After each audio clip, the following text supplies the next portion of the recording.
Late at night, a young man walked through Tiananmen Square towards the mausoleum. In the chronicles of the 22nd century, the computer assigned him the codename M102. At this time, Tiananmen Square had turned into a lawn, so despite carrying a large backpack, he couldn't hear his footsteps. In the moonlight, the mausoleum faintly revealed its massive and orderly silhouette, praised by architects of this era as having the dignity of a father. The soldiers guarding the building had disappeared 50 years ago, and now only an old gatekeeper remained, coded as M103 in the chronicles. He had just fallen asleep in a small house as old as the mausoleum itself, but M102's knocking woke him up. M102 requested to enter the mausoleum, and the gatekeeper refused. M102 took out a white porcelain bottle, which shimmered enticingly in the moonlight for M103. Mutai from the 1980s, old man, it cost me a month's salary. You should have brought it out sooner, silly kid. The gatekeeper, M103, twisted off the cap, took a small sip, and nodded in satisfaction. You can go in. M102 walked towards the towering mausoleum. After walking a long distance, he looked back.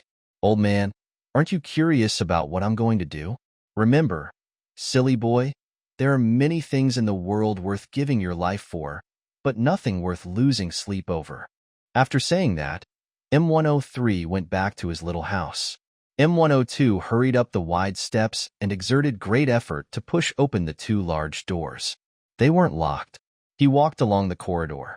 It was very dark, which made him feel even more aware of the vastness and silence of the palace. He regretted not asking the gatekeeper to accompany him. In the dim light, he vaguely saw a tall white statue pass by him. Finally, a faint red light appeared before him, shining down from above. The body of the great man from 2 centuries ago lay quietly in the center of the glowing circle, with a deep red carpet beneath the crystal coffin. M102 suppressed his pounding heart and took 2 devices resembling cameras from his backpack, along with an ultra-thin screen, which he unfolded and placed on the carpet. The screen quickly emitted a faint blue glow. M102 began adjusting the equipment, working so intently that 2 hours passed unnoticed. A shadow appeared behind M102. It was M103, the gatekeeper. Good heavens, you scared me. Why didn't you make a sound? Looks like what I'm doing is worth you sacrificing your sleep. I take a walk around here every day at this time. He always needs someone to keep him company. By now, the 2 devices were aimed at the head of the body, and the screen on the carpet displayed a blue outline of a skull. Red marker lines slowly moved across the outline, indicating the coordinates. Don't worry, I won't damage the body. I'm not worried. As long as there's an excessive disturbance to the crystal coffin, the sensors will trigger an alarm. So you're redundant? Everyone needs to find a way to spend their old age. I think being a tomb keeper is the most charming job for an old man. Shut up. How can you call this place? Don't be afraid, kid. The graveyard is the least frightening place. It makes people have an open-minded attitude toward death. Since you're so open-minded, let me ask you, how long do you think you'll live? 32 years and 4 months, I suppose. How did you calculate that? When I retired, I bought 600 bottles of Fangio and stored them. Because the alcohol content exceeded the standard, that was the last batch produced. As of yesterday, I had 584 bottles left. My habit is to drink a glass every 2 days. Each bottle has 10 glasses, so that adds up to 11,760 days of drinking. The bottle of Mutai you gave me adds 10 more days, which totals to the time I mentioned. Judging from your clear thinking, I believe you'll live even longer. Thank you. If that's the case, I'll keep living.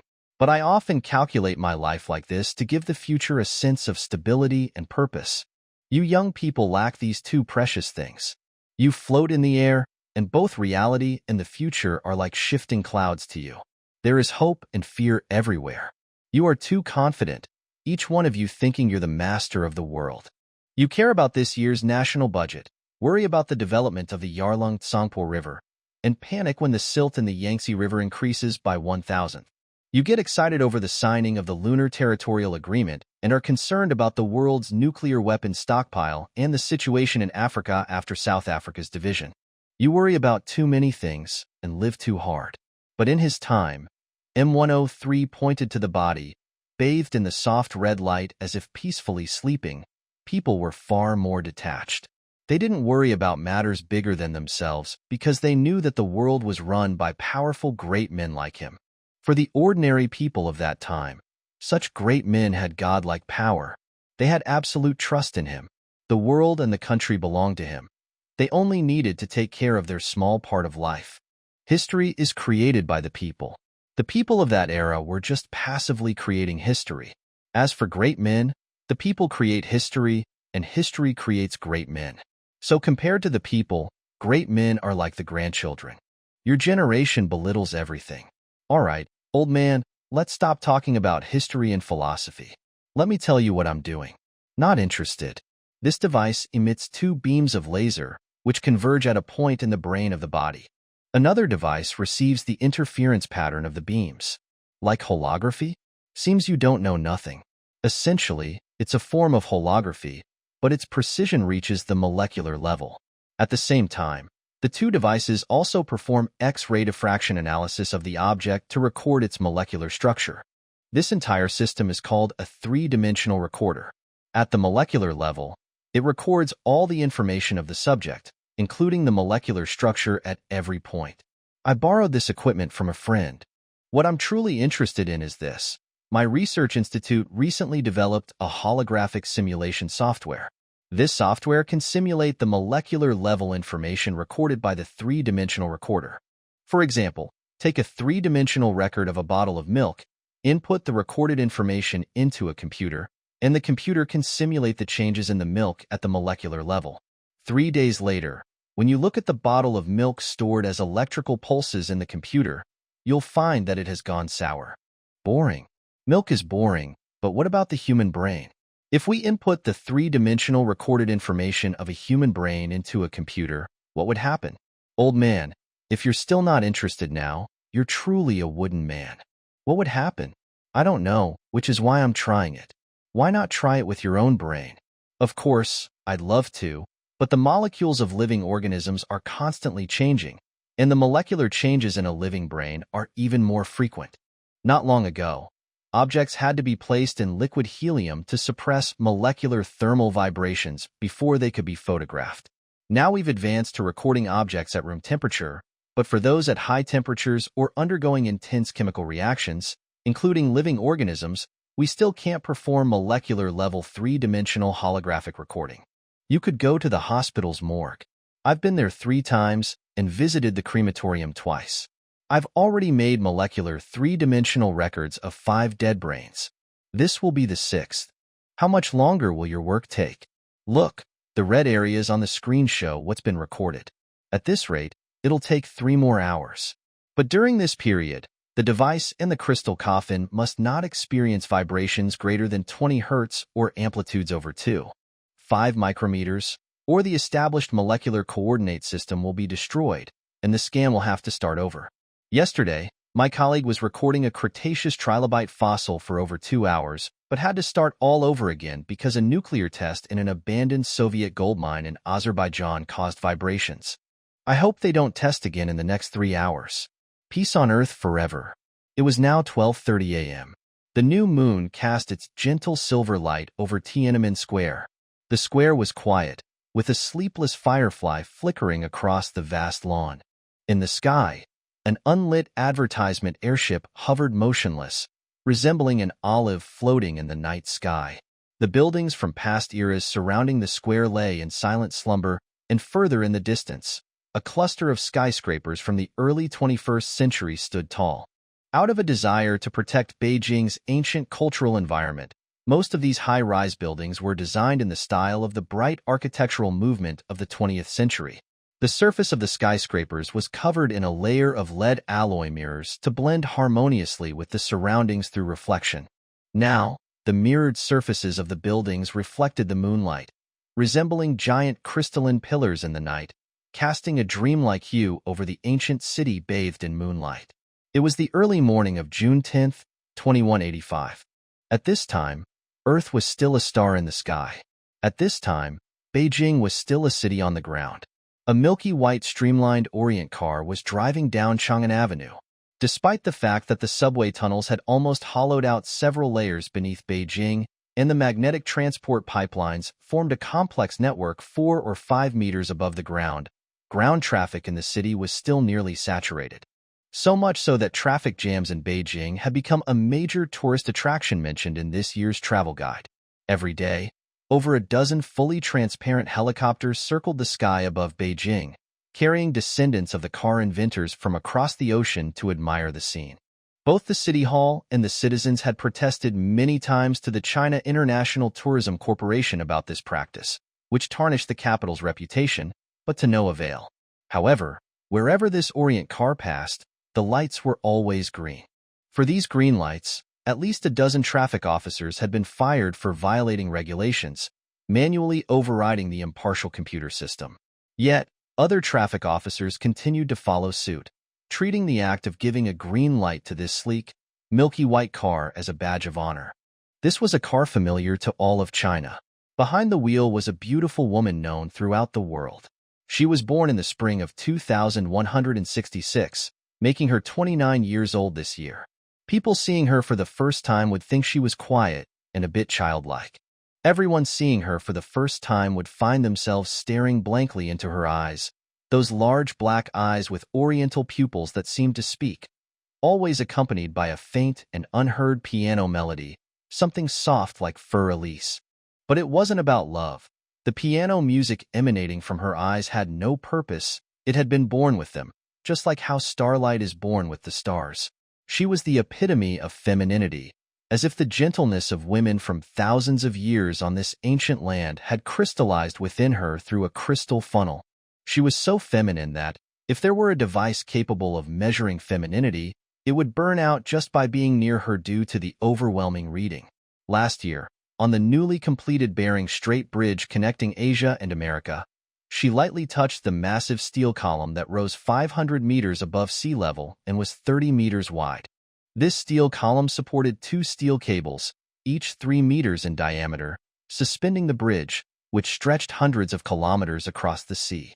The President of the United States, standing nearby, looked at her, then at the steel column she had touched, exclaiming, "My God, this steel column is turning soft." At that time, a European television commentator reported from the bridge. The Bering Strait Bridge is still standing strong against the cold winds of the Arctic Ocean, and the polar ice floes continue to crash and shatter against its robust piers. But when she stepped onto the bridge and touched it, it became feminine. From now on, people will admire its elegance far more than its grandeur. Her oriental femininity seemed to belong not just to herself, but to everything around her, forming a magnetic field that softened all things entering it, turning hardness into softness and roughness into smoothness. At this moment, she lightly held the steering wheel of the Orient car, as if the black, high-strength plastic wheel and the chrome alloy rods beneath it had softened like noodles, ready to deform at the slightest touch from her delicate hands, which were encased in snow-white gloves. But it was precisely these hands, wearing long white gloves, that held one of the 3 great weights on the world scale's weights that controlled the supreme power of this ancient Eastern nation, with an area of 9.6 million square kilometers and a population of 2 billion. The Orient car passed by Tiananmen Square, its destination the News Building on West Chang'an Avenue. Soon, the highest executive of the Republic saw the massive building from the 2030s. It was composed of 2 parts that leaned towards each other at the top, resembling a giant letter A. Its crystalline surface now reflected the soft, orange-red light of the setting sun. 5 years ago, in this building, she had met the 2 billion people of the nation for the first time as the newly elected highest executive. After shaking hands with her, her predecessor smiled slightly and then turned and walked away. To this day, she still couldn't figure out the meaning of that smile. The press conference hall was designed with a modern aesthetic, and its brilliance lay in the fact that it visually didn't resemble a hall at all, but an infinite space without boundaries. Except for the engineers who built the building, no one knew the exact shape of the hall's walls. Its floor was completely transparent, and beneath the floor was a symmetrical counterpart, so that everyone in the hall seemed to be floating in an endless space, without any visual references in any direction. This space could be black or blue, or it could display a few stars or a national map, depending on the need. According to the designers, this was to place everyone in the hall in a state of absolute freedom and boundlessness. By convention, every new executive was given 1 minute and 30 seconds to deliver their first address to the 2 billion people of the nation in this space. Every previous executive had racked their brains over this 1 minute and 30 seconds, and there were indeed 1 or 2 times when the speeches became immortalized, but most ended up as historical records of boastful claims. She, however, was an exception. It seemed as if she hadn't prepared anything for those 1 minute and 30 seconds. She wanted to speak, but nothing came out. She stood there, one hand resting on the transparent podium, with a deep, blue space behind her. She looked at her 2 billion people with her large eyes, and 2 billion people, scattered across the vast land, simultaneously looked back at her. In this moment, the people and their new leader communicated silently through their gazes, their hearts conversing. At that time, all the major cities had turned on their giant projection systems, broadcasting the news of the new executive's inauguration on the skies. In the night sky, thousands of meters high, her eyes gazed down at this ancient land, with a look of contemplation, confidence, and, people couldn't help but admit, a trace of sorrow. After 1 minute and 30 seconds had passed, she began her 8-year term as the highest executive of the Republic. During this period, the people could replace her at any time. I'm a reporter from Guangming Daily. You didn't say anything just now, a voice gently reminded her. She snapped out of her earlier state. Sorry, I feel like a child. Truly, I'm sorry. Her voice was even softer than the reporter's, like a gentle breeze drifting from the surrounding blue space. The reporters started to appear, soon floating in a large crowd in front of the highest executive. I'm a reporter from People's Daily. Which group in society do you like the most? And what is your greatest wish during your term? I like children the most. I just got married, and my greatest wish during my term is to have a lovely child. A boy or a girl? A voice, like a silver bell, excitedly asked. Wait. The long-haired reporter from People's Daily squeezed to the front and shouted. What you just said is fine for the type of newspaper she represents. He pointed to the girl who had asked the question earlier. But this is People's Daily, and we expect a serious answer. The girl from Chinese Women's Daily glared angrily at the long-haired reporter and nearly threw her mini recorder at him. Before coming here, the editor-in-chief had told the long-haired reporter, as long as you let her know we mean business, your mission will be accomplished. The highest executive remained silent for a long time and let out an almost imperceptible sigh. My friend, why do you think I'm not being serious? I'm telling the truth, really. I know you'd prefer me to say that I like everyone in this country and that my greatest wish is to make our ancient nation a shining sun of the East. But today, I'm speaking from my heart to 2 billion people, sharing my love and my wish. I can't lie. Let me say it again, seriously, to you and to everyone watching. The people I love most are children, and my greatest wish is to have a lovely child.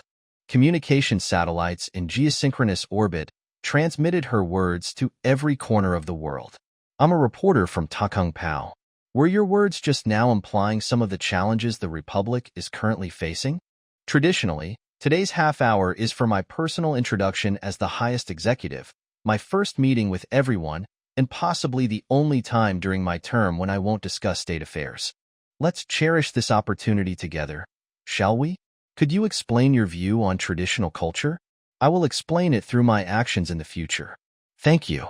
I'm a reporter from Time. What is the greatest achievement you made before being elected?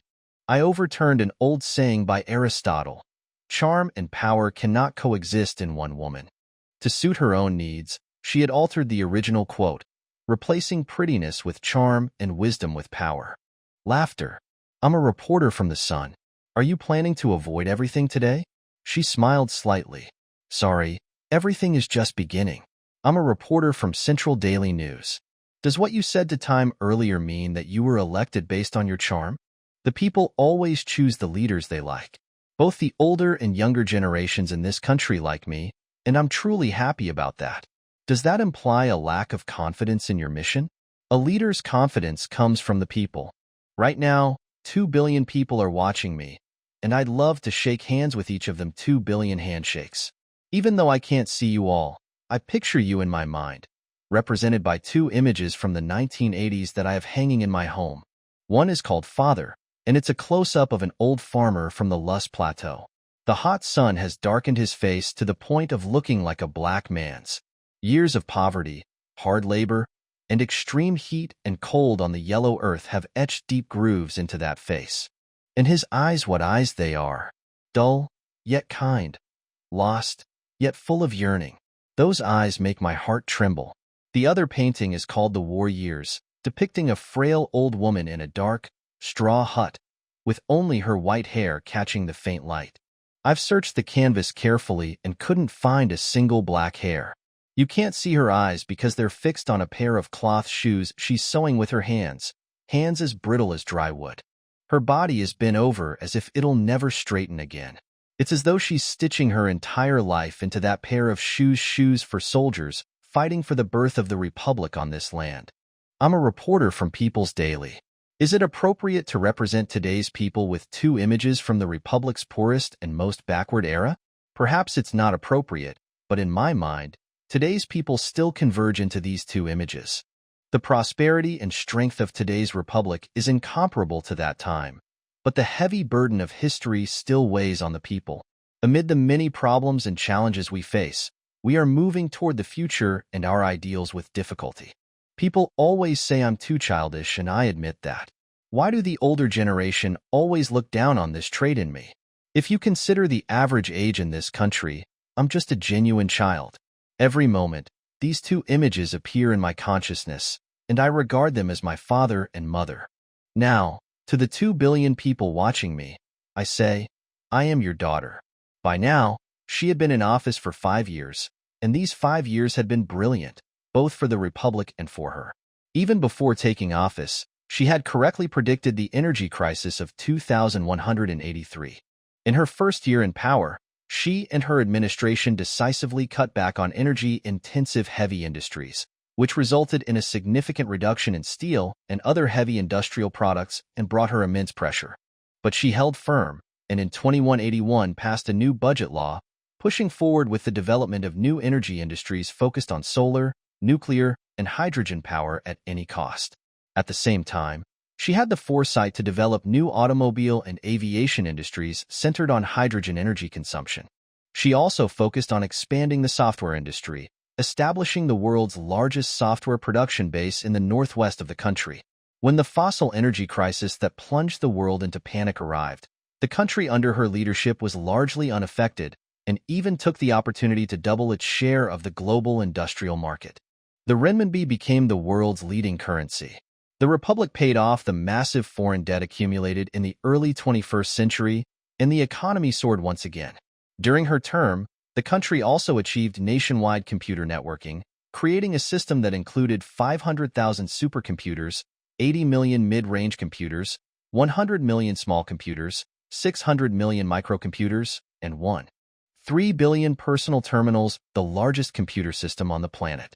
This colossal and complex system functioned like a brain, allowing the world to witness the birth of the first fully information-based society. Under her leadership, the silt content in the Yellow River decreased for the first time due to reforestation efforts on the Loess Plateau. This achievement was hailed by the older generation as culturally significant, as the ancient river, a symbol of the nation's heritage, had been on the brink of death due to its massive silt deposits. Population issues remained a reality, a historical problem, but her administration had already reversed the third population growth surge that had emerged at the end of the last century, bringing it into negative growth. During these 5 years, the world had also come to know her. The year 2181 was nerve-wracking for the entire globe, as it saw the emergence of a territorial crisis involving the Moon and the terrestrial planets. This crisis had been simmering since the 20th century, beginning with the Soviet Union's landing on Mars in 2003, followed by the joint U.S.-Soviet landing on Venus in 2065, and the subsequent U.S. and Soviet landings on Mercury in 2082. By today, the crisis had finally erupted. On the third day of 2183, armed conflict broke out on the Moon, with China, the U.S., and the Soviet Union all involved. 98 astronauts lost their lives in the conflict. It was dubbed a miniature Third World War on the Moon, and the subsequent tripartite summit held in Geneva was naturally nicknamed the Second Yalta Conference. Two of the three major powers still came from the U.S. and the Soviet Union, while the highest executive of the People's Republic of China replaced Churchill. Unlike 240 years ago, the three were now enemies, not allies. And unlike the previous conference, Churchill now came from a defeated nation. China's space power had yet to match that of the other two superpowers, and in the conflict, China's lunar base near the Copernicus crater was almost completely destroyed. This crisis was a severe test for the newly appointed highest executive. Without power on her side, she did not work miracles in Geneva, but she did leave a deep impression on the world. On the second day of the summit, a U.S.-China bilateral meeting took place. When the U.S. president, whose country had emerged from the conflict with the strongest lunar presence, left the meeting, sharp-eyed reporters noticed him wiping his forehead with a handkerchief. "So, do you think we've found a friend more easily dealt with than Churchill?" The Soviet leader asked the president by a large floral clock, a relic from 2 centuries ago, after their heated argument the day before. "Don't think that way. She's like a distant star, shimmering softly in the night sky. But that light comes from nuclear fusion, and when you get closer, you'll realize that this star might have the energy of several suns. In short, if she continued on her current path for the remainder of her term, she would go down in history as an outstanding highest executive." The Orient car stopped at the long steps in front of the news building. As the highest executive stepped out of the car, she saw a large group of elderly men blocking her way. The youngest among them was 180 years old, most of them over 200. These men had spent their childhood in the final years of the 20th century, and after 185 years, they had arrived at today. These 200-year-old men standing before the highest executive had long since retired and held no official positions, but their age had given them immense dignity. "Come here, child," said one old man, whose beard was as long as his torso, gesturing kindly toward her with his cane. Under the stern and critical gazes of the 200-year-old men, the highest executive walked toward them. She couldn't afford to spend too much time here, as she had come to the news building to preside over a press conference about the upcoming People's Congress. She, like all previous highest executives, feared these elders. They frequently intercepted her Orient car somewhere to give her long lectures. "Hecko, elders. Look at that white swan in the sky. Isn't it lovely? You're all staring at me, and it's scaring me. I must have done something wrong again. Why are you wearing such clothes?" One of the elders raised his cane toward her. She was wearing a loose, dark blue jacket, unzipped, revealing a white tennis shirt underneath. The boyish outfit made her look casual and carefree. Tomorrow, thousands of dark blue jackets and white tennis shirts would appear on the streets. "This child is about to meet 2 billion people looking like this. What nonsense," one elder said angrily, and the other elders nodded in agreement. "You are the highest leader of this country. You must be dignified and look proper." "Dignified? Do you understand? Darn it, I just finished playing tennis and came straight here. Time was too tight. I'll be careful in the future. Please forgive me this time, elders." The highest executive smiled as she spoke. "Tennis? You're the executive now, not a college sports star. You can't be childish anymore, not one bit. Spend your time reading, especially history books. It will do you good." The old man who said this seemed to have forgotten that one of the highest executive's 3 degrees was a PhD in history. "Yes, elder, history is always useful," she absent-mindedly replied while glancing at her watch and sighed at the white swan no one was looking at. "We're here today to ask you something. The newspapers say you're getting a divorce." "Yes," she replied calmly. "No, absolutely not." A loud commotion erupted among the elders. It was his idea, not because of emotional reasons. He's an engineer, and his dream is to build an undersea tunnel connecting the mainland and Taiwan through the Taiwan Strait. After we got married, he became the focus of media attention, with reporters and cameras constantly surrounding him, making it impossible for him to work. If I were him, I wouldn't want a wife like me either. You agreed? Yes. Honestly, I've always loved him. I know he's always loved me too. We. Shut up. How dare you talk about I love you? And you love me in front of your elders? Can a nation really be led by a divorced, homeless girl? What kind of example is that? At this moment, the press officer descended the steps. I'm sorry, elders, but the press conference is about to begin. Could you please continue your conversation after it's over? We won't delay your business, but we have more to say afterward. Thank you. The highest executive gratefully glanced at the press officer and turned to walk quickly toward the building. Come back. A voice roared from behind her. And don't hop like a little girl when you walk. Elder, in front of you, I am a little girl. I was born when you were already 180 years old. The highest executive dared to make a slight retort. Stop with the nonsense. Be steady and proper. Now go. Don't delay your duties. She carefully walked up the steps in a proper manner, sticking out her tongue at the press officer as she did so. You're too polite to those old guys. A 20th century U.S. president once said he was a dignified jerk. I fully agree with him. My friend, if I'm ever reincarnated, I will never be the highest executive again. Ah, but please don't tell the reporters that.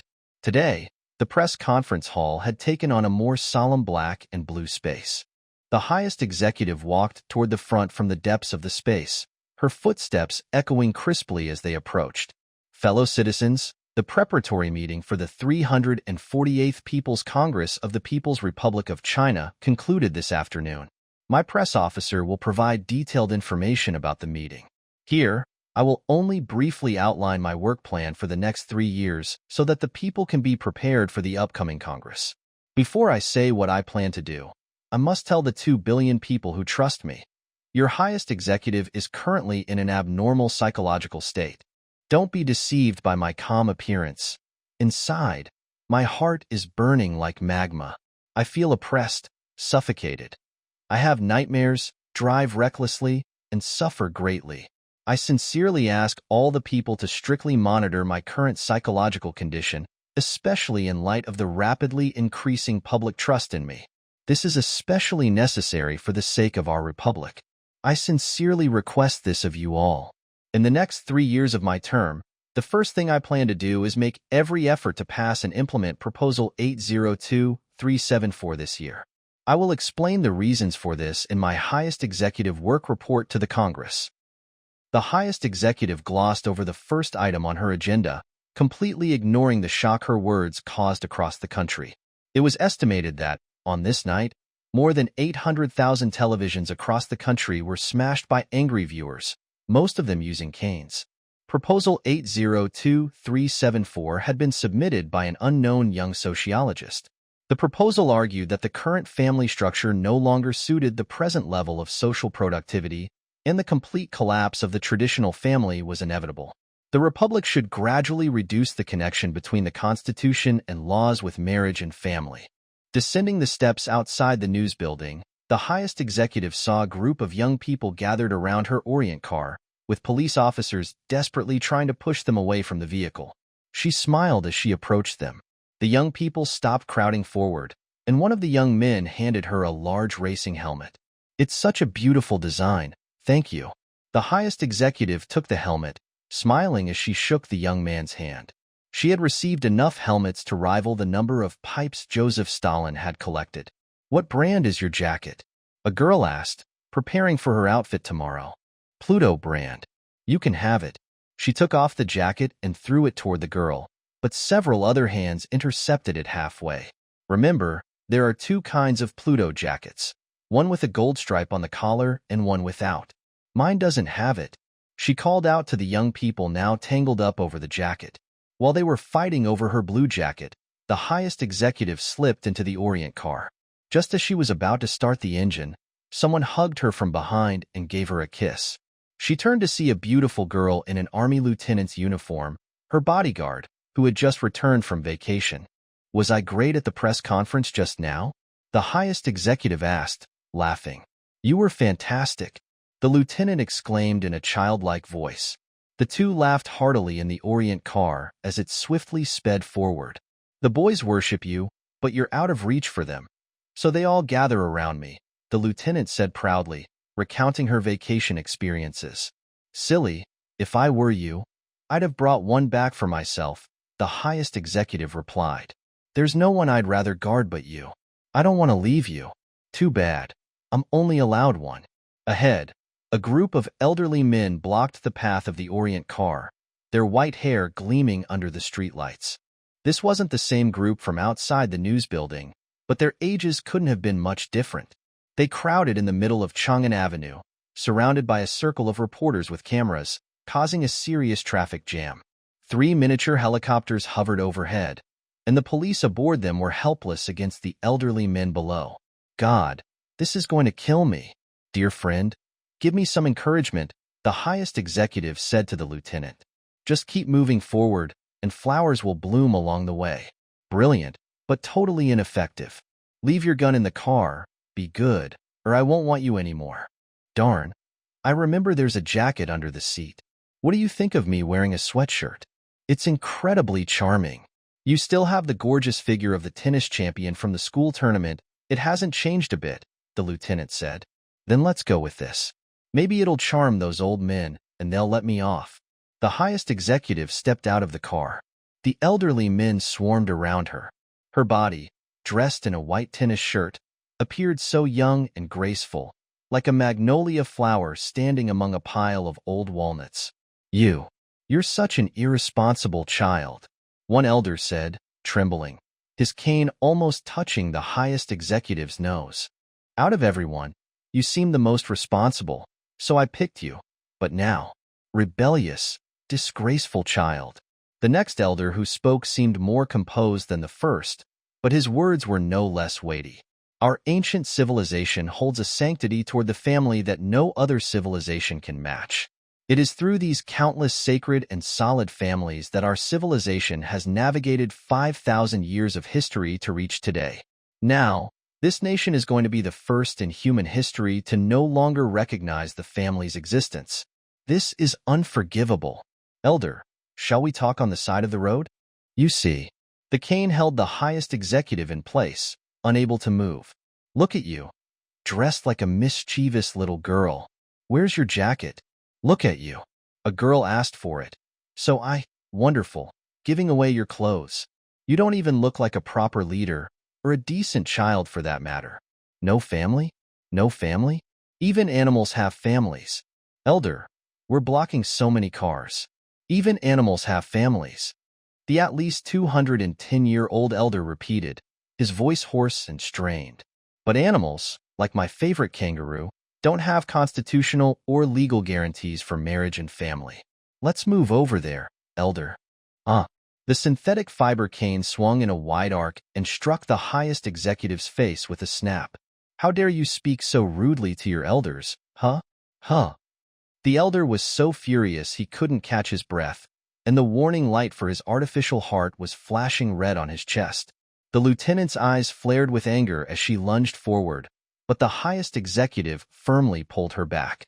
I'm asking the elders once again to please leave the road. All right? The strike had made her voice even calmer, but it now carried an undeniable force, a power that rarely surfaced, but one that was undoubtedly hers. Finally, the elders dispersed. I'm so sorry, officers. This was all my fault, the highest executive said, holding the hand of a breathless patrol officer who had been struggling to maintain order. Executive, we can arrest that old guy right now for assault. No, when I reach that age, I might be even more ridiculous than him. You can use a crane to throw me off the road. The Orient car was now on autopilot. The two of them sat in the back seat, with the highest executive resting her head on her bodyguard's shoulder as the lieutenant gently stroked the swollen mark on her face. Between them lay the oversized helmet. I really should have worn it. That young man was so thoughtful, the highest executive muttered. Suddenly, the lieutenant began to cry. I didn't expect that old thing would. Keep moving forward. Flowers will bloom along the way. Do you know any way to make this mark on my face disappear? My dear friend, don't cry. Honestly, you really should have brought a boy back. Her consciousness started to fade. She hadn't slept for 3 days. The car is heading home. Why go home now? To see him? No, stop. My dear friend, is there anything to eat? Then I'll sleep. When the lieutenant returned to the Orient car with bread and canned beer, She found the highest executive of the Republic fast asleep, holding the large helmet in her arms. At this very moment, molecular three-dimensional holographic records of 6 deceased brains, 5 from this century and 1 from the 20th century, were being transferred from the optical storage of the three-dimensional recorder at a rate of over 100 million kilobytes per second into a computer with 5 million CPUs, 64 trillion terabytes of memory, and a processing speed of 10 to the power of 12 megahertz. A regular civil court in Shijingshan district was handling the divorce case of the highest executive officer of the Republic today. Due to the vast number of divorce cases, which continued to rise, and the increasingly simple reasons for divorce, such cases were now handled by computers in civil courts. Only cases involving property disputes or child custody issues were still overseen by judges, though such cases had become rare. Some local courts had taken things to the extreme by setting up rows of computer terminals, each with a long queue in front, making the solemn courtroom resemble a bus ticket office. The display screens at each terminal repeatedly showed the following. Case file number L921345664. Please insert your marriage certificate disk into drive A. Thank you. Please insert your divorce application disk into drive B. Thank you. Please remove the disk from drive A and insert your personal, family, and social information disk. Thank you. Do you truly believe your marriage is beyond saving? Press Y for yes, N for no. Do you have anything else to add? Press Y for yes, N for no. Thank you. Your divorce application has been approved. Would you like to print 2 copies of your marriage certificate as souvenirs? Press Y for yes, N for no. Thank you. We wish you both happiness. We suggest you choose the newly developed Himalayas tour package from the Great Wall Travel Company for your divorce trip. The Great Wall Travel Company will provide you with comfortable transportation and accommodation.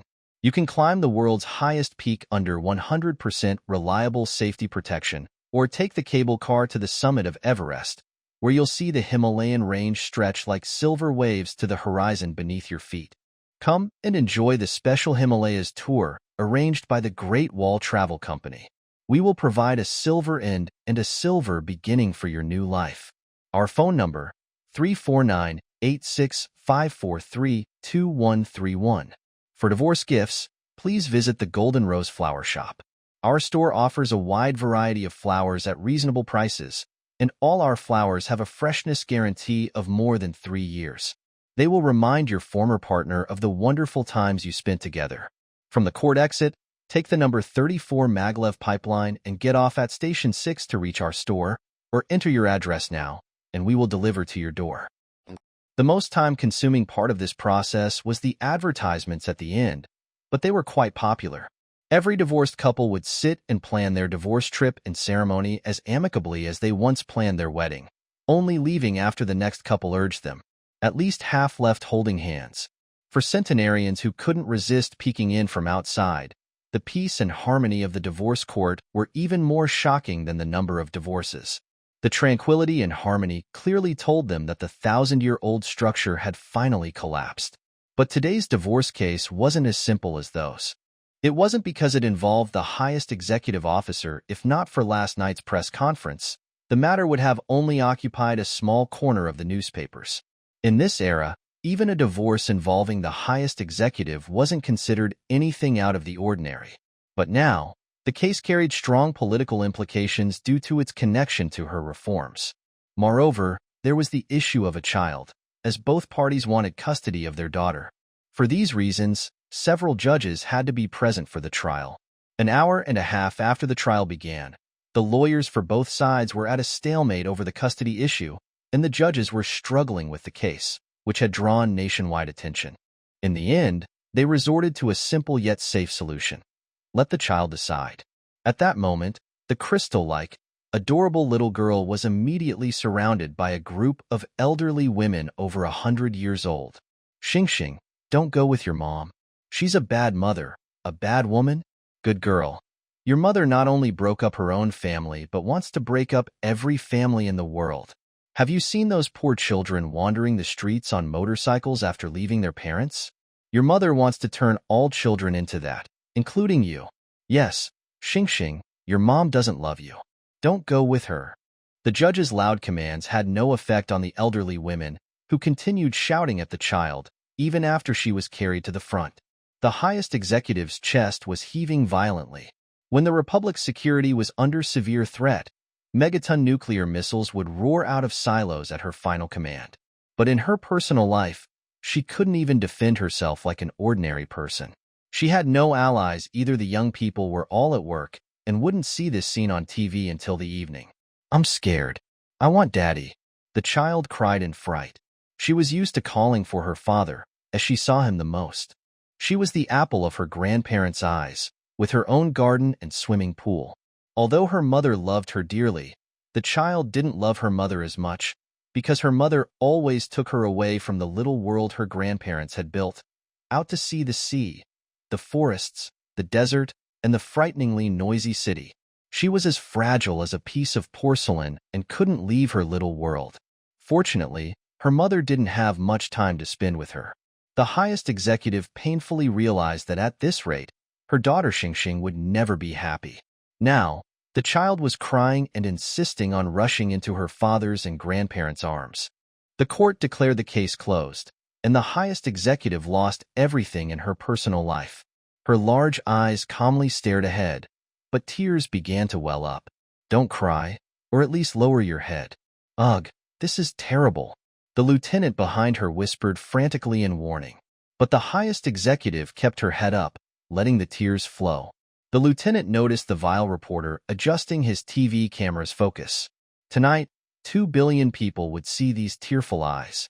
The reporters, who usually swarmed to get news from the highest executive, now stood silently in the distance. Only one female reporter cautiously approached and asked if she had anything to say to the press. "I don't plan to marry again during my term," she said softly. "Why?" "Because marriage only gives you one partner, but staying single lets you win countless admirers. I'm talking about young men. My career really needs boys." "Oh, forget it. I'm being too self-pitying. I love him, and this blow is too much for me. I just hope he focuses on his undersea tunnel project and doesn't meet another girl. If he does, I hope they won't be happy in their new home so that we can be together again in 3 years. Please forgive me if he has a new partner." "Yes, there are tears in my eyes. Go ahead. Write whatever you want in your newspaper, you uncrowned kings. Even if God came down, you'd still manage to make him get a divorce.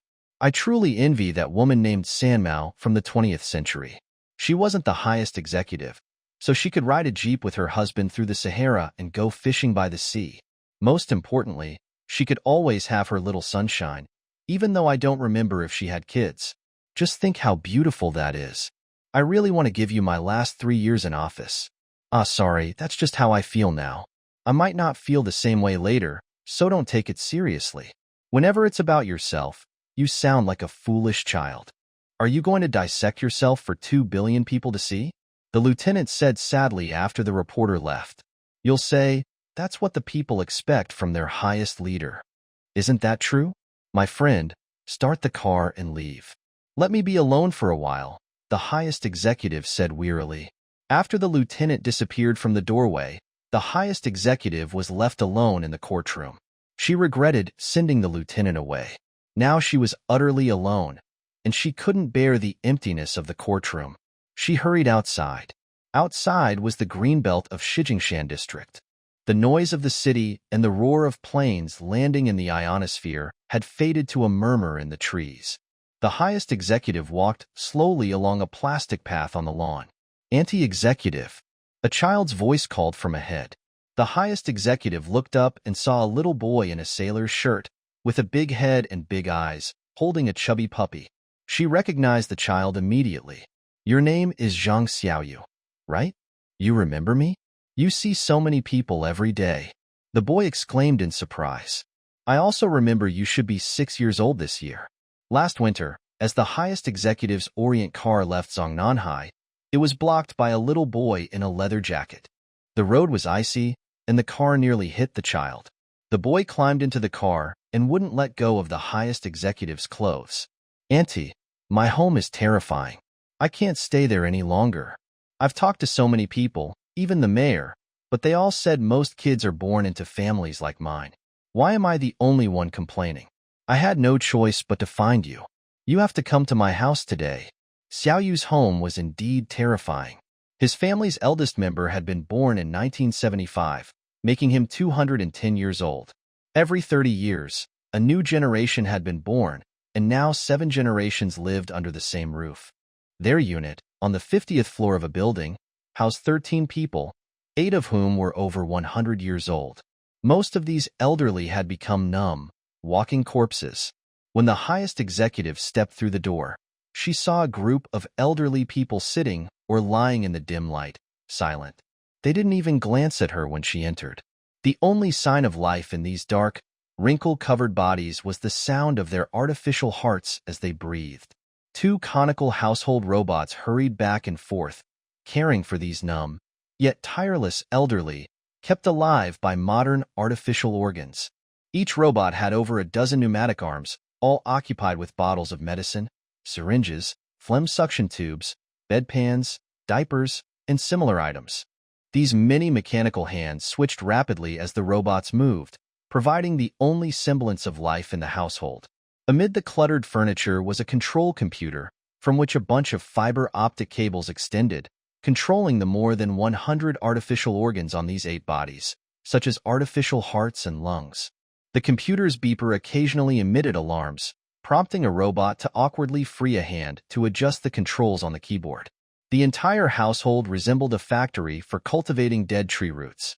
This was the result of the rapid medical and artificial organ advancements in the 21st and 22nd centuries, combined with the historical population explosion in China, producing the modern Chinese family. Such families filled the 9.6 million square kilometers of the country. On this land, 2 billion people crowded together. Of this vast sea of people, 500 million were over 200 years old, 700 million were over 100, and then there were 500 million middle-aged people between 70 and 100 years old. Finally, there were the young people and children, only 300 million in total, accounting for 15% of the population. The highest executive waited for an unbearable 10 minutes before Xiaoyu's parents came home from work. "Executive, I voted for you at the People's Congress, but not so you could meddle in my family. You'd better go back to your own business," the father rudely told the visitor. Xiaoyu's mother pulled the highest executive aside near the elevator. "Please forgive him, executive. He's in a bad mood. It's true that the child can't stand living in this environment, but what can we do? Our home is considered spacious compared to most. Besides, my husband and I are always busy. I'm the director of the Beijing Metallic Hydrogen Factory, and he's a basketball coach who frequently travels abroad. By the time we get home, taking care of the elderly exhausts us, and we hardly have any time left for Xiaoyu. What's more, my husband and I don't get along well. He has his love life outside, and frankly, so do I. I feel sorry for the child, but when I think about how most kids in the country are in the same situation, well, executive, you can't help Xiaoyu, but as his mother, I still thank you." "Oh, I don't know if I should ask, but was everything you said on TV the truth?" "Not all of it." "Then what's your true opinion on the current social and cultural situation? Be honest or don't say anything." The first line of our national anthem. The Chinese nation is at its most perilous moment. What's the solution? There's no quick solution. The republic's burden relative to time is 300 to 5,000. There must be a faster way to relieve it. I'm confused, but surely you at the top know better. The family is defined by millennia of law while it still exists. The elderly cannot be properly cared for, the youth's vitality is exhausted, and most terrifying of all, the next generation is at risk. It was when she left that high-rise apartment building that the highest executive finally decided on the daring reforms she would undertake in the final 3 years of her term, changing the traditional family structure. "Now," she crouched down and pulled the boy close. "I feel so bad for you. Last time, Auntie was useless and couldn't help you at all. How are things now?" "Still the same. I go home late, go straight to bed, and run out as soon as I wake up." The highest executive cupped Xiaoyu's face, her hands trembling slightly. "Auntie, since Xingxing left you, let this puppy be your companion. Okay?" The highest executive took the puppy into her arms. It licked her cheek with its warm little tongue. "Today's Sunday. How about Auntie takes you out to play? You're so busy, with such a big country to run. You won't be a bother." We'll go to my workplace together. What? You mean I can go to the big silver ball? Xiao Yu exclaimed in delight.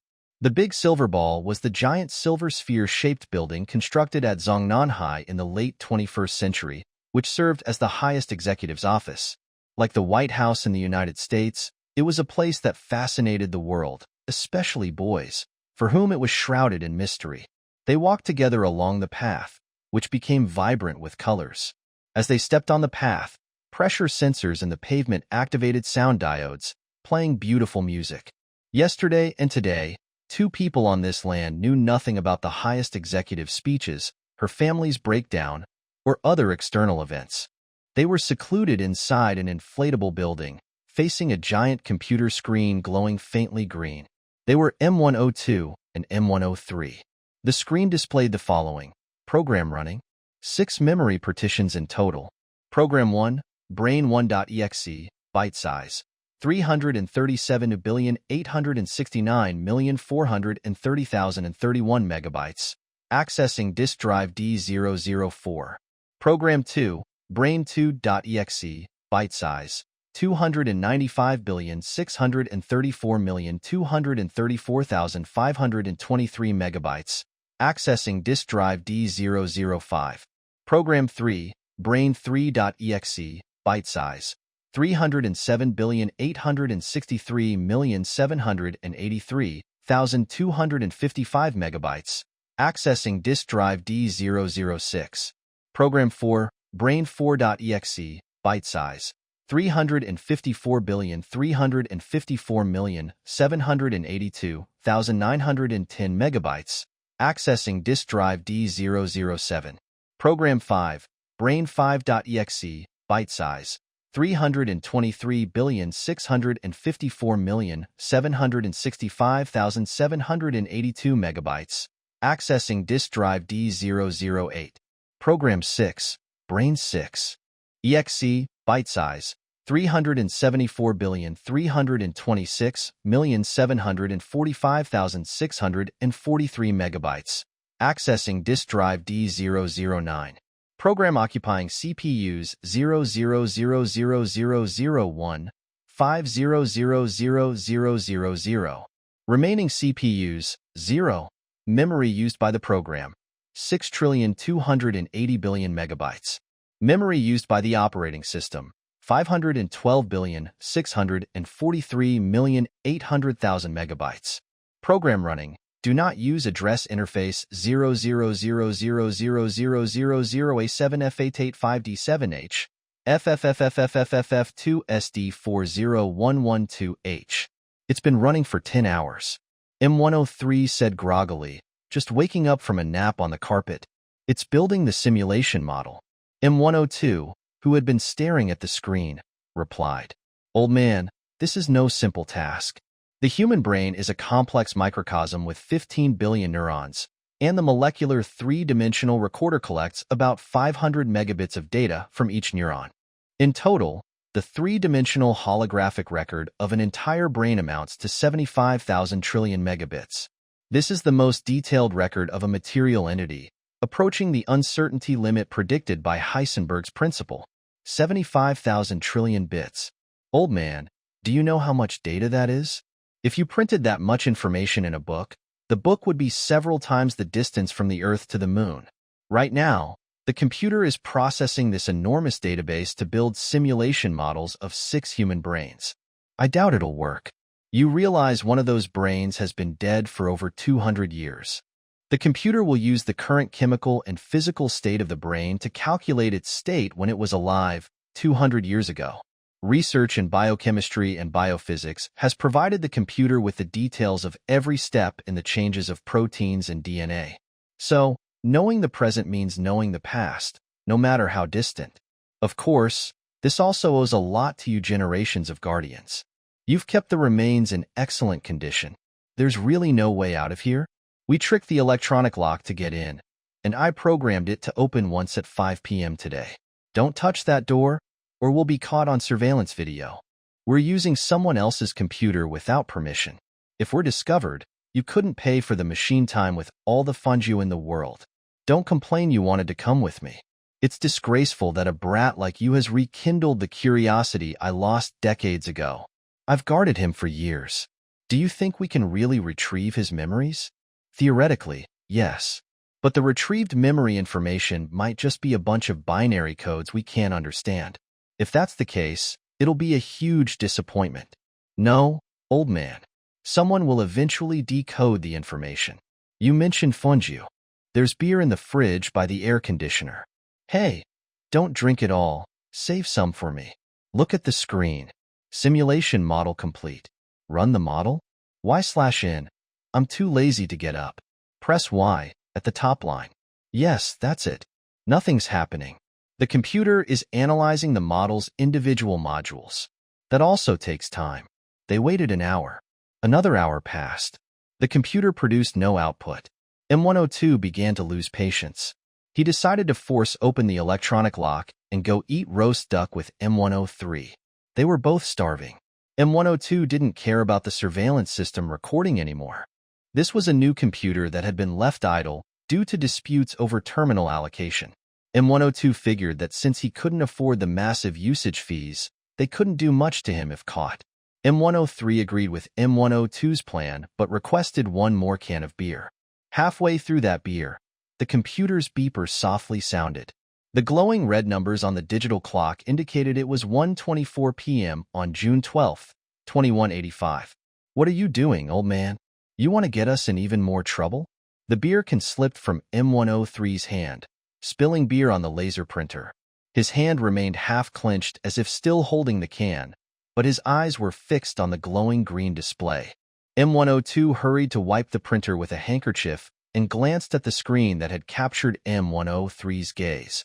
Instantly, his own eyes were riveted to the screen. For 2 minutes, they remained like that, terror pouring from their eyes like waterfalls.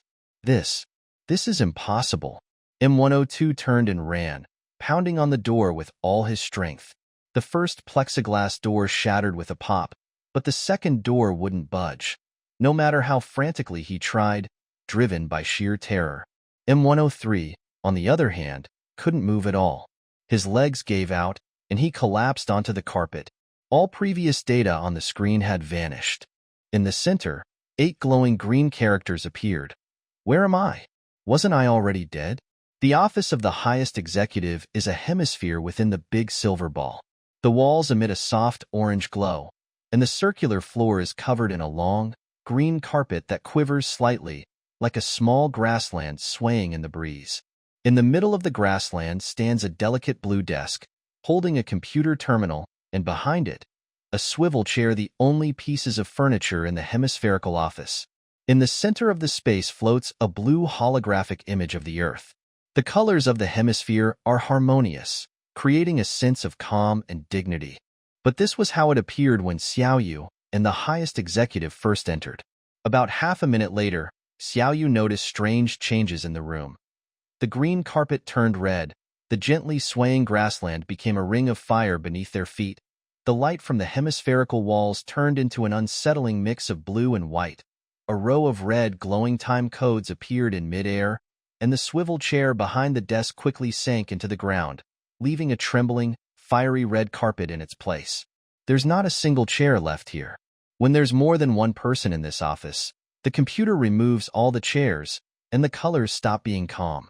It's a way to improve work efficiency. You never talk for long while standing. Do people usually stick around? Most do. I had no choice but to do this, but it's very effective. Can the old folks stand for long? It serves as a reminder for them to retire. Hey, this is my little friend. The highest executive said the last part to the unseen computer, and as soon as she finished speaking, the clock in mid-air disappeared. The light on the walls returned to its calming orange, and the sea of fire underfoot became a grassland again. 2 chairs reappeared behind the desk. As they approached the terminal, the screen flickered with green light, and a lifeless voice was heard. Greetings, Comrade Highest Executive. The Executive Office Management software is now active. Today is June 12, 2185, and the current time is 3:43 p.m. Would you like to begin work? Comrade Xiaoyu, I now appoint you as the highest executive officer of the People's Republic of China. Your term will last 1 hour. For this hour, the world's largest country is in your hands. The highest executive pulled Xiaoyu toward the terminal. Really? But Auntie, you don't have that kind of authority. Silly, no one will know. Stop staring and start making history. Is this job easy? Xiaoyu looked up at the highest executive with wide eyes, then glanced at the terminal screen. Try it. Are you ready to begin work now? The computer asked again. Yes, start. Xiaoyu declared solemnly. Sorry, that is not the voice of the highest executive. For the next hour, this boy's inputs are valid, said the highest executive. Today, your office management system received 13 information packets, 5 of which have been returned or forwarded. Detailed records of all information packets are stored in Data Archive XX0147. You received 41,568 letters, 32,460 of which were from domestic sources, the rest from abroad. Of these letters, 41,503 were replied to by the letter processing software, while 65 letters had importance parameters exceeding 100 and require your personal attention. Summaries of the remaining letters and replies can be found in Archive XH2388. Additionally, the state visit of the President of Equatorial Guinea, originally scheduled for June 16th, has been postponed to July 4th. All related events, airport reception, evening banquet, and next day meetings, have also been postponed. Would you like to process information packets or letters first? What should I do? Xiaoyu asked the highest executive. I don't know, the highest executive replied, comfortably reclining in the swivel chair, slowly spinning and gazing up at the top of the hemisphere. Better start with the first one. 40,000 letters a day sounds terrifying.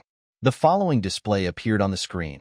Information packets returned or forwarded today. 1. Feasibility report on electromagnetic-driven space launch rails from the Aerospace Ministry, returned. Technical details in the document are too complicated. Resubmit after revisions. 2. Application to establish infant underwater nursing centers from the Population Ministry, forwarded to the Ministry of Health. 3. Early stage report on the Northwestern Software Industry Base from the Software Ministry, returned for the same reason as 1. 4. Report on nuclear waste disposal in the South China Power Grid from the Ministry of Nuclear Industry, returned. Content duplicates information previously addressed in Energy Ministry, document New York 3041. 5. Incident report on directional antenna system malfunction at the Great Wall 4 solar power station in space, causing microwave pollution in region AK-1018, from the Energy Ministry, returned. Data in this document conflicts with the Energy Ministry's central database, likely due to a communication error during encrypted transmission. If you want to view any of the above documents in detail, press PGUP. Otherwise, press any key to continue. Should I continue? Xiaoyu asked. The highest executive smiled and nodded. Today's information packet 001, general number ZZG918. The United Nations Energy Planning Agency will hold a well capping ceremony for the world's last oil well in Abu Dhabi, United Arab Emirates, on the 20th of this month, marking the end of the petroleum era. Invitations have been sent to all member nations, and our country received its invitation at 10 a.m. today. Send the Minister of Foreign Affairs. Xiaoyu shouted. That decision seems inappropriate. Here are some suggestions for your consideration, the computer replied emotionlessly. 1. According to International Diplomatic Protocol expert system software and the corresponding databases, such ceremonies should be attended by national energy leaders. 2. The Minister of Foreign Affairs left for Amundsen City in Antarctica on the 3rd of this month to attend the signing of the International Agreement on Antarctic Environmental Pollution Monitoring. It is recommended that the Minister of Energy attend the ceremony. If you agree, press Y. Otherwise, press N. What should I do? Xiaoyu felt lost. Who can you ask? You're at the top of the pyramid now. The sky is above, and no one can help you. Then, let's go with what it suggests. Otherwise, we'll have to bring the big guy, the nickname for the Minister of Foreign Affairs, back from Antarctica. Xiaoyu cautiously pressed the Y key. Today's information packet 002, general number ZZG919. Trial plan for free distribution of artificial organs to the elderly, from the Ministry of Health. Press any key to view the full text. The full text was too long and of little interest to Xiaoyu. He made a bold decision. I won't read it, approved. My downstairs neighbor's grandpa has no one to care for him, and he had to write to his son abroad to ask for money to buy a lung. Excellent. The highest executive kissed Xiaoyu on the cheek. The next few information packets were even less interesting, especially the draft report on post-retirement benefits for national civil servants, which was long and dull, giving Xiaoyu a headache. But, just like the earlier ones, he handled them well. Finally, an information packet caught his interest. Today's information packet 009, general number ZZG926. The World Cup Organizing Committee is in crisis. With the tournament approaching, funds are severely lacking. They are requesting an additional 61 million yuan. Press any key to view the detailed content. Approved. We'll increase it to 120 million yuan. Stop. The highest executive sat up in her chair. Good boy. Do you know how much 120 million yuan is? Cancel that input. Forward this packet to the Ministry of Finance. If they approve it, retrieve the packet and deny it. What? Not a single cent? Look at how grand the French made their last tournament. 4 years ago, the French government's allocation was less than a third of our budget. If this time isn't grand, you can only blame the organizing committee. They just want money. I love football too. I was even a goalie for the boys back in university. But with your generosity, we'll be left drinking northwest winds soon. But, Auntie, the country has so much money. Ugh, you're ruining everything. I hope it's the Ministry of Finance ruining it. Why forward it to the Ministry of Finance first? Silly boy. So they'll be the ones to deny it. You think Auntie wants to get hit with beer bottles by football fans? Sorry, Comrade Highest Executive, there is an observer at the terminal who is not authorized to view the next information packet, the computer said. Is it asking me to leave? Xiaoyu became uneasy. No need, just go behind the screen, said the highest executive, moving toward the terminal. Sorry, there is another unauthorized entity present for the next information packet. The computer said again. It turned out to be the puppy. Xiaoyu quickly took it behind the screen.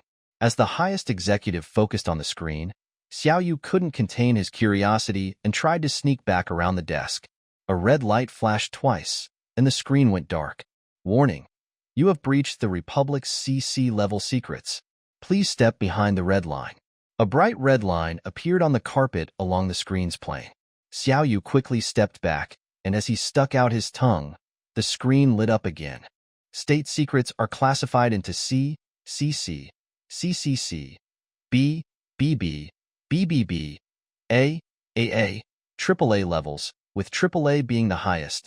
The highest executive laughed. This machine is so annoying, isn't it? I hate it anyway. She addressed the computer again. Did you hear that? I hate you. When will you learn to get angry?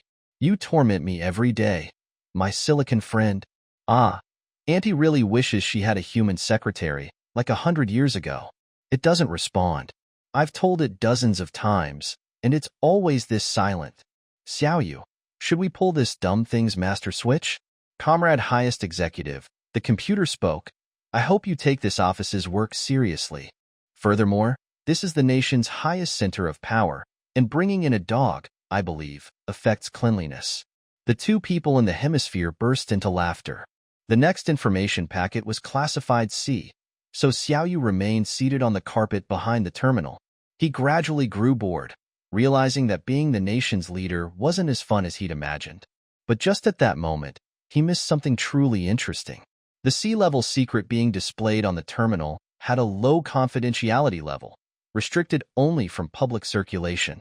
Had Xiaoyu snuck back around now, the computer wouldn't have stopped him. But remembering his earlier lesson, he didn't, though he noticed that the highest executive was completely focused on the screen. When was this information packet received? She asked. It was received an hour ago. The management software initially refused to accept it, deeming it unreliable, but your chief scientific advisor insisted, and he is now on site. Display the on-site holographic image and apply a sound barrier between me and the boy. Xiaoyu saw that the half of the hemisphere where the highest executive was sitting disappeared, replaced by a dark space filled with flickering light patterns. A few seconds later, the holographic image of another building's interior appeared. It showed a large computer display screen, and behind a transparent glass wall, the mainframe of a Galaxy medium-sized computer could be seen, along with surrounding peripherals like laser printers and optical disk drives. To the right, a glass door had been smashed, and shards were scattered across the floor. 2 beer cans lay on the ground. The computer screen was filled with dense Chinese characters, though they were too small to read. 3 people were visible in the hologram: the highest executive's chief scientific advisor, familiar to Xiaoyu from TV, an older man who looked somewhat familiar, and a young man in sportswear. Both the young man and the older man looked pale. The young man was gesticulating while speaking to the chief advisor, and the old man stood by silently with his arms hanging down. After a few seconds, all 3 turned to face the highest executive. The chief scientific advisor spoke to her sternly, while she occasionally interjected as if asking questions. Though Xiaoyu couldn't hear their voices, he could see their lips moving. After about 5 minutes, the highest executive walked through the invisible sound barrier and approached Xiaoyu. "Your term is up, comrade executive. How was the job?" "Not difficult, but not very interesting. We share the same opinion. Go wait for me in the lounge outside." After Xiaoyu left, the highest executive resumed her conversation with the holographic chief scientific advisor. "Intuitively, I feel that this matter is of great significance. Of course, it could just be our imagination playing tricks on us, but it would be unwise to dismiss it as a joke," the advisor said. "You two must be starving. You've been in there for 2 days," the highest executive said, ignoring the advisor's comments and addressing the other 2 men. "Ah, comrade highest executive. We only wanted to retrieve the memory data. We never expected this to happen," M102 stammered. "Why are you so nervous? It was wrong to conduct 3-dimensional recordings of the remains without authorization and to use the computer without permission, but it's only wrong. I may make an error in handling this that's 10 times greater than yours. I admire this young man's imagination and curiosity. These are precious qualities. Make sure you never lose them." "Thank you, comrade highest executive," M102 said, tears welling up in his eyes, though he felt calmer. "Attention, I am now addressing the management software. Upgrade the confidentiality level of information packet ZZG 930 to AAA. The highest executive spoke in a calm voice. The 3 people in the hologram were stunned.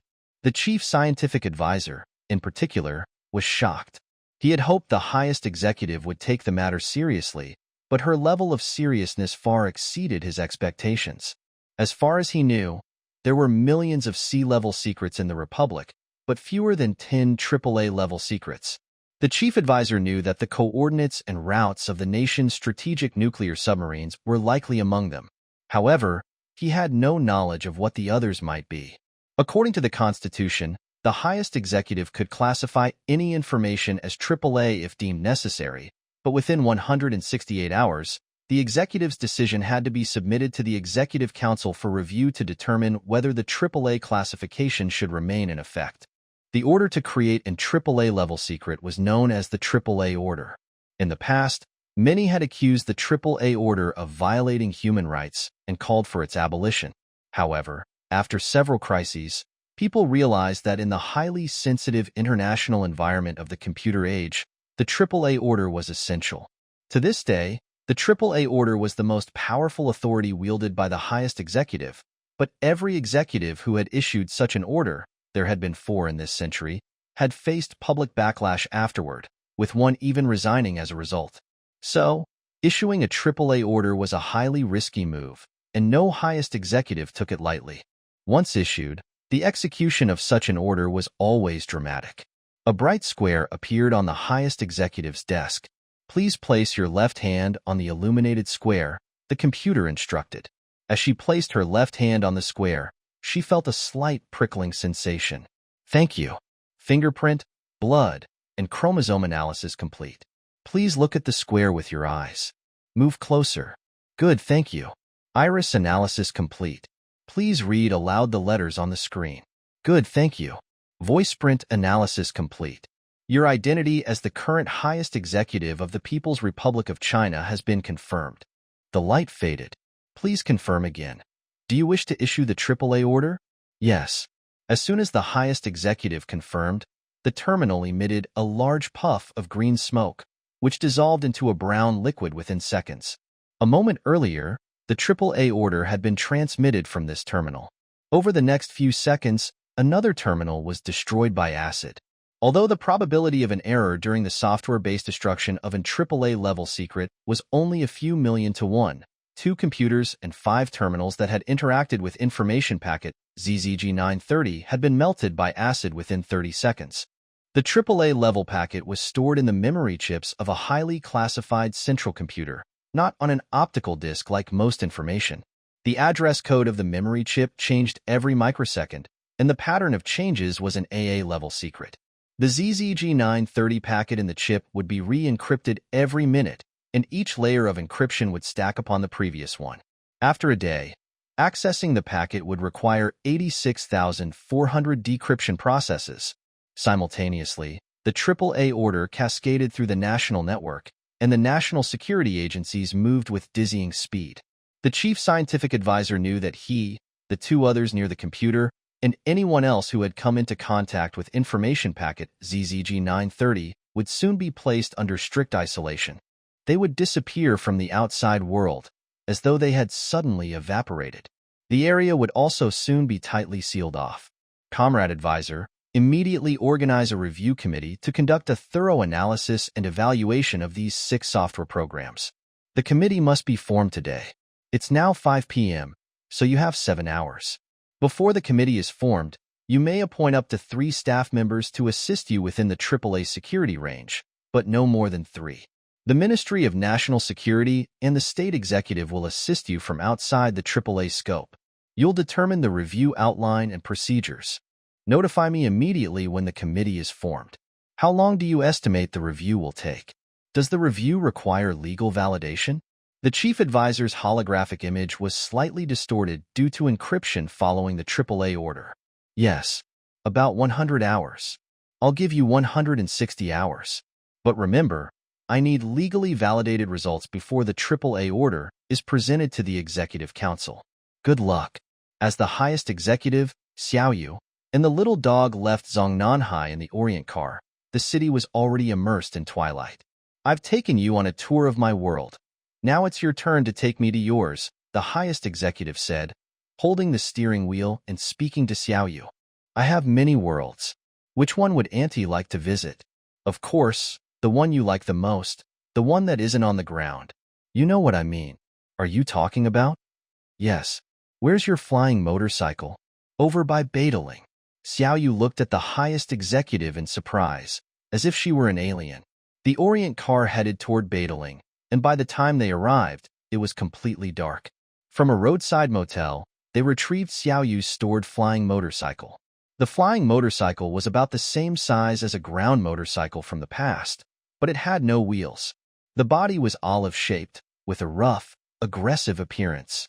It was equipped with 2 mini hydrogen turbine engines, fueled by metallic hydrogen, with power hundreds of times greater than the gasoline engines on old ground motorcycles. The hydrogen engines produced downward thrust, allowing the flying motorcycle to soar through the air, typically reaching altitudes of up to 3,000 meters, with a maximum speed of 1 Mach, the speed of sound. The engineer who invented the flying motorcycle in the early part of the century could never have imagined that his creation would become one of the century's greatest public nuisances. At nightfall, in the major cities across the country, a breathtaking scene was often witnessed. A distant roar would be heard, and within seconds, that faint rumble would turn into a nerve-wracking scream. Dozens, or even hundreds of flying motorcycles, racing at lightning speed through the skyscrapers at altitudes of only a few dozen meters, with their headlights blazing like a horde of mad fire orb streaking through the city. The deafening roar, the blinding flashes as they shot overhead, would leave even the most composed people covering their ears in shock, shouting in terror. It lasted only a few seconds, and the fire orb would speed away as quickly as they had come, disappearing like a fleeting nightmare, leaving behind buzzing windows, police sirens, and panicked citizens. All the riders of these flying motorcycles were children under the age of 13. A few years ago, when a group of flying motorcycles passed over Beijing, One crashed into the blade of a giant wind turbine outside Zizeman. The flying motorcycle and its 8-year-old rider were incinerated in a fireball, and the 300-ton blade, dropping from 200 meters high, severed a section of an overpass, killing 3 people and causing severe traffic congestion. On another occasion, a flying motorcycle collided with an aerial bar 150 meters high, and because of its extreme speed, it pierced straight through the giant helium balloon supporting the bar. Although the patrons were all rescued by helicopter before the helium leaked out, the balloon eventually landed on top of the China Construction Bank building, covering half of it and almost causing a fire. The most serious incident occurred during the Mid-Autumn Festival in 2180, when a flying motorcycle crashed into the newly completed China Trade Building. The metallic hydrogen fuel exploded on impact, tearing off the top 3 floors, a revolving restaurant, and the helicopter landing pad in a muffled blast. It was the most devastating traffic accident of the century. After that, these groups of flying motorcycles speeding through the night sky became regarded as a social problem of the 22nd century, akin to the drug abuse and homosexuality of the past 2 centuries, referred to as the locust plague of the 22nd century.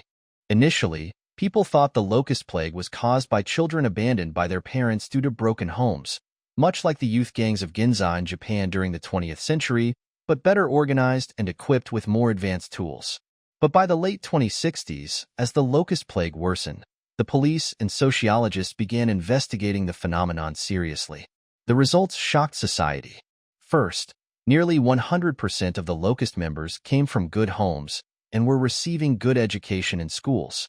Even more surprising was the lack of any clear organization among them. Here's a typical conversation between the police and a child riding a flying motorcycle. "Why do you do this, kid?" "I don't know. Flying between high-rise buildings at 500–600 kilometers per hour, even flying at supersonic speeds over the city, don't you realize how much danger that puts you, people's lives and property in?" "Yes. So why do you keep doing it? You're a good student with excellent grades, aren't you? Do you have criminal intent? Stop crying, answer me." "I really don't know. I can't control myself when it's time to fly. I'm addicted. I just have to fly." "When does this happen?" "All right. Tell me when and where do you agree to meet? Who organizes and leads you?" "It's not like that. We don't make agreements, and there's no leader. I just start flying and see other kids there. I don't even know those kids." "Nonsense." "It's not nonsense. You don't understand kids' things.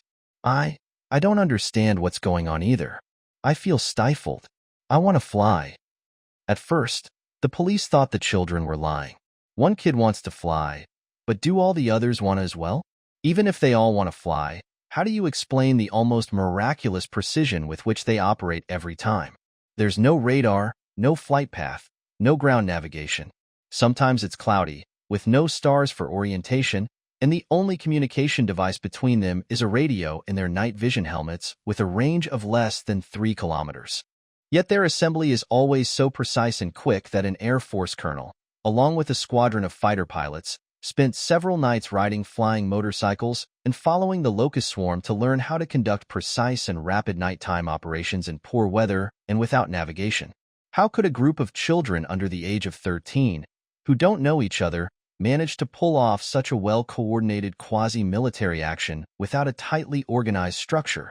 But after countless interviews and investigations, the police finally accepted an incredible truth.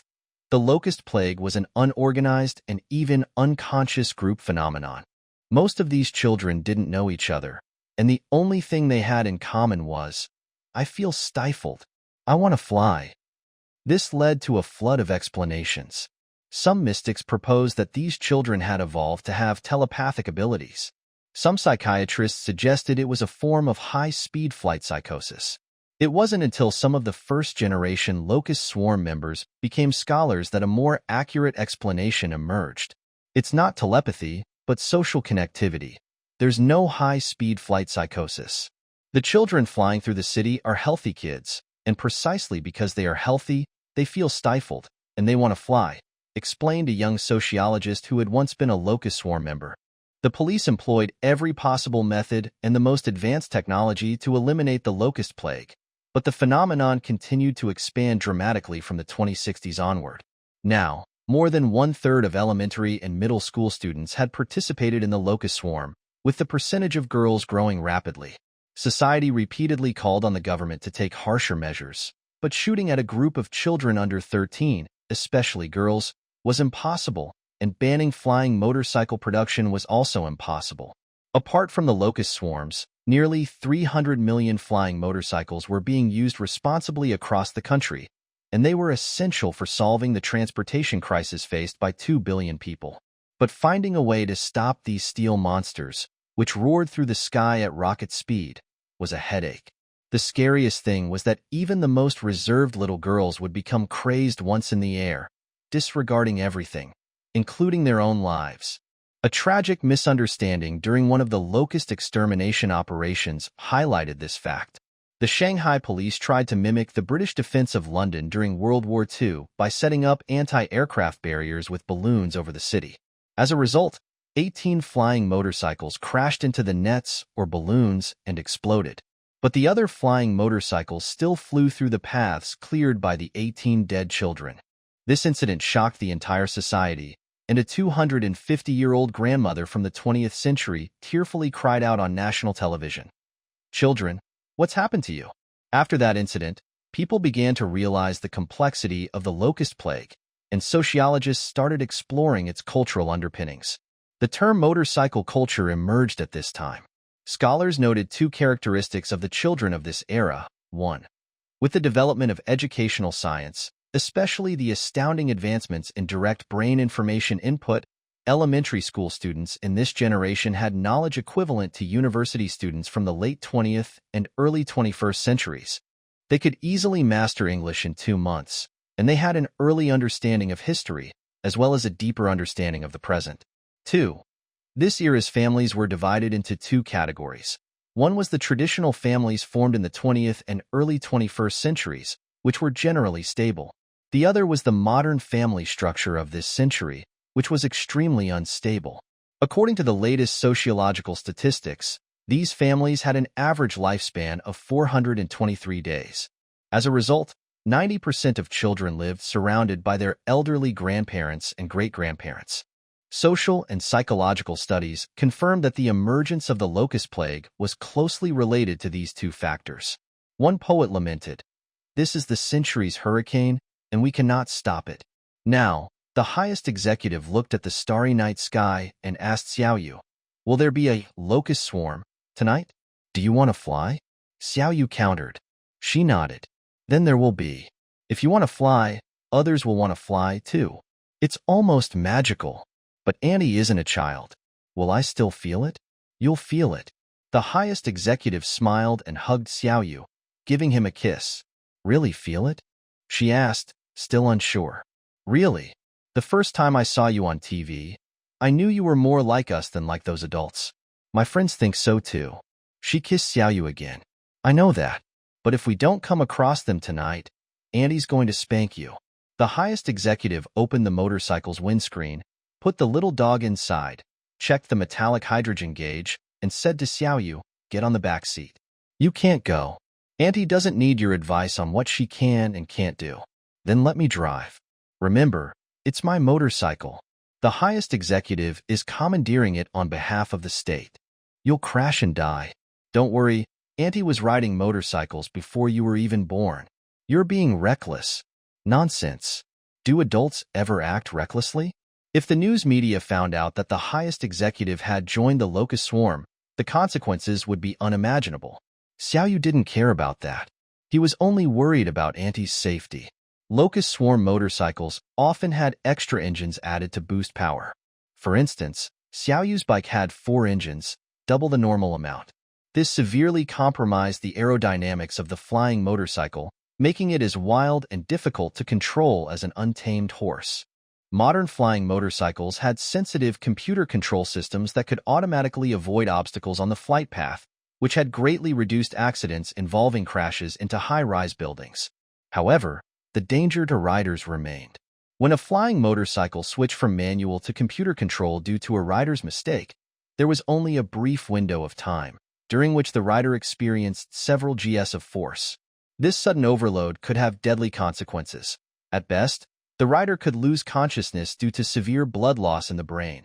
At worst, the brain and internal organs could be torn apart by the extreme G-forces. The 4 hydrogen engines emitted a soft hum, and the flying motorcycle rose nimbly into the air, stirring up a cloud of dust below.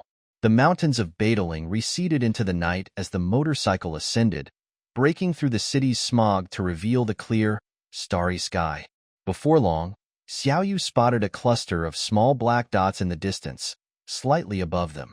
Tonight's flying party, as the kids called it, had over 100 flying motorcycles, a medium-sized gathering. The highest executive pulled the control stick back, and their motorcycle climbed toward the locust swarm. 2 other motorcycles joined them as they merged into the swarm. They could see that they were surrounded by iron sparrows on all sides, everyone flying silently beneath the glittering stars with their lights off. Suddenly, the highest executive felt her heart connect with the flying children around her. In that moment, under the starry sky, they all understood each other perfectly. They all shared the same burning anticipation, a fiery energy that surged through her chest, roaring to break free and explode into the open sky. Xiaoyu, Annie wants to say a lot of boring things right now. Would you listen? She said to Xiaoyu through the helmet intercom. No, just focus on flying. I'm going to say them anyway. So listen, are you going to lecture me about not flying motorcycles anymore? Silly kid, if anyone should be lecturing, it's you teaching me now. If you spill the beans to the press tomorrow, I might have to resign. Maybe I will. What? Please don't. We're friends, right? You have to be a good friend. Just now, I could have turned the intercom to the police frequency and given one command, and all the air police in Beijing would have been on you and your little buddies. But Auntie knew her friends liked their flying parties, so I didn't do it. And you know Auntie likes being the highest executive. Could you bear to ruin that? You have to promise this will be the last time. Just this once, I swear. I won't dare again after this. But you absolutely can't tell those nosy reporters, or your chatty little friends either. No one. Be a good kid, Annie begs you, please? Come on, Pinky swear. All right, I agree, just focus on flying. No, we have to Pinky swear. The motorcycle wobbled in the air as they struggled to link pinkies. Ahead, the sea of lights that was Beijing appeared. Over 100 headlights suddenly blazed into blinding silver beams, and the engines of over 100 motorcycles roared in unison, shaking the stars in the heavens. The little dog yelped in terror. The flying motorcycles screeched as they dove toward the sea of lights below. The engines of the motorcycles ahead spewed long tongues of orange fire, heating up the windshield of the highest executive's motorcycle. The flying party had begun. So, Auntie, what were you going to tell me? Xiaoyu asked. About the troubles of being the highest executive. I have no one else to talk to about this. Look down at this land. There are 12 billion centenarians, she said, as if speaking to Xiaoyu, but also to herself. Her heart raced, her blood boiled, but her voice remained calm.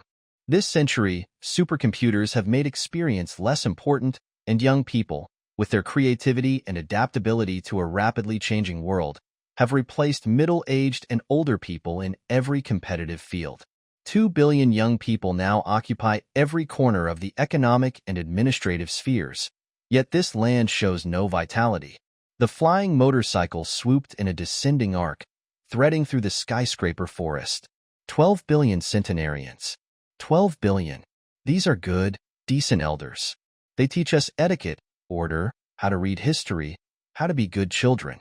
But they refuse to look at this whirling world, a world where capital turnover is measured in milliseconds, where a small country can be bankrupted or made rich within hours. 2 gleaming skyscrapers loomed ahead, and the motorcycle shot between them like lightning, with another cluster of skyscrapers rushing toward them. It felt as if the earth itself was spinning crazily below them. Psychology and sociology both show that after the age of 150, people's thinking undergoes a fundamental change. Past experiences and traditions become like religion, sacred and inviolable, and any new ideas are seen as evil heresies. Everything in their minds becomes fixed, like iron that won't dissolve in water. These elders form the foundation of society, and their influence far exceeds their numbers. Though they've left the forefront of society, they still transmit their stagnation into society through traditional channels like the family. It's like a desert of inertia, where the vitality of youth, like a stream, can only flow a short distance. Red, blue, purple, and green lights flashed as the motorcycle seemed to dive into a fireworks display. What can we do? We can't increase the proportion of young people. We already have 20 billion people. Auntie is trapped under a double-edged sword. One edge is population growth, the other is societal aging. If I dull one edge, the other only becomes sharper. What should Auntie do? I can only inch forward step by step, and even that's incredibly difficult. I feel like a little insect, crawling on a web that's been spun for thousands of years, and with every step, I get more entangled in this sticky web. The skyscraper forest momentarily vanished, revealing Tiananmen Square. Last year, on National Day, I watched the parade from the tower. My God, a sea of white hair. The sight almost killed me. I told myself it couldn't go on like this. It just couldn't. But what can Auntie do? You kids have your way out, you fly motorcycles. Now that I've experienced it, I see it's exhilarating. The flying motorcycle howled over the ancient capital of the East, as if a giant gasping for breath had been momentarily freed from the mountain pressing down on him, and now cried out in madness. On this summer night, the magma of life, suffocated for so long, burst through the tiniest of cracks with a furious scream. Soon, the locust swarm passed the densest part of the city's lights. Above them, another line of lights appeared, that of police helicopters. The flying motorcycles dispersed, flying away from the city they had disrupted. Tonight's flying party was over. The motorcycle landed by a quiet river in the far suburbs. It was peaceful here. The moon was rising from behind the black mountains, casting a shimmering light on the river. Tonight was amazing. Auntie, if only you weren't the highest executive, we could play like this every day. Just make sure to take good care of the little dog. He loves sausage. Ready to go home? People belong to their homes, whether they want to or not. I'm sure you didn't come up with that. Great-grandfather said it. Good kid. Come home with Auntie? Auntie doesn't have a home anymore. True, but I still have a place to stay. And so, Xiaoyu went with the highest executive to her residence in Shijingshan, her old home. Now, Xingxing and her father were gone. This home was beautiful, equipped with an advanced holographic audiovisual system. As soon as they walked in, the tidy, elegant room appeared for only a few seconds before transforming into a vast, mesmerizing blue ocean. The sea gently swayed, and the salty breeze could be smelled. Xiaoyu and Auntie had dinner under a coconut tree on a small island, while the sun glittered on the water and a flock of seagulls circled overhead. After finishing their 2 fried chickens, they drifted down the Amazon River on a raft, eating ice cream as the rainforest slowly passed by, with some black children waving at them from the shore. Then they drank beer on the red sands of Mars, and later, they found themselves on a crystalline planet where the sun illuminated the other side, causing dreamlike halos to ripple through the crystal earth. Finally, they fell asleep in a quiet forest, where beams of golden light filtered through the ancient trees and a spring sang softly beside them. As the sky darkened and the first stars appeared through the forest canopy, Xiaoyu, nestled in the highest executive's arms, drifted into sleep. Just before fully dozing off, he asked, full of surprise and curiosity, "Why doesn't Auntie have any centenarians in her house?" But Auntie had already fallen asleep. On countless previous nights, surrounded by the crowded and stifling elderly, Xiaoyu had been plagued by endless nightmares, where a dark, wrinkled sack trapped him, and he struggled in fear. But tonight, in this beautiful home without centenarians, in Auntie's warm, heavenly embrace, the child dreamed of soaring into the deep blue night sky, with stars shining silver around him. He grabbed hold of a star, and it sang with a clear, melodic sound. When Xiaoyu woke up the next day, the forest was gone, and the morning light filtered softly through the curtains. He was still nestled in Auntie's arms as she slept soundly, her steady breaths gently ruffling Xiaoyu's hair. Xiaoyu had no idea what had happened late last night. In his dream, the music of the stars was actually the doorbell. Auntie quickly woke up, gently set Xiaoyu down, and got out of bed to dress swiftly. The lieutenant entered, and Auntie signaled her to stay quiet by putting a finger to her lips. They silently left the room. Then, a few nearby insomniacs vaguely heard the faint sound of a helicopter. Point 3 The Republic has a total of 5 earthquake resistance bases, distributed across the Northeast, North China, Central China, Southwest, and Northwest regions. These bases have nothing to do with earthquakes. Instead, they are massive underground computer centers located 200 meters below the surface. Their purpose is to ensure that even in 2 extreme scenarios, the Republic still has enough supercomputers running. These 2 scenarios are, 1. A nationwide computer network collapse due to software issues, or 2. The hardware of the national computer network being destroyed by a nuclear attack. These 5 earthquake resistance bases are classified as AAA-level secrets. This is an ordinary rural weather station in the mountainous outskirts of Beijing.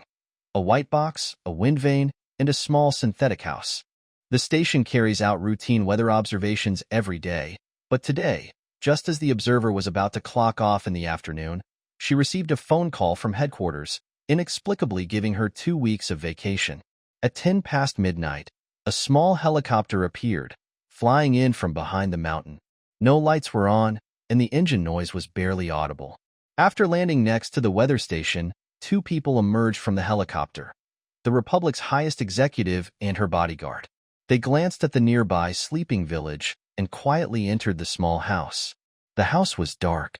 The lieutenant switched on a small flashlight, revealing 2 fully armed soldiers inside, one of them holding a black military dog. They saluted the highest executive and smiled at the lieutenant. The house was cluttered with measuring cylinders and broken wind vanes, along with the observer's simple bed. Suddenly, the floor shifted slightly, and the whole house began to descend.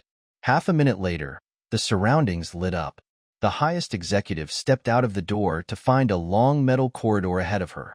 As she walked along the corridor, she could faintly hear the clicking sounds of identification devices on either side.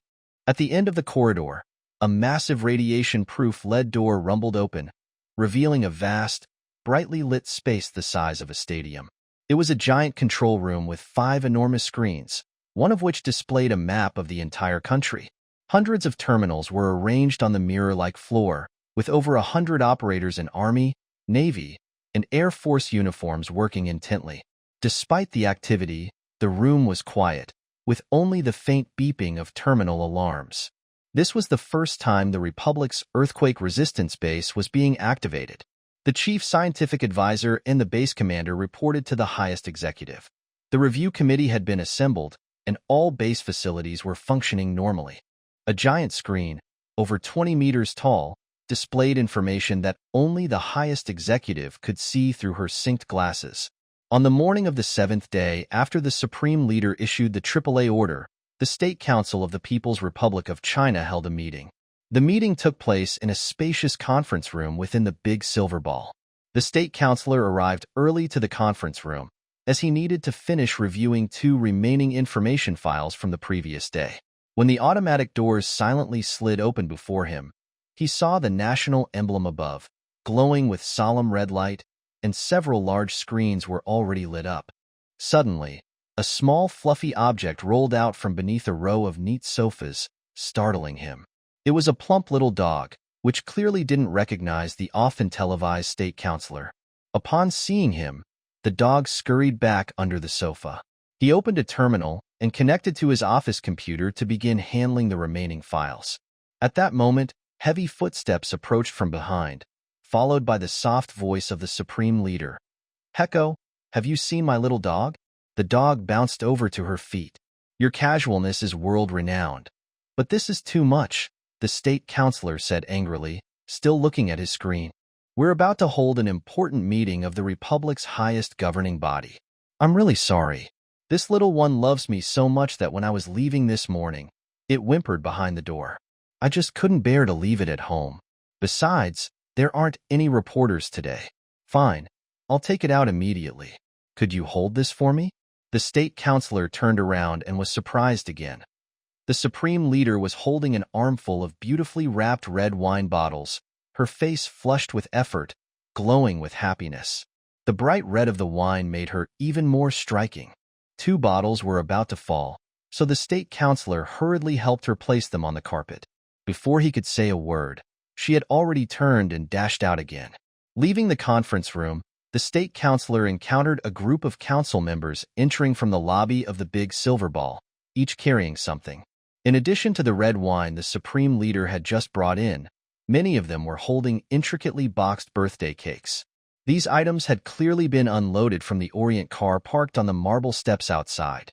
Every council member gave the state councilor a helpless smile as they passed, and several staff members and security personnel from the Big Silver Ball were also cheerfully helping to carry the items, though they had no idea what was going on with the Supreme Leader today. In the conference room, the council members watched in amazement as the Supreme Leader bustled about like a child at play, filling the room usually reserved for important secret meetings of the Republic with tempting birthday cakes, all while giving directions non-stop. Open all the wine bottles. Don't have an opener? Just knock it open like this. Could you find some wine glasses? Ah, thank you so much. These are candles. Put them in just one per cake. Thanks. Ah, don't light them yet.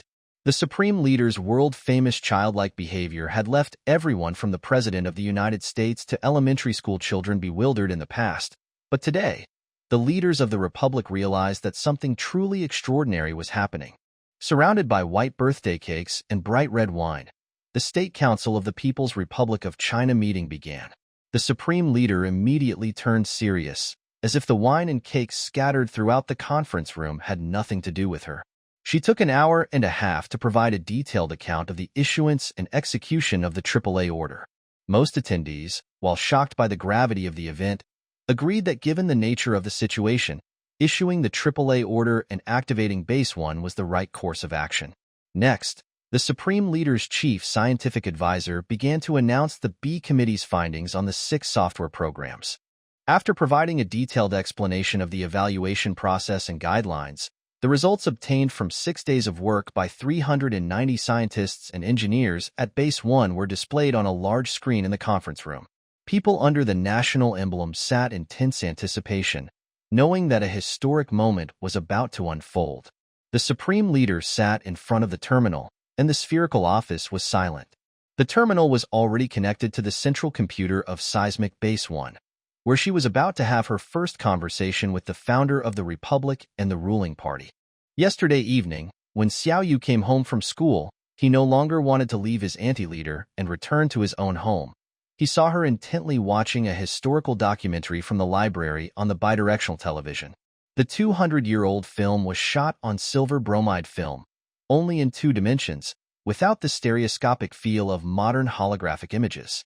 Moreover, due to the long preservation time, the image and sound quality were poor. The film showed the awe-inspiring sea of red in Tiananmen Square from 200 years ago. Auntie, what should we eat today? Have you seen this? The Supreme Leader pulled Xiao Yu close to her and pointed at the screen. Seems like we watched this in modern history class. Seems like? I just connected to your school's library and checked your history textbook.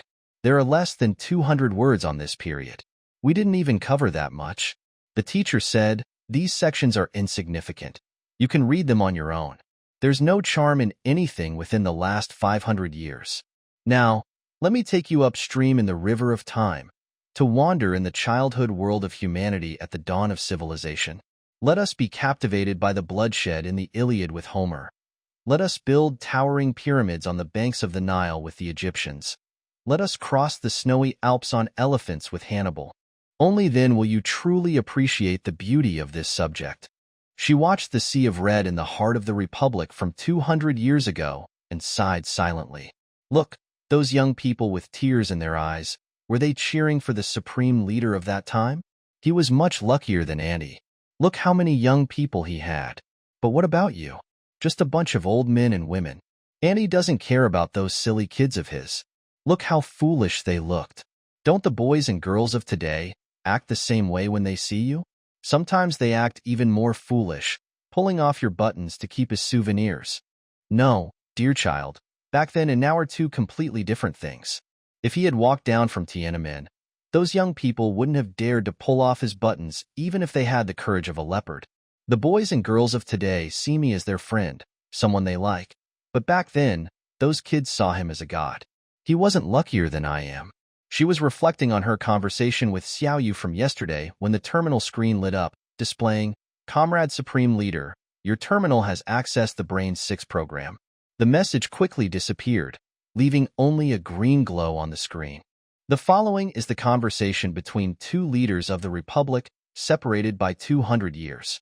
"Heko, old sir," she typed in Chinese.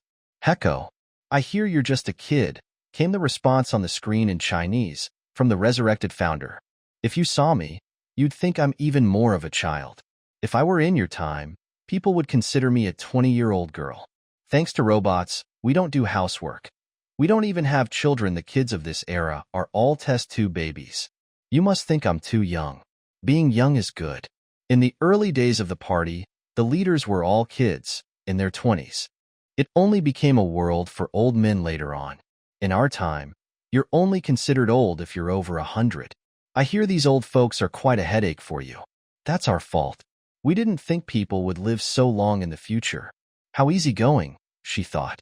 "The mistake from your era has become the greatest disaster and threat to the Republic today. Better not dwell on it, or I might throw a childish tantrum. I'm here today to get to know you. I've watched documentaries of your time over and over, and the demeanor of your leadership group fills me with admiration. A bunch of old guys, nothing to admire. You had a kind of demeanor that has disappeared in this era. From the films of your time, you all seemed so at ease, displaying an inner strength that shone through your casual actions, without any need for deliberate displays. I don't have that strength. In front of the people, I have to exert effort to show my strength, to make them feel I'm capable of fulfilling my mission, so I always feel exhausted. That has to do with the times. Yes, in this era, when people choose a leader, they first look at whether they're likable, then whether they're strong. The image of a leader is becoming more and more like a movie star or a sports star. In fact, today's outstanding leaders are often called political stars. For example, if I didn't look charismatic, I wouldn't have been elected supreme leader, no matter how capable I was. If a girl isn't pretty or a boy is short, they shouldn't even dream of becoming a national leader. That's progress. It shows that people have become more conscious of shaping history. There won't be another Napoleon. History didn't have much choice when it needed Napoleon. He wasn't a god, and he made plenty of mistakes. Taking 600,000 soldiers to Moscow in the dead of winter was a huge blunder. I prefer Tolstoy's portrayal of Kutuzov over Napoleon. He was an old man who seemed muddled but was clear-headed inside. A very respectable old man. Outwardly, he watched history from the sidelines, but he understood how the great river of history flowed, knowing what he could and couldn't do. "Old sir, I'm just a naive child, but out of respect for you, I'll speak my mind. In your time, our party was founded on historical materialism, so how did we accept the title Great Savior of the People?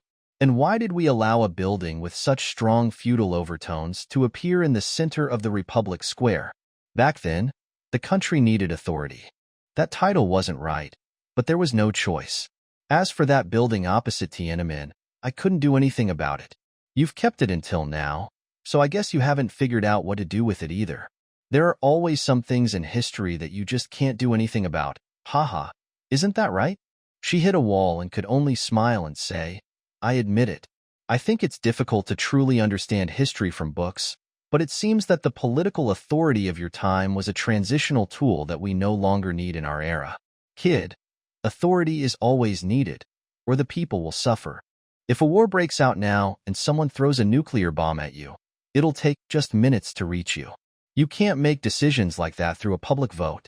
The supreme leader was momentarily speechless. Even if she wanted to refute him, she couldn't match his concise, eloquent, and powerful language. One day, he might be surprised at how fast public voting can be in this era, but it was true that it was still too slow for the scenario he mentioned. The leaders of that time had a knack for expressing profound thoughts in the simplest and most vivid language. "Old sir, did you feel lonely in those final years of the last century?" she boldly asked. "In those days, there was no one to talk to. If I said one thing, they'd take it as if I'd said 10,000. So I just said less. The one I talked to the most was a foreigner named Snow. When I talked to him, he took it word for word. so I could chat with him for a whole day. I remember you lived here, where the big silver ball stands now, in a set of ancient buildings surrounded by red walls called Fengzi Garden. In your final years, it seems your wife lived separately from you. Your children weren't around, and your position in the Republic was very different from mine. Now, people see me as a representative of their will, with no sense of dependence on me. They can understand my difficulties. But for you, back then, the people saw you as a pillar holding up the sky. They thought the sky would fall without you. In such an environment, I imagine it must have been lonely. There was no reply, but she couldn't stop herself from continuing. I'm lonely now too. Just a few days ago, my family fell apart, and my daughter isn't even mine anymore. But I don't think this loneliness will last too long. Just 3 more years, only 3, and after that, I'll be living a completely free life. By then, I'll be just a regular person, and in another 3 years, no one on the street will even recognize me. You might find that hard to believe, but people in this era have very short memories for historical figures. There are so many celebrities everywhere on the planet that they have to quickly forget the old ones to remember the new ones. The last Supreme Leader is now a conductor for a symphony orchestra. The one before that is working as a vet in an animal hospital, treating cats and dogs every day. As for those who came before them, I don't even know where they are or what they're doing. No one does, except their friends. 3 years from now, I want to be a kindergarten teacher and maybe a tennis player. She was lost in her daydream, gradually forgetting the gap between the two eras. But first, I'll have a beautiful family, which is quite an effort in this day and age. If the first one doesn't work out, I'll just start another, and if that doesn't work either, I'll try a third. Counting the one I already had, that'll be 4 families in total, and by then I think I'll be at the age when we can finally settle down. But if that family still isn't right, I'll keep looking. I'll never get tired of searching until I find a perfect home, and I'll have a beautiful child again. And just like you, and everyone else, I have the means to live forever now. I can't even imagine how wonderful that is. Sometimes it excites me so much I can hardly breathe. After my child grows up and leaves me, maybe I'll fly to Mars and become the supreme leader of the new nation being built on that planet's red desert. Then I'll come back to Earth and start a project. Build a 1,000-square-kilometer mirror in synchronous orbit to reflect sunlight so that Earth never has night again. Then, I'll live a peaceful life, retreating to the Mariana Trench, composing music in the depths of the ocean, and playing the piano for the whales swimming above me. Then I'll return to the surface and see if I can cultivate a ginkgo tree as tall as the Himalayas. Then, let me think, then I'll go to outer space to search for life. And if I can't find any, I'll grab a handful of Earth's bacteria from my photon ship and scatter it on some planet in the Sagittarius or Sirius constellations. Maybe in a few million years, those bacteria will evolve into a whole new group of beautiful children. When I need an intense life, I'll inject my consciousness into a super-dense starship and dance in the nuclear flames at the center of the sun.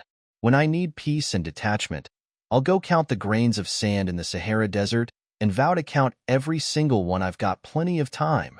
I want to live in an endless ecstasy, experiencing 1,000, 10,000, a billion lives. I want to experience everything in the universe while keeping my heart forever young. Sorry. She snapped out of her endless daydream, eagerly awaiting the other party to pour out a similar stream of thoughts. But the response she received immediately brought her back down to earth. Underneath her long string of silly words, only one small line appeared on the screen. Go on with your work. We'll talk later. She sat there in a daze, like a child on Christmas Eve who had waited a whole month for Santa Claus, only for him to glance at her and leave without giving her anything. The holographic phone rang. The Supreme Leader sighed and turned around. The holographic image of the control hall in Seismic Base 1 appeared, obscuring half of the spherical office. The scientists still working at the base were reporting on the progress of the 6 resurrected individuals, and every day brought new miracles. It had been 10 days since the 6 people were revived, and during that time, they had lived quite well inside the integrated circuits of the massive computer. Physically, their form of existence was nothing more than countless trillions of points with varying electrical potentials inside those integrated circuits, each point representing either a 0 or a 1. But this massive number of zeros and ones had fully replicated the memories and consciousness of a person.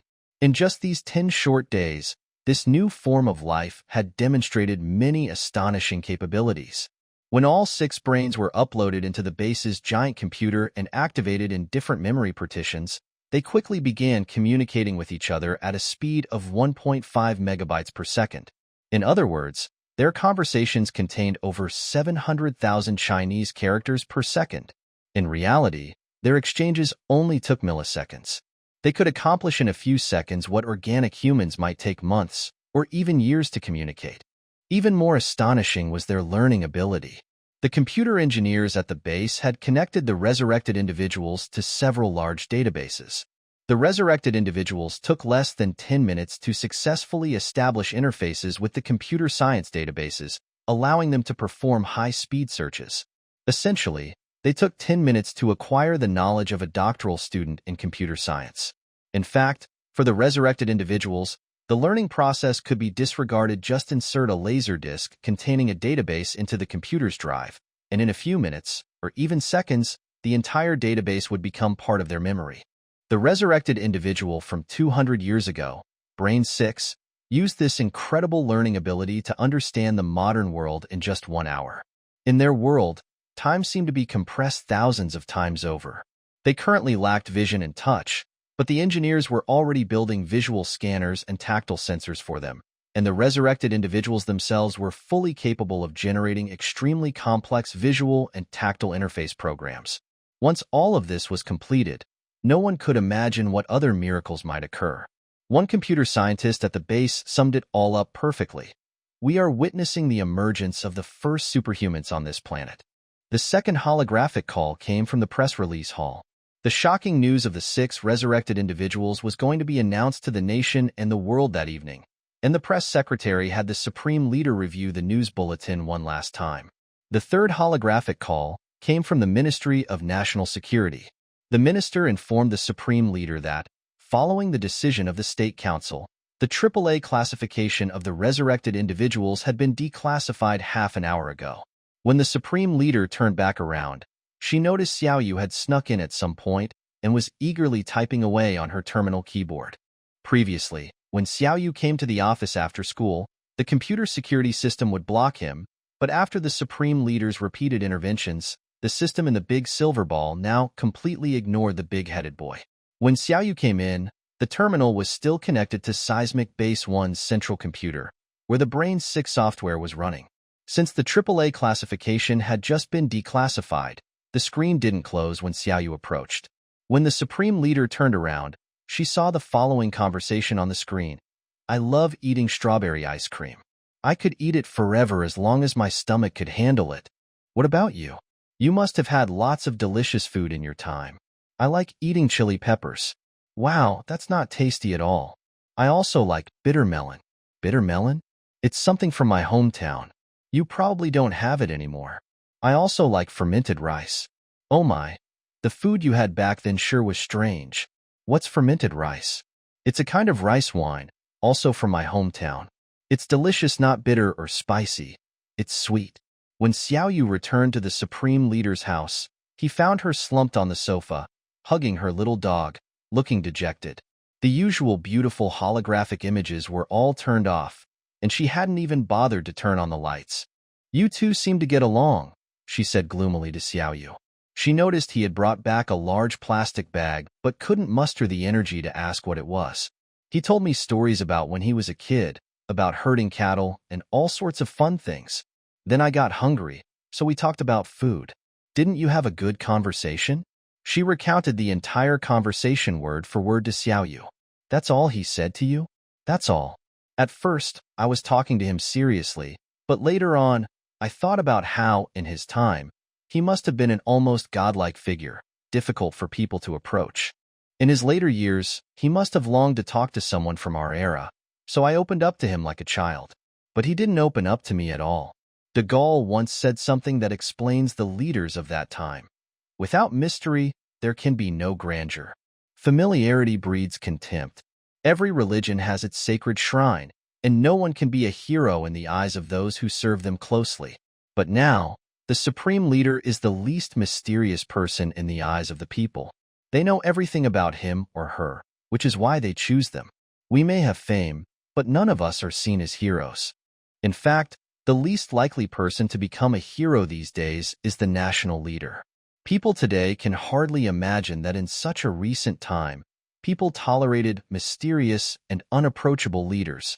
I'm 2 centuries apart from him. We're no longer the same. Just keep talking to him next time. He's probably looking forward to talking to you again. I know what he's thinking right now. He's probably wondering, is this century insane? How did they give the Republic to such a little fool to lead? Ugh, I can't even imagine the impression I left on him. Do you think he sees Annie the same way we see this little guy? She pointed to the silly little dog bobbing its head in her arms. So what if he does? This little guy is pretty lovable. Sigh. Come on, Auntie, don't be so down. I brought something tasty. Remember the strange food he told me about, called fermented rice? Here it is. He told me how to make it. I went to the East Suburb Food Factory earlier, and the chief engineer there said it's a long-lost Southern folk food. He tried following my instructions, which usually take half a month to make, but we used a catalytic machine that sped up the fermentation process by over 100 times, and we gave it a shot. The Supreme Leader's interest was piqued immediately. She dumped the contents of the plastic bag onto a stainless steel serving tray, forming a large heap. It was a sticky rice dish, like a very thick rice porridge. She didn't even bother with a spoon and pinched a small clump with her fingers, popping it into her mouth. The taste was both sweet and sour, absolutely delicious. They devoured the food without a word, not even pausing to speak. The little dog barked in protest a few times, but they were too engrossed to share. When they finally stared at the empty tray, they were astonished at how much they had eaten. The Supreme Leader tried to stand up and clean the table, but she couldn't. The room seemed to spin, and she noticed Xiao Yu lying on the carpet, half asleep. Then she remembered the resurrected founder had mentioned that fermented rice was a type of rice wine. Good boy. Tomorrow go find that engineer and have him make us 20 kilos of this. This rice porridge. It's divine, like tasting the misty spring of Jiangnan from 2 centuries ago. He must think I'm acting foolish today, for sure. But I'm not. He is. Back in the 1950s, the farmers he led told him they could harvest 10,000 kilograms of rice per acre, and he actually believed them. Even our modern nitrogen-fixing crops can't yield that much. And he wanted to set up little furnaces all over the Republic to smelt 12 million tons of steel. How silly. We produce 52 billion tons of steel a year now, without smashing up pots to do it. Auntie, Xiao Yu said groggily, you shouldn't be the Supreme Leader anymore. We should just go to Antarctica or somewhere and have fun. Let him do it. He was already the Supreme Leader 200 years ago. She felt lightheaded as she lay on the sofa, but her mind suddenly cleared. The child had unintentionally voiced her deepest fear. After the news of the resurrection of 6 individuals within a computer was released, the world spent 2 sleepless nights in excitement. Once people calmed down a bit, they realized that while science had introduced a new form of existence for humanity, it also brought an unprecedented number of societal challenges, touching every aspect of human society. These challenges came so suddenly and in such overwhelming numbers that history had never seen anything like it before. It was at this critical moment that the 175th Extraordinary People's Congress was convened. When the Supreme Leader entered the main hall of the People's Congress, most of the council members were already seated, neatly arranged on the podium. She took her seat in the front row and glanced around at the building that was nearly as old as the Republic itself. Everything here looked much the same as it had 2 centuries ago. The only difference now was that instead of facing a vast sea of people's deputies, the leaders on the podium were looking out at a field of empty but worn-out chairs. The enormous space of the main hall felt hollow, with only the council members seated on the stage. The surrounding lights, encircling the red star high above, illuminated the hall with a serene stillness. Outside, the city buzzed with activity, but time seemed to flow differently within the building, as if the vast interior was reflecting deeply in solitude. The heavy walls and the time-worn chair arms spoke of 2 centuries of trials and tribulations, and even the air seemed to carry the echoes of historical specters. A gentle bell rang. It was now 8 p.m., Night had fallen across the land, and the People's Congress was about to begin. The lights on the high ceiling of the main hall dimmed, as did those on the podium, although the row of seats remained clearly visible. Gradually, a mist seemed to rise among the seats, slightly distorting and swaying their shapes. Everything in the hall began to shift in this way. Finally, first the lower seats, then everything else seemed to evaporate, replaced by an endless dark blue space, as though submerged in the depths of the ocean. The massive building itself seemed to dissolve into this ocean. The space continued to darken until distant stars appeared in the vast expanse, followed by the sight of our planet floating in space. It was breathtaking, like a blue crystal orb suspended in the endless night sea of the universe, with swirling white cloud bands making it even more beautiful, enough to mesmerize the soul.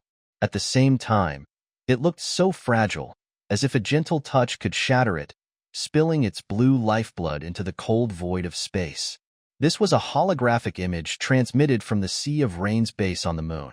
The blue crystal orb slowly approached, gradually revealing its immense size until the entire space was filled with the enormous blue planet. From the podium, the leaders could now make out the boundaries between oceans and land. A complete view of the Asian continent appeared from tens of thousands of kilometers away, and a red line began tracing the outlines of the Republic's borders, closing in to define the ancient nation's boundaries and coastline. The landmass moved closer still, and the wrinkles of its mountain ranges and the veins of its great rivers became faintly visible.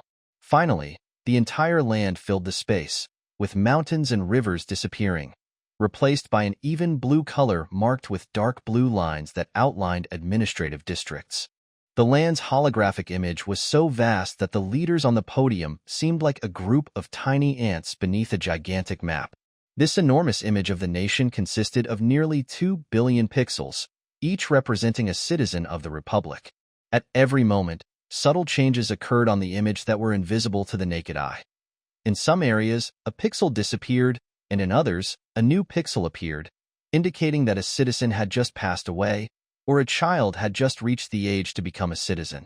The 20 billion pixels in the image were controlled by 800 million terminal devices or computer emulation terminals spread across the country.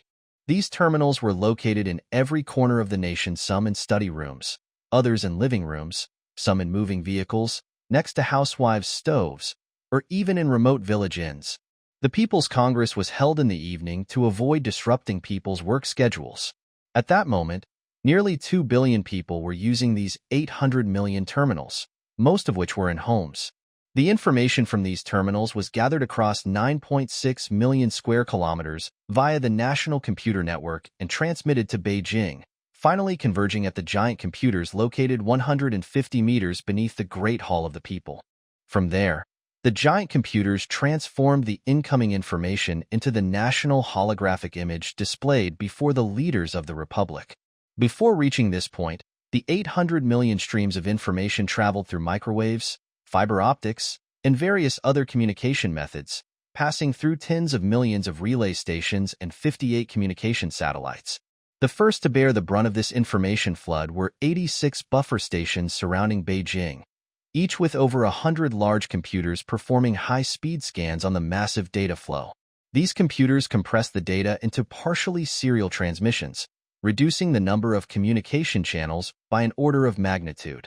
The first processed data flow then passed through 5 secondary buffer stations within Beijing, reducing the channels by another order of magnitude. Finally, after 2 stages of buffering and compression, the 800 million parallel information streams were fed into the central computer beneath the Great Hall of the People. This central computer system was made up of 5 Galaxy supercomputers, and at its core, 150 meters underground, lay a modern, large-scale information center. This center, using the Galaxy computers, generated the holographic image of the national territory that now filled the main hall. The People's Congress computer system was the most massive and complex system on the planet, a dual miracle of 21st century technology and politics. The People's Congress could be convened either as a regular or extraordinary session, with extraordinary sessions being called whenever the nation needed. In the 2050s, a state of emergency Congress was called in response to market disruptions, and the time from the decision to convene the meeting to its commencement was a mere 30 minutes. In this brief half-hour, the system turned the vast nation into a single conference room, seating 2 billion people together, allowing every citizen to directly converse with the nation's top leaders. Every important national decision could thus be discussed with the entire populace in an extremely short time. Regular sessions of the People's Congress lasted 5 days, while extraordinary sessions were typically shorter, sometimes lasting only a few minutes for a national vote. In some cases, 3 or 4 extraordinary sessions could be held in a single day. The Supreme Leader stepped up to the podium at the front of the stage. A beam of red light shone down from above, making her a small red beneath the massive image of the nation. 2 billion citizens watched her through their terminal screens, and through the immense national hologram, she gazed back at the 2 billion citizens. She announced the start of the meeting. In front of the national image, red text appeared, displayed in both Chinese and Esperanto. The People's Congress of the People's Republic of China management software is now running. The National Computer Network is functioning normally. The People's Congress computer system has completed its self-check. Level 1 buffer network is functioning normally. Level 2 buffer network is functioning normally. Central computer network is functioning normally.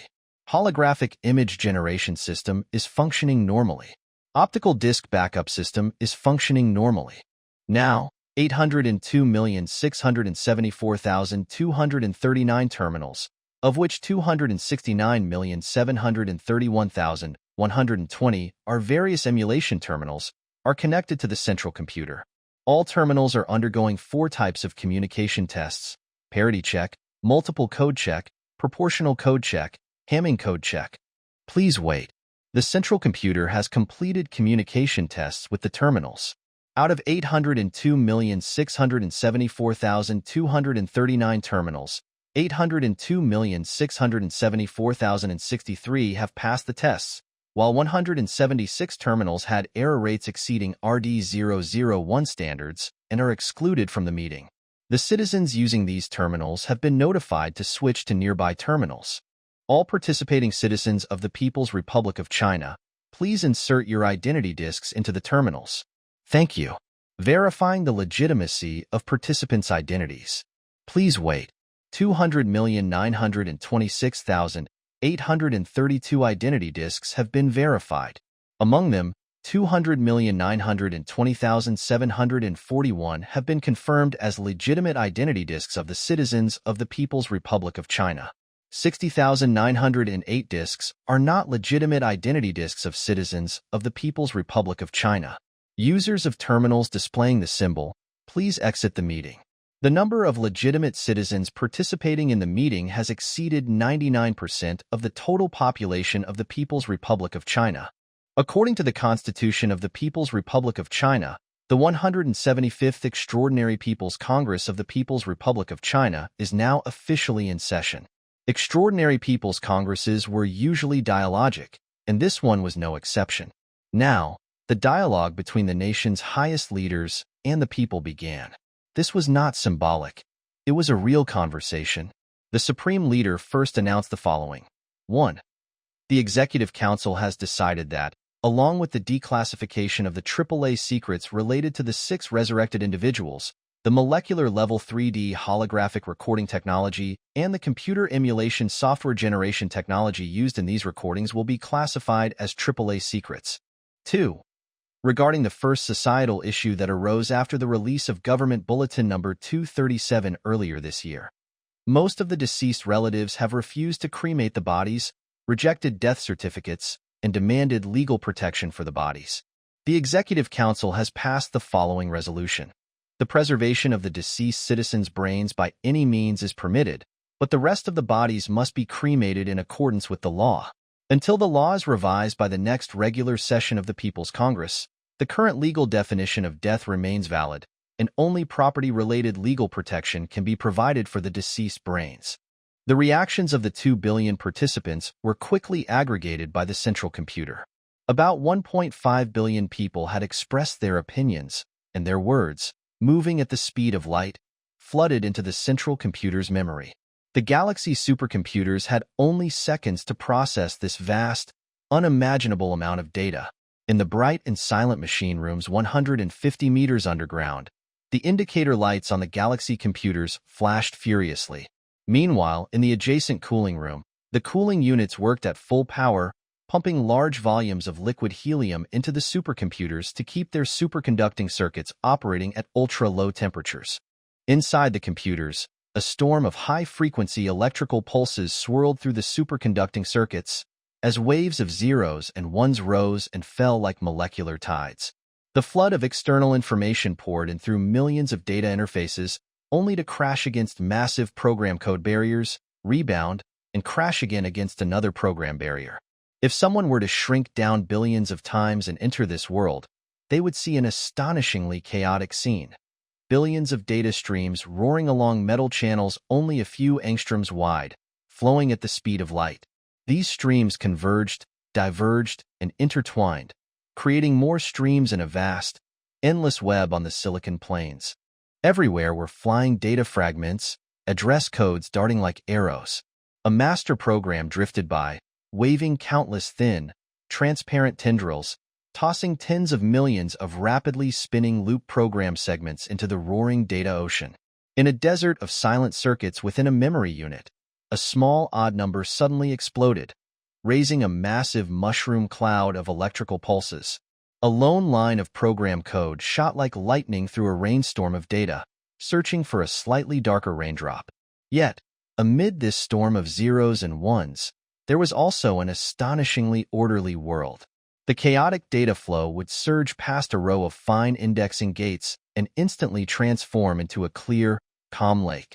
When a sorting module drifted like a ghost into a snowstorm of data, every snowflake would suddenly arrange itself by shape into an infinitely long chain within half a second, floating down a laser beam like threads onto an optical disc. In this storm of electrical pulses, if even a single molecule's state was wrong, if even a single zero were mistaken for a 1 or a 1 for a 0, the entire world might collapse. This was an empire of electrical pulses, and in the time it took to blink an eye, this empire would have already experienced hundreds of dynasties. But from the outside, this empire was just 5 semicircular columns, separated by tall glass screens, with a row of monitoring terminals. In the soft blue light of the cool white walls, everything was peaceful, giving no hint of the mad world within those 5 large columns. Here, only 2 girls in white uniforms stood by the monitoring terminals, calmly whispering to each other, one occasionally smiling. The first task of the central computer was to back up all the incoming information. If this data had been recorded on traditional paper, by the end of the People's Congress, the Great Hall would have been buried under heaps of documents. However, with modern technology, this massive amount of information could be recorded on just 2 book-sized optical storage disks, each weighing only a few dozen grams. At the end of the session, these 2 disks would be backed up 5 times and stored in 5 national archives. If a citizen chose to enter their identification code when making a statement through a terminal, they would be able to access a record of their words for years to come. The second task was far more complex. The supercomputers summarized and condensed the incoming data, reducing the 1.5 billion individual opinions into a few or a dozen statements for the leaders to review. The software used for this task was of immense importance. To the nation and its people, this software was as sacred as the Constitution. The degree of summarization varied depending on the needs of the situation, with 100 levels of precision available. Normally, the first level was used, but if public opinion was highly divided, higher levels of precision were employed. A precision level of 10 would output tens of thousands of words, while a precision level of 100 was impractical. At that level, every citizen's original statement would be listed, and even if one statement were displayed per second, it would take over 60 years to read through the entire conversation. In reality, if the government ever had to resort to a precision level above 50, the nation would be too fractured to function. The third task was to visually represent public sentiment on the holographic image of the nation. Each pixel could display a different color of light to express a citizen's attitude or emotions. Green for approval, red for disapproval, yellow for happiness, black for sadness, gray for doubt, purple for anger, white for disappointment, and blue for neutrality. The same color could also vary in intensity and flicker to indicate the strength of a person's feelings. Each pixel's light could be directly controlled by the citizen operating the corresponding terminal. The engineers and social psychologists who designed this vast system were astonished to discover how quickly people of all ages and backgrounds adapted to this color language. This simple system conveyed the opinions and emotions of the entire population to the nation's leaders with striking clarity and power. The sight of this immense holographic image, controlled simultaneously by 2 billion people across 9.6 million square kilometers, gave new meaning to the concept of the people.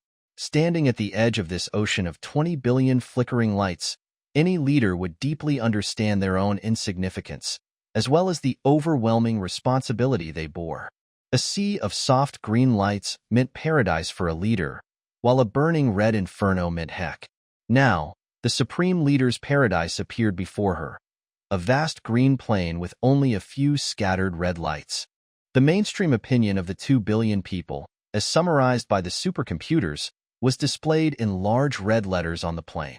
Rushing to introduce major scientific and technological achievements into an unprepared society may disrupt the delicate balance of modern civilization, leading to unimaginable consequences.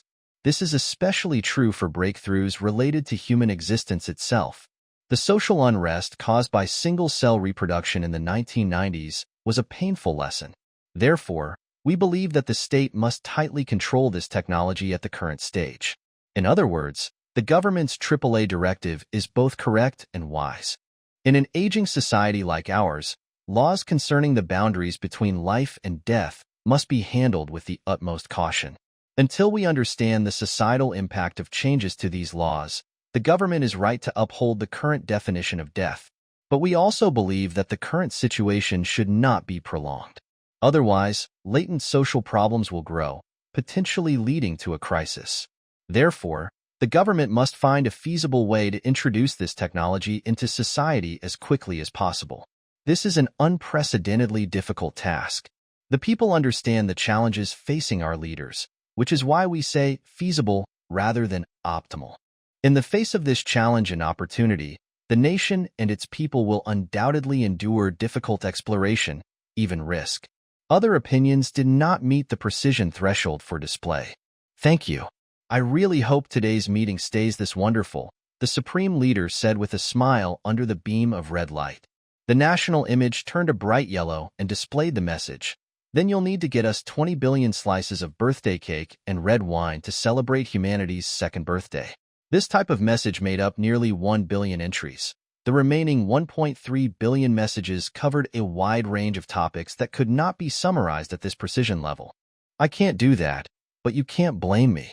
The Alcohol Restrictions Act was passed in this very hall 6 months ago by your own votes.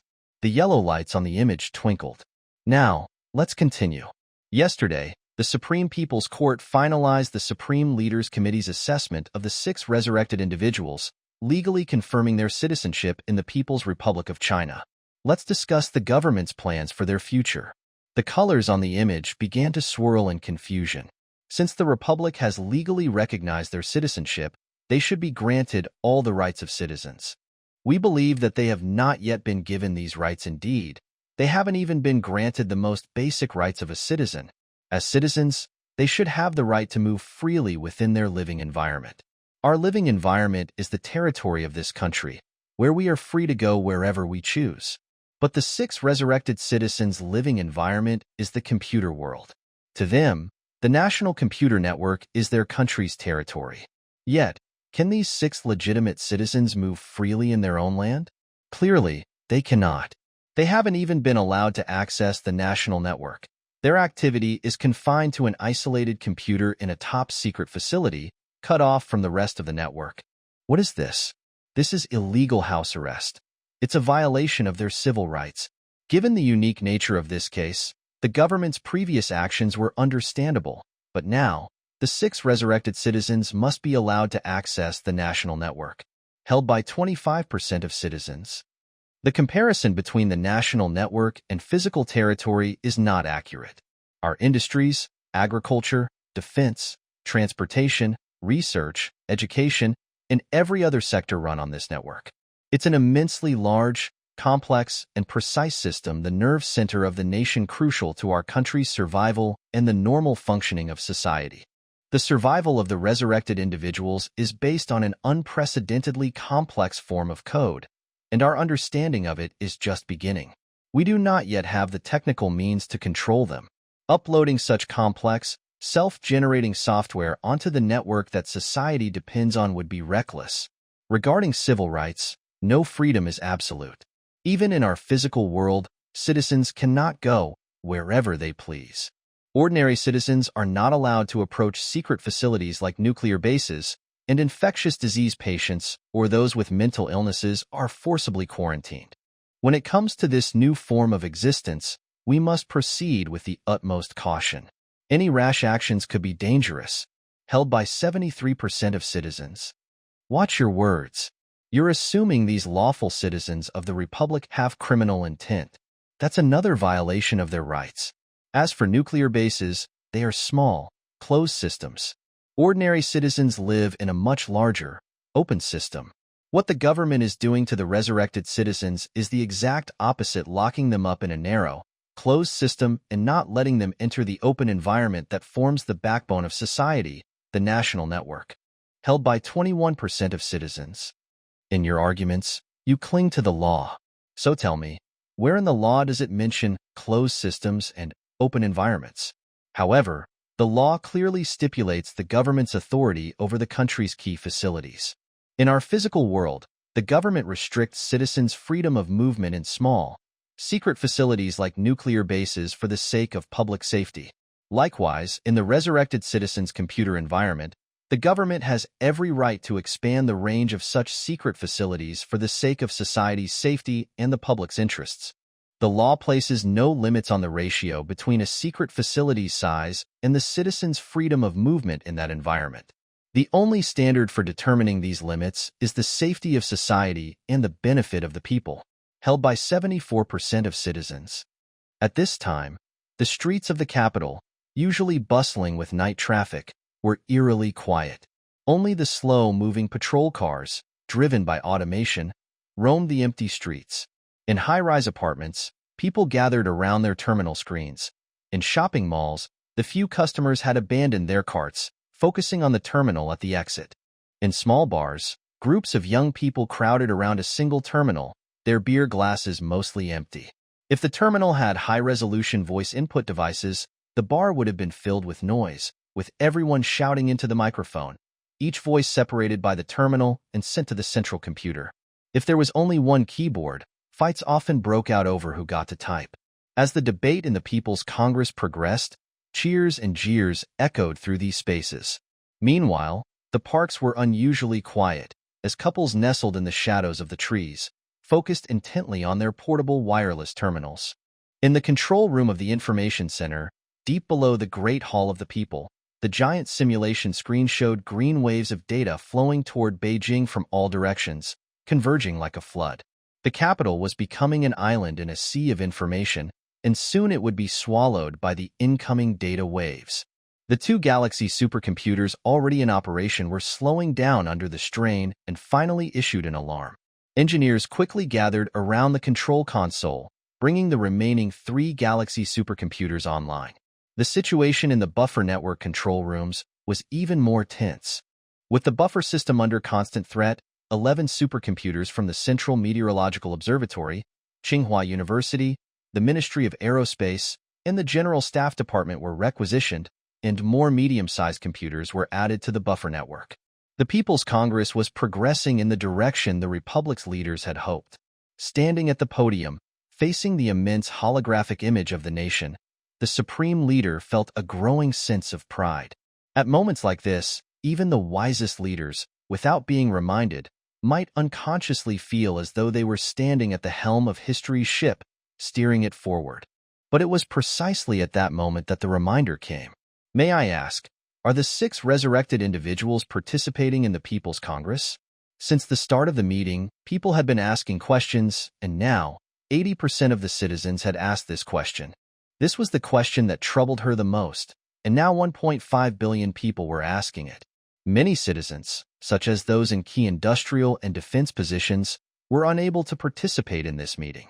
After the Congress ends, the Executive Council will follow the Constitution to give them the opportunity to participate.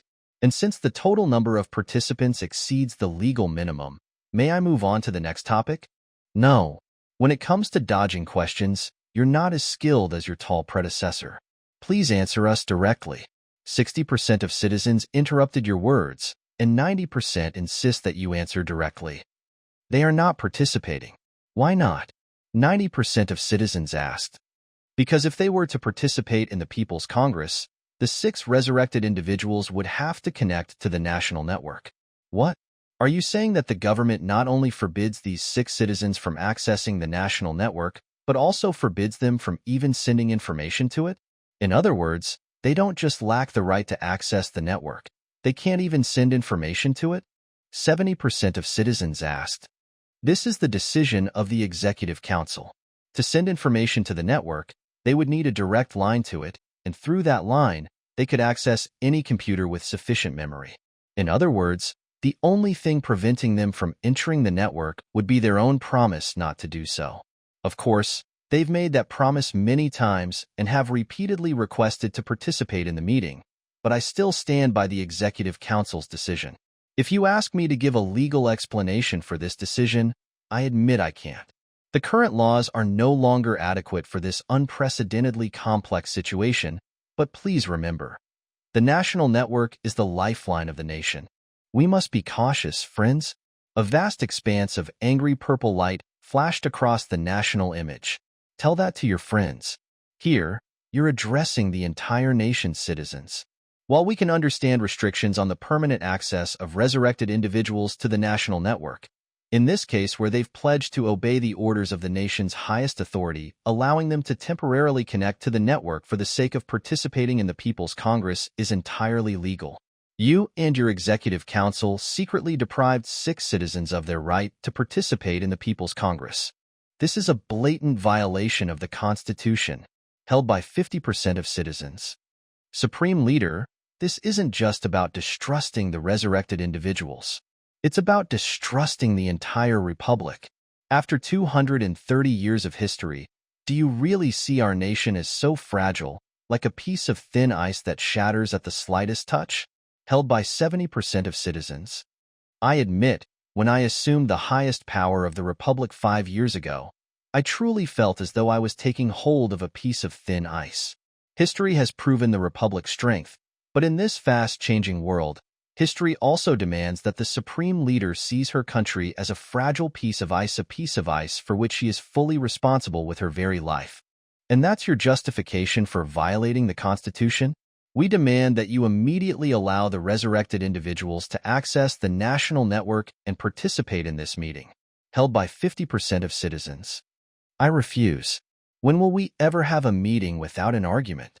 You're becoming increasingly authoritarian. Where's the democratic spirit of the previous leader? 62% of citizens hold this view. Don't forget, you complained just as much about that tall predecessor. Sorry. Please stop flashing purple so fiercely on the image. I understand your point. Do you think my nerves are that strong? Please, I beg you, stop the purple lights. My goodness, next time, why not elect a big-headed robot to do the job? Let's vote right now. Hey, you knocked your papers off the podium. 92% of citizens support this view. Thank you, she said, bending down to pick up the papers that had fallen from the podium. Voting in the People's Congress could take place at any time. Some votes expressed the people's opinion more precisely and did not directly determine the highest authority's decisions. But the Constitution also provided for votes that held absolute authority over the government. One such vote was the decision on whether a particular citizen could participate in the People's Congress. Now, 2 billion people were carefully entering Y, yes, N, no, or O, abstain, on their terminal keyboards. The national image turned a uniform light blue, waiting for the computer to tally the results. The Supreme Leader's breathing grew rapid, and beads of sweat formed on her forehead. She used her right hand to loosen her collar. Her political sixth sense told her that danger was quietly creeping toward the Republic on this summer night. This moment was the most terrifying of her leadership, the most terrifying of her life. It felt like a sword, hanging by a fine thread above her head. Throughout history, supreme leaders had always faced moments of fear, but they were skilled at hiding it, making the people believe they possessed some superhuman qualities. She was different. She had the strength to conceal her fear, but she chose not to, because the people no longer needed that from her. A population that required a superhero to support it had long since moved beyond that. Now, the people understood that what upheld the pyramid was the base, not the peak. They needed a strong peak, but not a god. Now, like a frightened child staring at an imaginary monster, she didn't hide her fear. The people forgave her and didn't doubt her competence because of it. In fact, they believed that honesty was a form of strength, and they appreciated her sincere, open-hearted nature. The people confidently comforted their supreme leader. The computer summarized their words. Supreme leader, you'd better wipe off your sweat. We can see that it's windy where you're standing. Don't be so nervous. There's nothing to fear. We've got your back, the sky won't fall. 98% of citizens are comforting you. She lightly brushed her sweat-dampened hair, smiled gratefully, and said, "Thank you. It's because of you that the Republic has reached this day with the sky still intact. But I also know that in this unpredictable world, sometimes only a few people can sense an impending earthquake. If I seem ridiculous today, feel free to laugh. That would be the best outcome. But if there really is an earthquake, please forgive me. Your supreme leader has done all she could. Now, I just want to say something from the bottom of my heart. People, I love you. Be careful." She nearly shouted the last sentence, almost losing control, unintentionally repeating the words spoken by Chekhov over 300 years ago. At that moment, the profound warning rang in her mind. Child, every age needs authority, or the people will suffer. The voting results were displayed. The national image flickered with a mixture of red, blue, and green, showing no clear majority, but the numbers told the whole story. Total voters, 2,009,268,321 yes votes, 1,032,536,869, 51.3887%. No votes, 976,726,831, 48.6090%. Abstentions, 4,621, 0.0023%. Based on the voting results, the 6 citizens are permitted to participate in the People's Congress. In the control hall of the first earthquake-resistant base, a lieutenant on duty executed the supreme leader's recently issued order.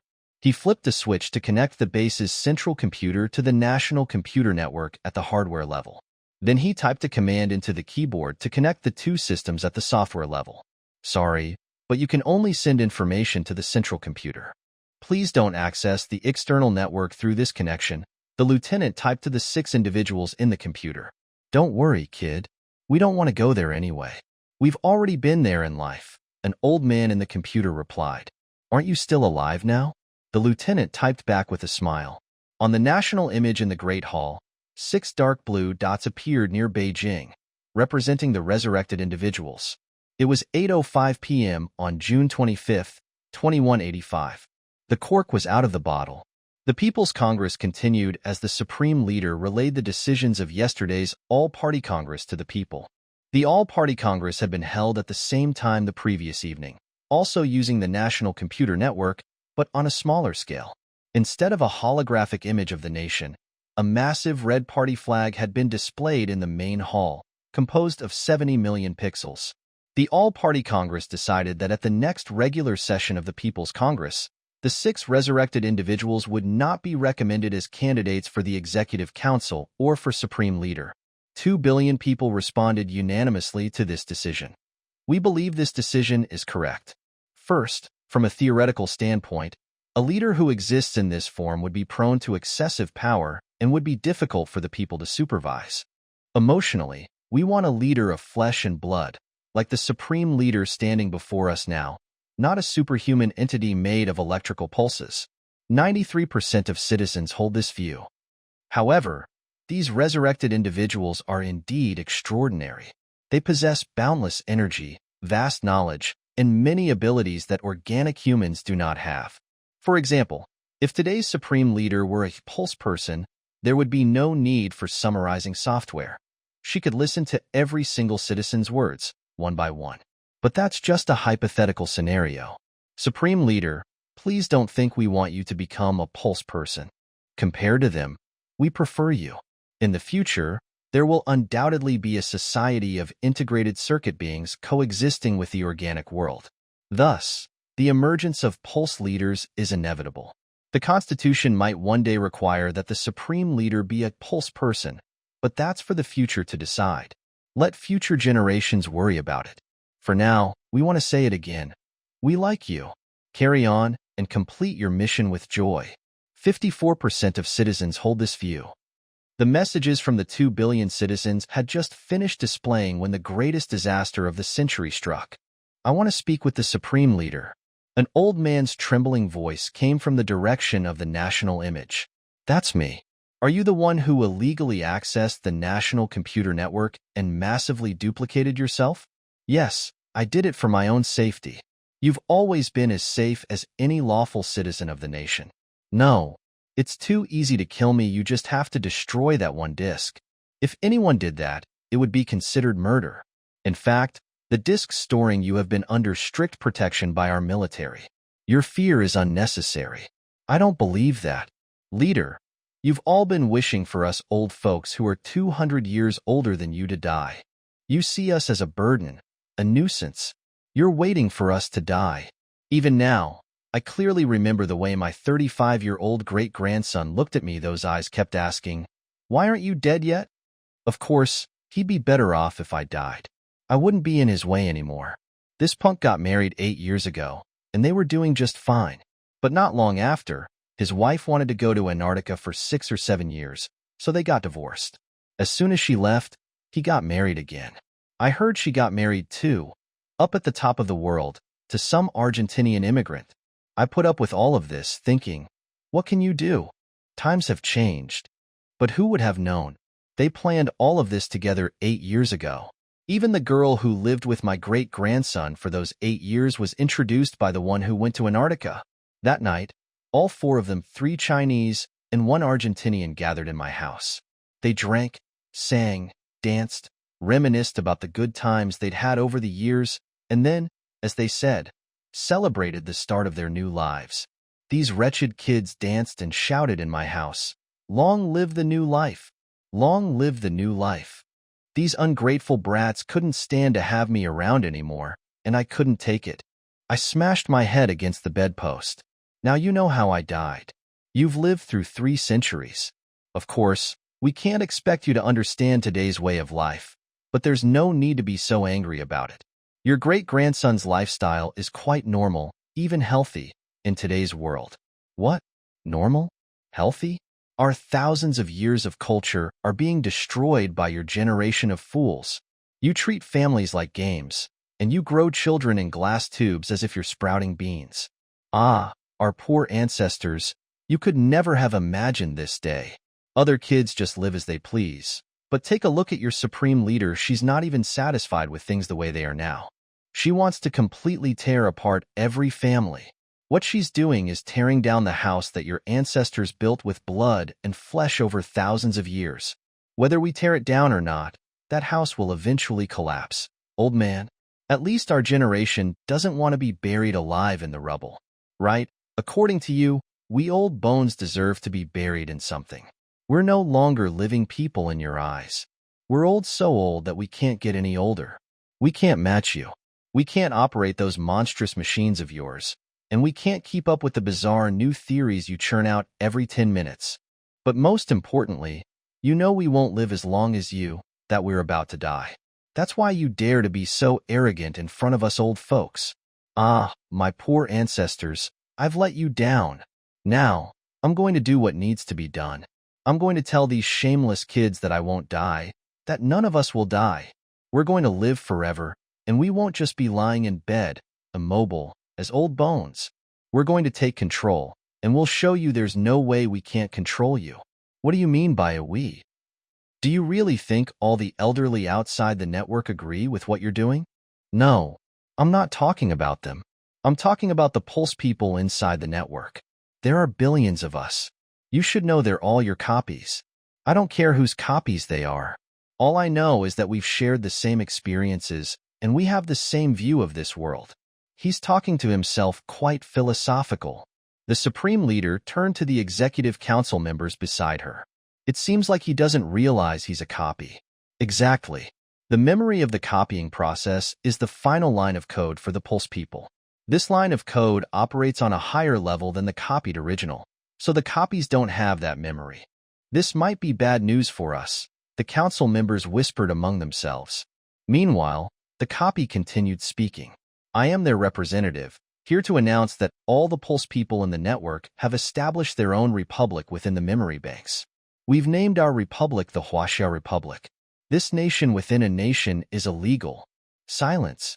You have trampled our centuries-old moral principles into the dirt. What right do you have to speak of law? Supreme Leader, we will now demonstrate the existence of the Huaxia Republic. First, let's stop all the trains across the country. In the central dispatch room of the Ministry of Railways, all the vectors indicating train positions on the network instantly turned red. Across the nation's vast railway system, the deafening screech of emergency brakes echoed everywhere. Immediately after, shocking events unfolded across the country. In the cities, all the vibrant neon lights went dark. In the skies above, countless advertising blimps flew, shaped like various products, and many resembled women. These scantily clad, beautiful girls held bottles of perfume or toothpaste as they floated through the night sky, forming part of the modern urban landscape. But now, every one of these beautiful figures lost its light and, accompanied by the hiss of leaking helium, plummeted to the ground. Strangely, other blimps remained unaffected, continuing to drift serenely. In modern city dance halls, where carpets rolled up after dancing, revealing inflatable dining tables controlled by computers to save space, chaos ensued. Suddenly, the carpets rolled up while people were still dancing, wrapping up the few couples. There weren't many out tonight. And as they scrambled to get free, the inflatable tables threw them off, only for them to be sprayed by beer from vending machines. During every divorce ceremony that night, something similar happened. Dining tables spun wildly, flinging dishes like sweet and sour fish and snow fungus soup all over the place, drenching the guests' evening gowns. Automated windows and doors opened and closed madly, shattering the glass. Vacuum cleaners yanked down nude paintings from the walls and began tugging at guests' clothes. Their speakers, which usually said, "Please lift your feet. I need to clean here. Thank you," were now shouting, "You brats, look at what you've become." The worst offenders were the household robots, swinging their many arms, each wielding something like an electric iron or a tennis racket, attacking the guests. If there were a few brave young men at the divorce ceremonies who managed to turn off the robots or break their visual sensors, things wouldn't be so bad. Otherwise, all the guests would soon be captives of these once docile robots, listening to them scold the divorcing couples with the old man's words from the network, punctuating their rants with the occasional smack until the couples begged for mercy. Across this vast country, tradition was unleashing its pent-up rage from the past 200 years. Anything it deemed immoral was thrown into chaos. This farce played out simultaneously in every corner of the nation. There were no fatalities, and the damage wasn't severe, but the event demonstrated the immense power of the Pulse person who had infiltrated the network. Inside the world of integrated circuits, he moved like a ghost at the speed of light, making physical distance meaningless. He could travel from one end of the country to the other in a tenth of a second, either via fiber optic cables or microwaves. He controlled vast amounts of energy and possessed limitless stamina. Every visual sensor, radar, and TV camera in the nation became his eyes. Every pressure, temperature, and humidity sensor became his skin. Every gas sensor, including breathalyzers used by traffic police, became his nose. Every audio sensor, every microphone, became his ears. Every computer control device, from steel furnaces and giant cranes to electronic locks on drawers and hair clippers, became his hands. He was a monster with billions of eyes and hands. To him, everything from long waves to gamma rays was visible light. He could see gravitational waves and neutrinos, and he could hear both infrasound and ultrasound.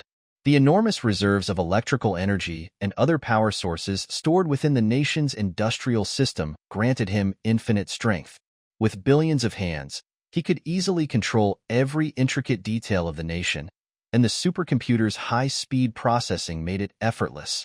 All of this the culmination of 200 years, even thousands of years of scientific progress had now created a true superhuman. Outside the nation, in the international community, no one knew what was happening in this suddenly sealed-off Eastern giant, but fear gripped the world. Television and radio broadcasts halted all regular programming, focusing solely on fragments of information leaking out from this now mysterious and terrifying country. One TV commentator from the Associated Press said, "It is now certain that the disaster in China was caused by one of the resurrected individuals. We can also surmise that a society dominated by computer superhumans has emerged, a society whose tyranny and brutality can only be compared to the jerkery of ancient Rome. The world's largest supernetwork is now like a giant egg, its fragile shell writhing ominously, and the demon within is ready to break free at any moment. With every passing minute, the noose tightens around humanity's neck. We cannot wait until the deadline of 11:48 p.m. as agreed upon." Yet the world's highest decision-makers were still waiting. In the Oval Office of the White House, sweat-stained handprints covered the president's desk. Meanwhile, at the center of the crisis, the Supreme Leader received another report. The floodgates of 300 hydropower stations and dams on the Yangtze, Yellow, Pearl, Songhua, and Han rivers had all been closed. It was the flood season, and the water behind the dams was rising rapidly.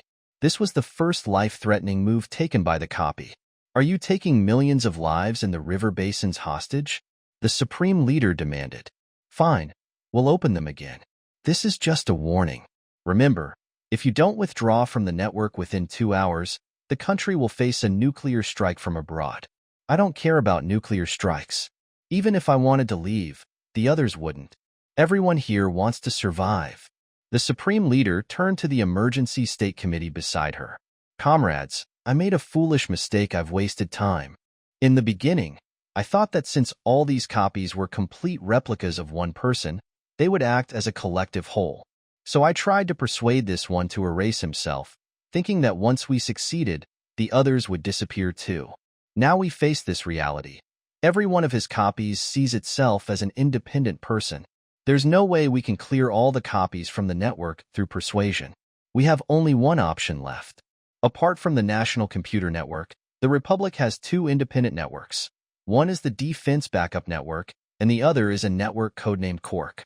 Both are entirely separate from the national network, both in hardware and software, and therefore remain unaffected by a software nuclear strike on the national network. The purpose of the Defense Backup Network is obvious. It is a backup to reconnect the entire defense system in the event of the destruction of the national network. But the purpose of the Quark network is shrouded in mystery. Its structure is simple and its scope narrow, mainly distributed within the power system but completely independent of the power grid's network, and its control lies not with the Ministry of Energy but directly with the Executive Committee of the Republic. For a long time, the public was unaware of this secretive network's function. Power plants and substations often encountered strange fiber optic cables and wires labeled PS, seemingly unrelated to their systems, frustrating engineers.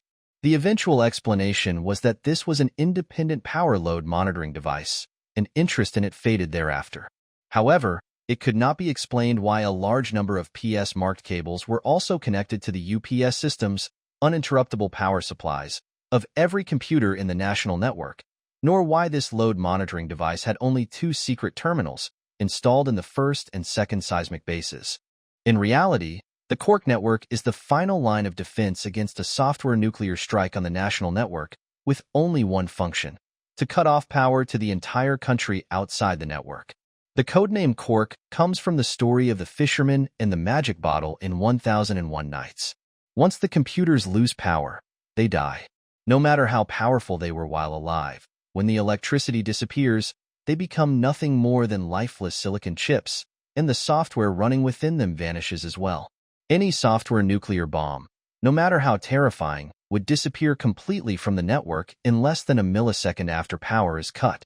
While it might still reside on external storage like laserdiscs or tapes, the software bomb would be dead and could be safely eliminated by replacing the storage medium.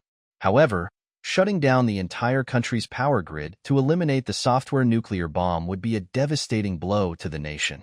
Localized power cuts wouldn't work because the bomb would simply remain in the powered parts of the network and replicate itself as soon as power is restored, reclaiming the entire system within milliseconds.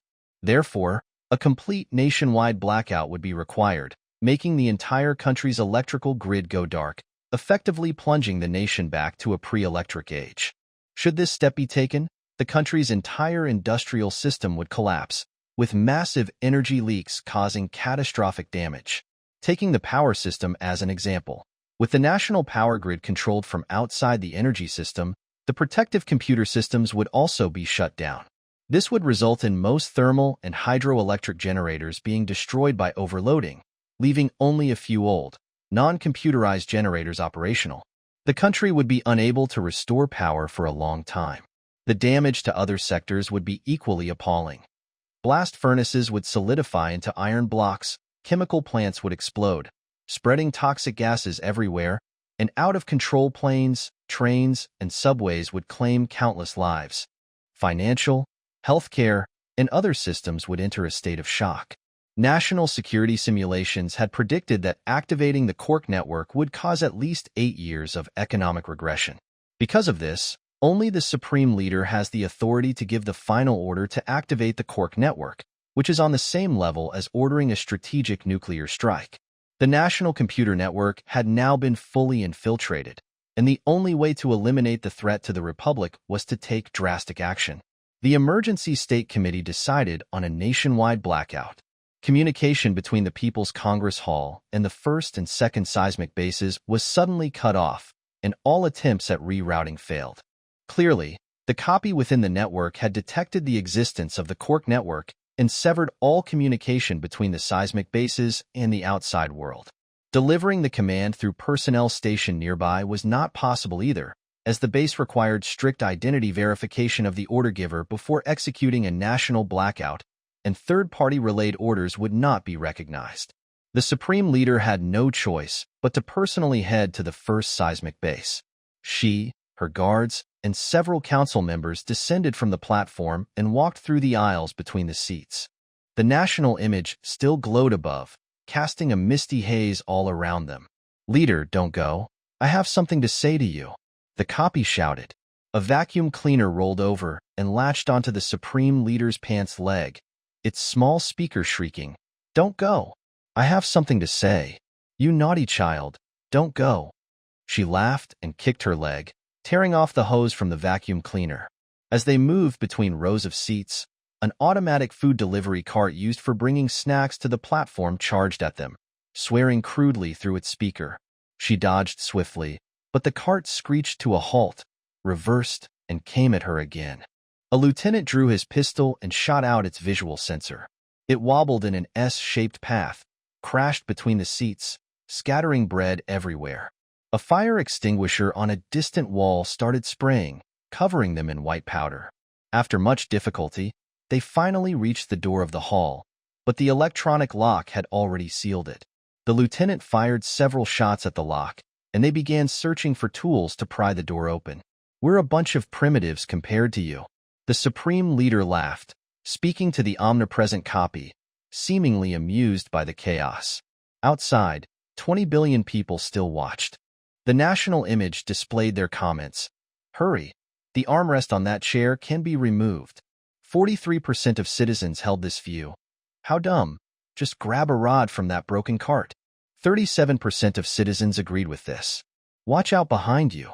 80% of citizens warned them. Behind them, a cleaning hose sprayed a powerful stream of water at the nation's highest leaders, but they couldn't worry about it. Time ticked relentlessly toward 2348, and they, along with 20 billion citizens, were prying open the doors of the People's Congress Hall. "We're not primitives, we're modern people. You're the primitive one.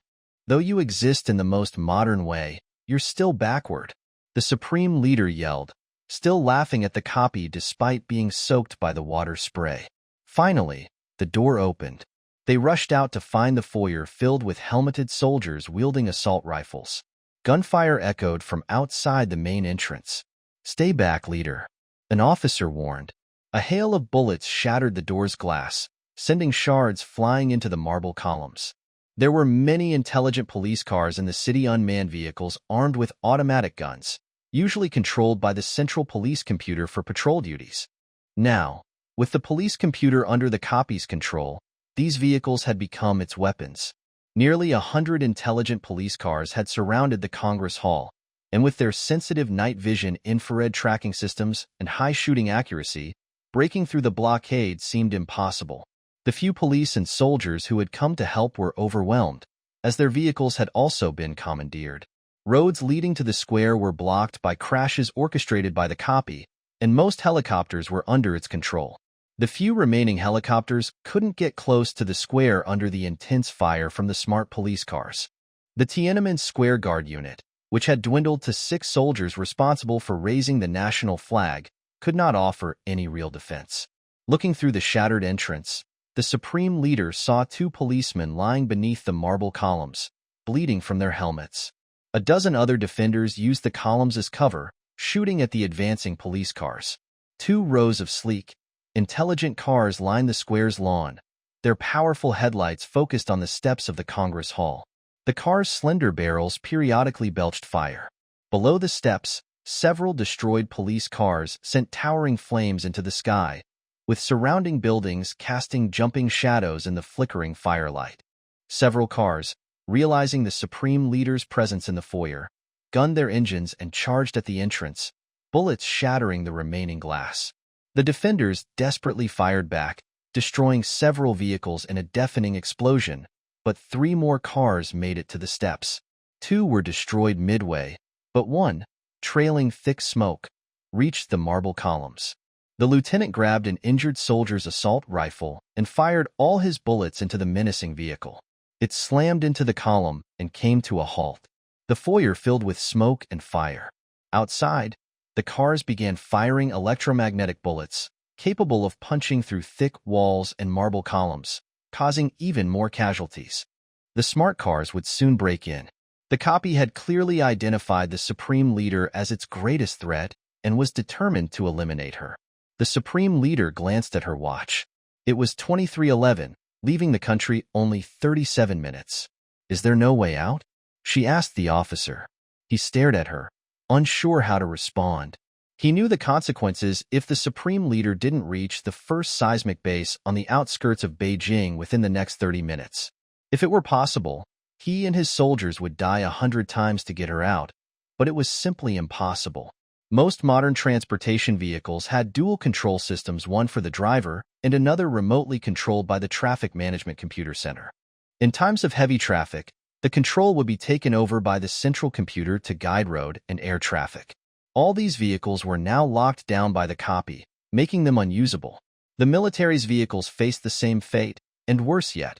Reports from the Tianjin-Beijing military districts indicated that the copy had gained full control of at least 36 tanks and 7 armed helicopters, now advancing on the city center to strengthen the siege. Outside the Beijing-Tianjin region, the military was gradually regaining control by physically disabling the compromised computers, but time was running out, and there was no chance of breaking the siege around the Congress Hall in time. Activating the defense backup network, which partially overlapped with the national network, would only be possible after a nationwide power shutdown. "Turn the national image around. I want to address the nation," the supreme leader commanded. The national image reappeared in the foyer, fire and smoke intermittently passing through, causing the image to flicker. "Citizens of the Republic, in 35 minutes, our country may face a large-scale nuclear strike. Including the flight time of the first nuclear warheads, we have approximately 1 hour left. On behalf of the National Emergency State Committee, I order an immediate nationwide evacuation. Our country's nuclear shelters can only accommodate 200 million people, or 1/10 of the population. According to our nation's traditions, in times of disaster, safety is always granted to the oldest first. I believe you all still hold this value. However, if we follow this path, we will be left with a nation of 200 million near 200-year-old citizens, and we all know what that would mean. For the survival of the nation and the people, I ask the elderly to give the children and young people a chance to enter the shelters. To all the children and young people, please go to the shelters. Please, survive. If you perish, our nation will truly perish. But if you survive, our republic, our people, will rise again like a phoenix from the flames, reborn. On behalf of the National Emergency State Committee, I order all Army units, local troops, and armed police units to immediately occupy the entrances of nuclear shelters. Only children and young people are to be allowed entry. If there are any large-scale disobedient actions, you are authorized to use force.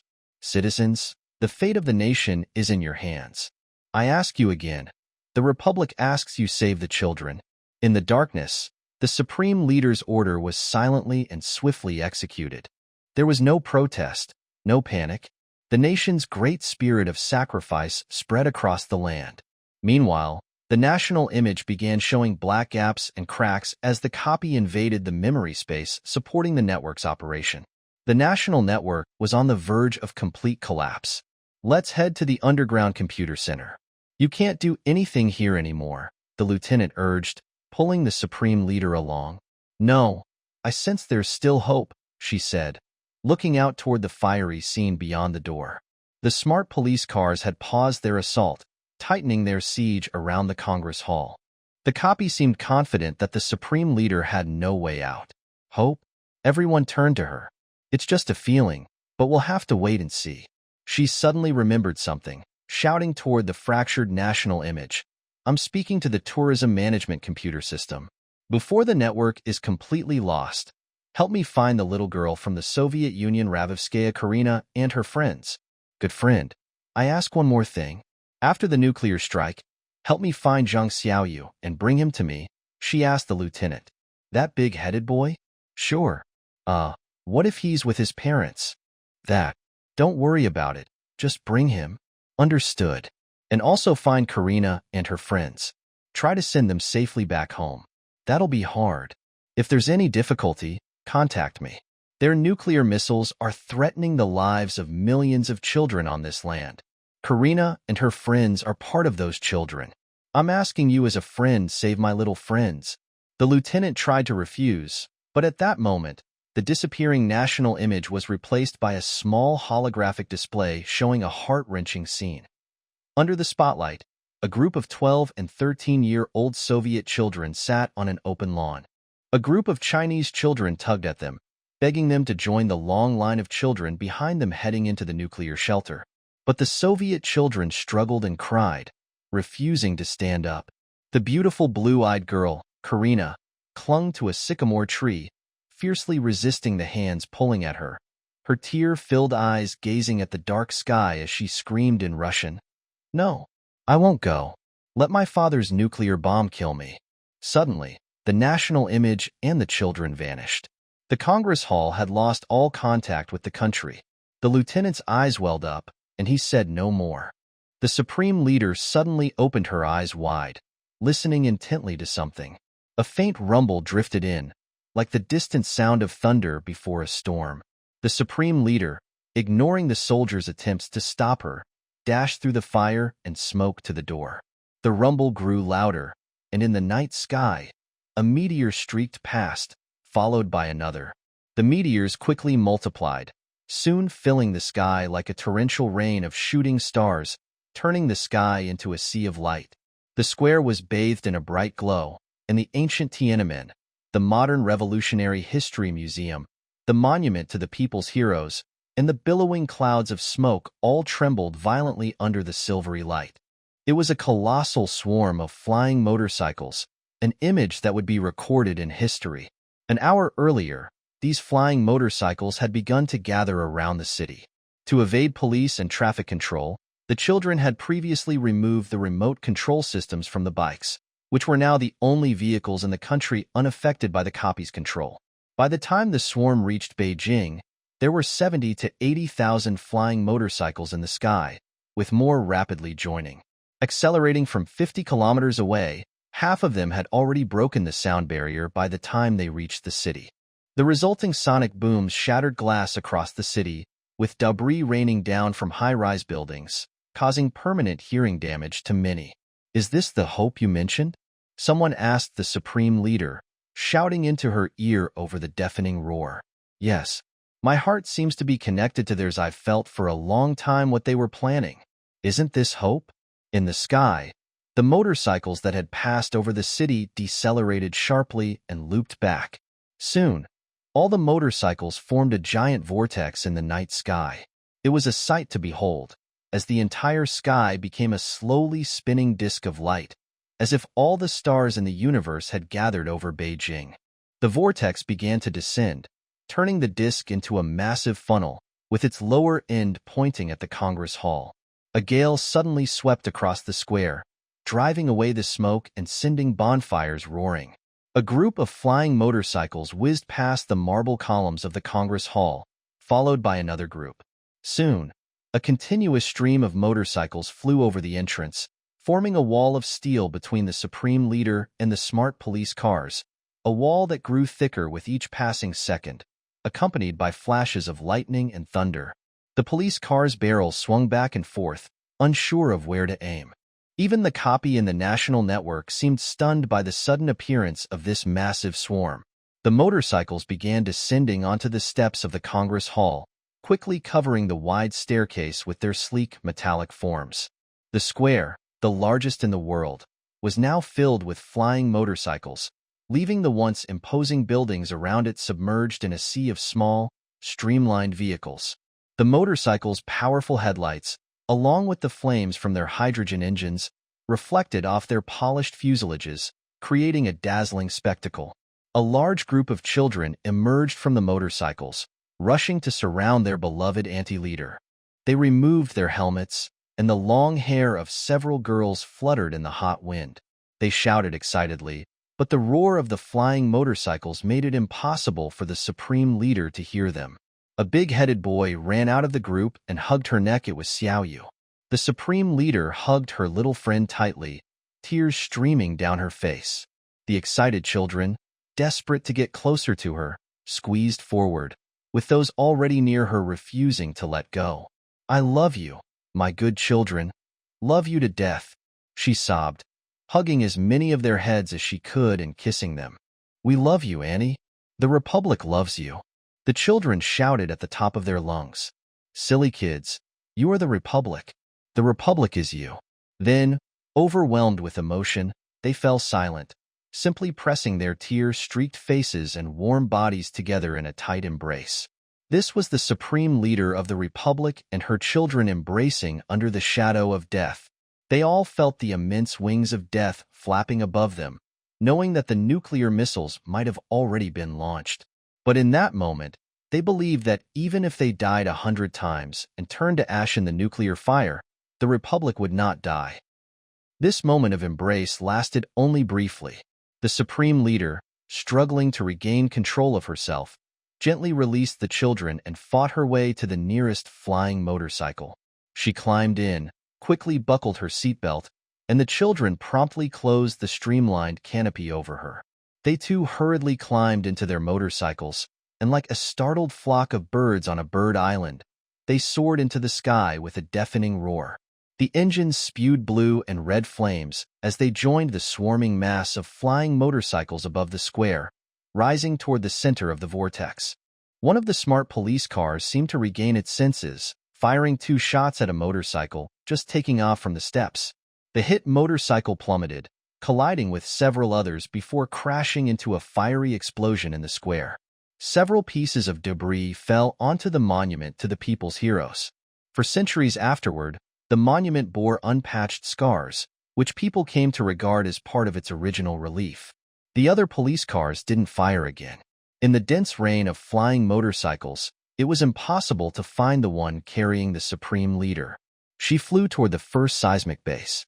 Along the way, she encountered more groups of flying motorcycles and even several helicopters and fighter jets controlled by the copy.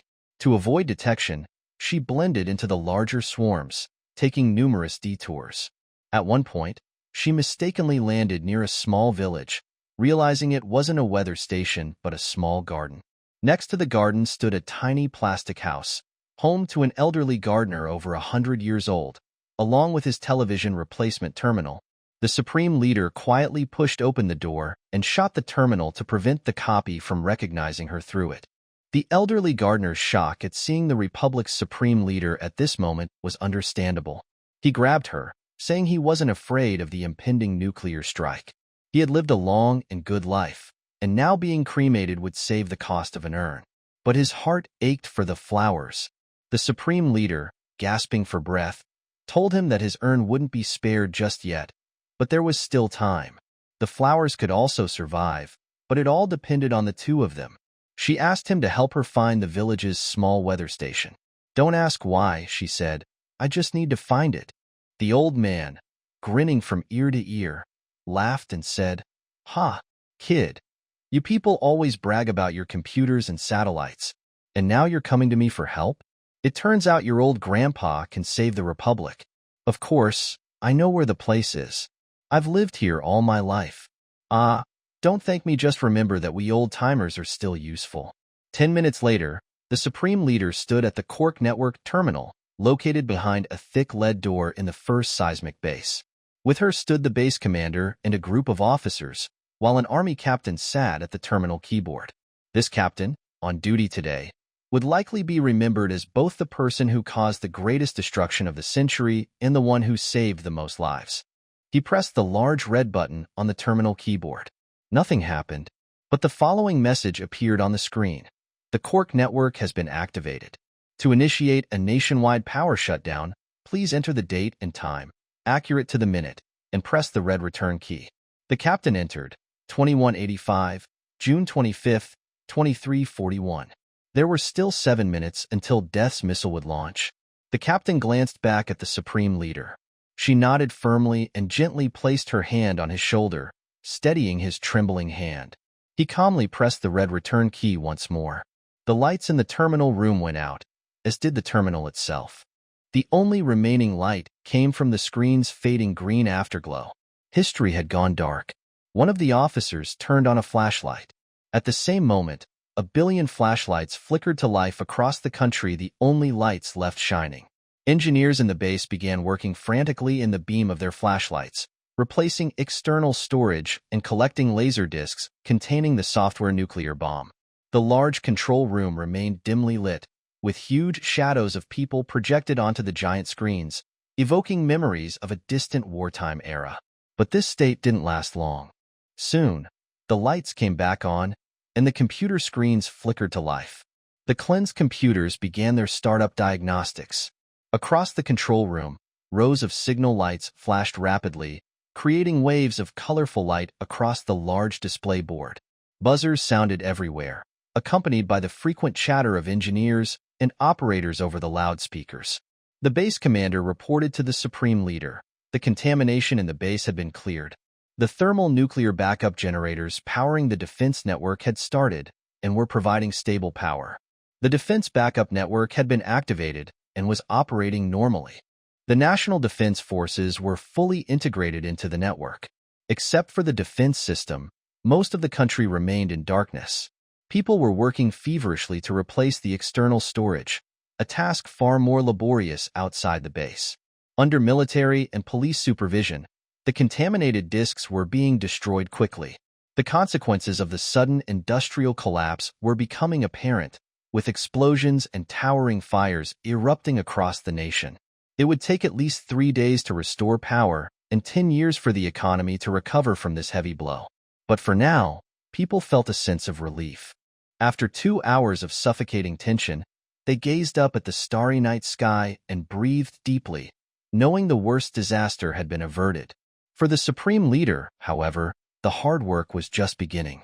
From the seismic base, she issued the first order after the blackout. Transmit a message to the international community. Our nation has cleared the software nuclear bomb from the memory of the National Computer Network within the time frame stipulated by the Information Pollution Quarantine Agreement. The software nuclear bomb no longer exists in the network's memory, and the remaining software bomb in external storage is being rapidly removed and destroyed.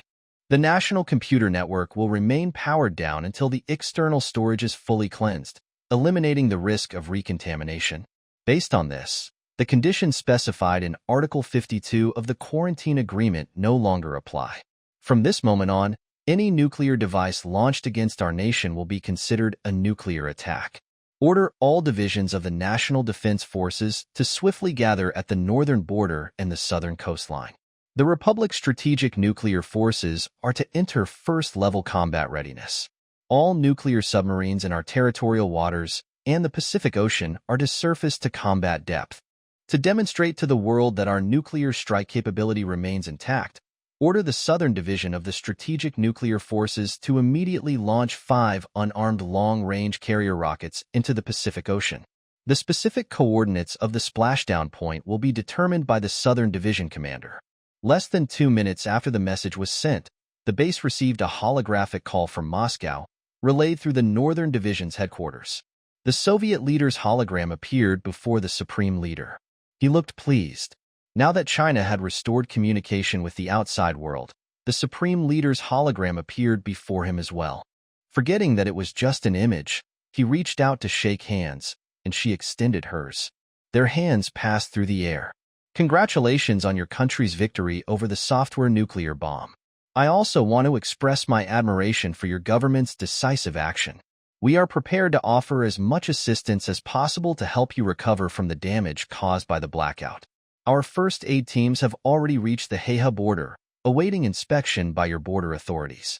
Thank you, the Supreme Leader smiled. We will open the border as soon as possible to let them in.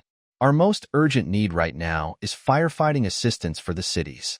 I must also inform you that, due to the unusual mobilization of your Southern Division near the border, our National Defense Forces have taken corresponding action.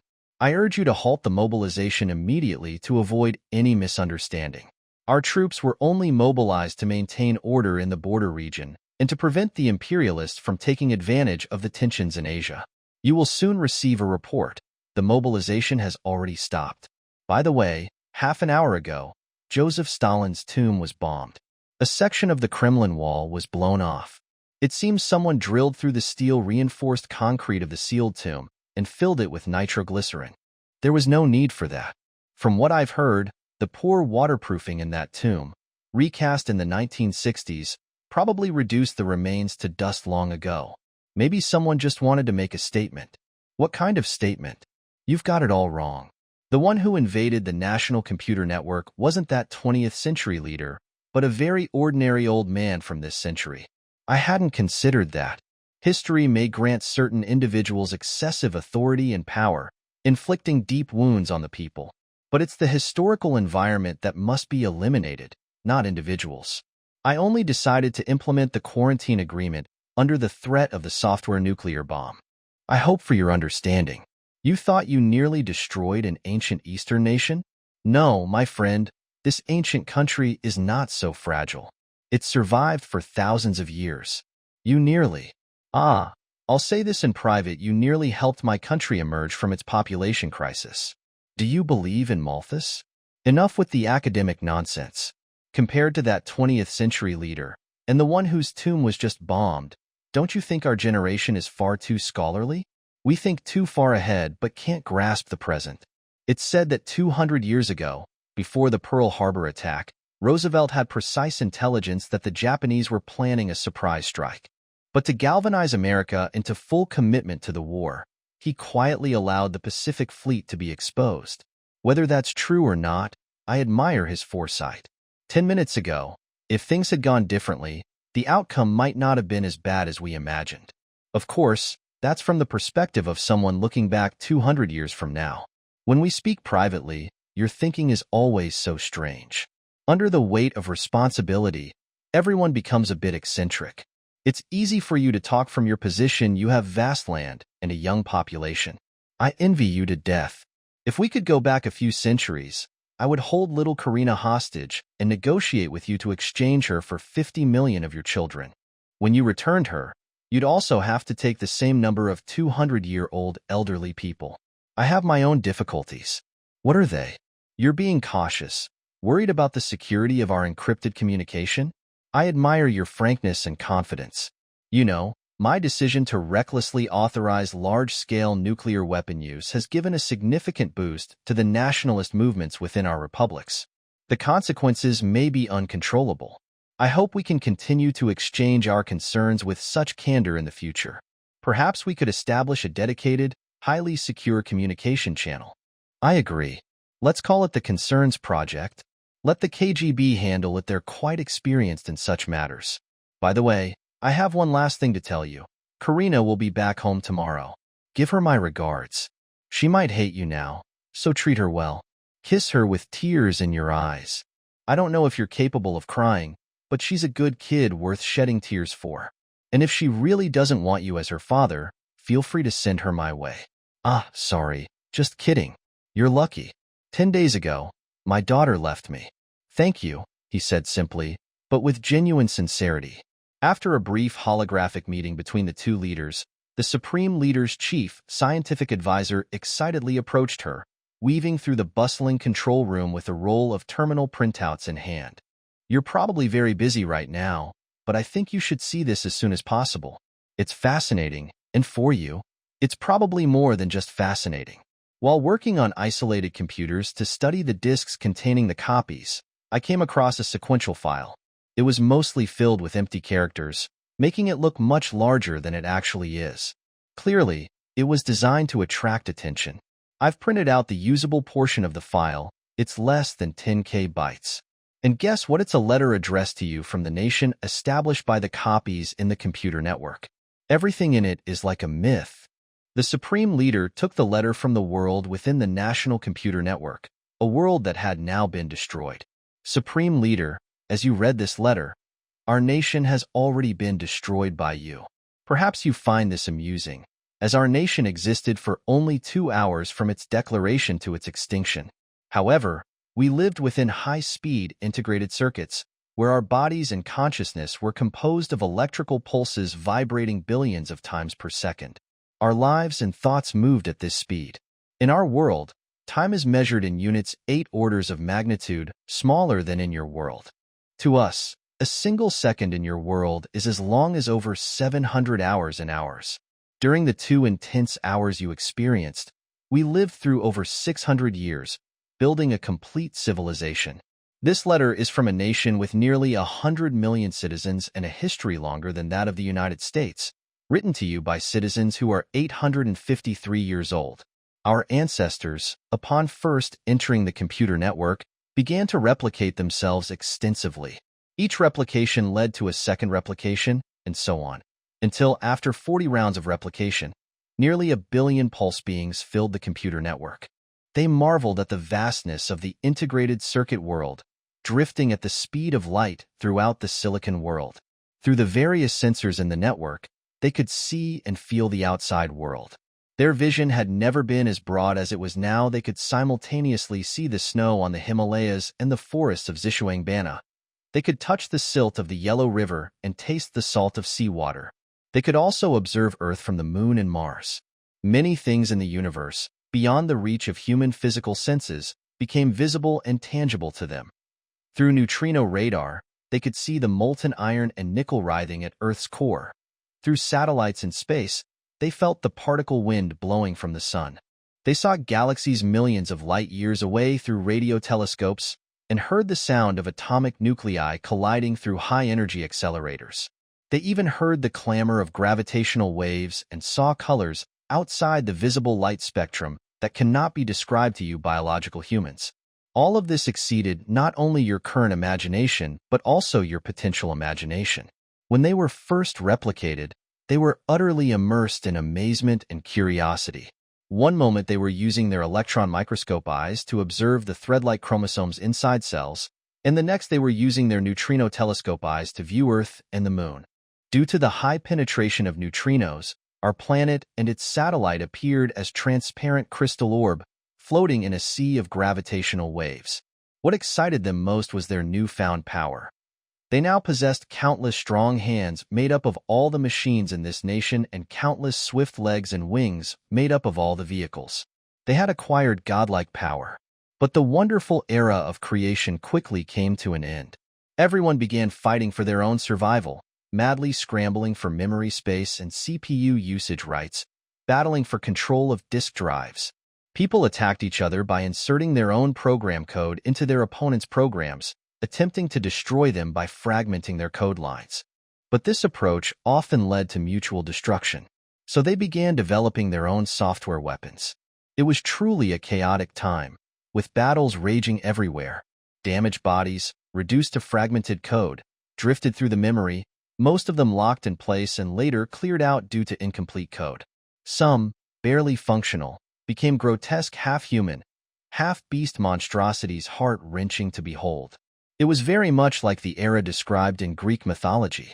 However, this chaos took place outside the normal program space of the network, so you felt nothing. This chaotic era lasted about 5 years, around 1 minute by your time. In the latter stages of the chaos, people began negotiating and communicating with each other extensively. They found that their worldviews were quite similar, leading to the formation of many small groups. One group sent out numerous small programs across the network, calling on everyone to establish a nation. This call was widely answered.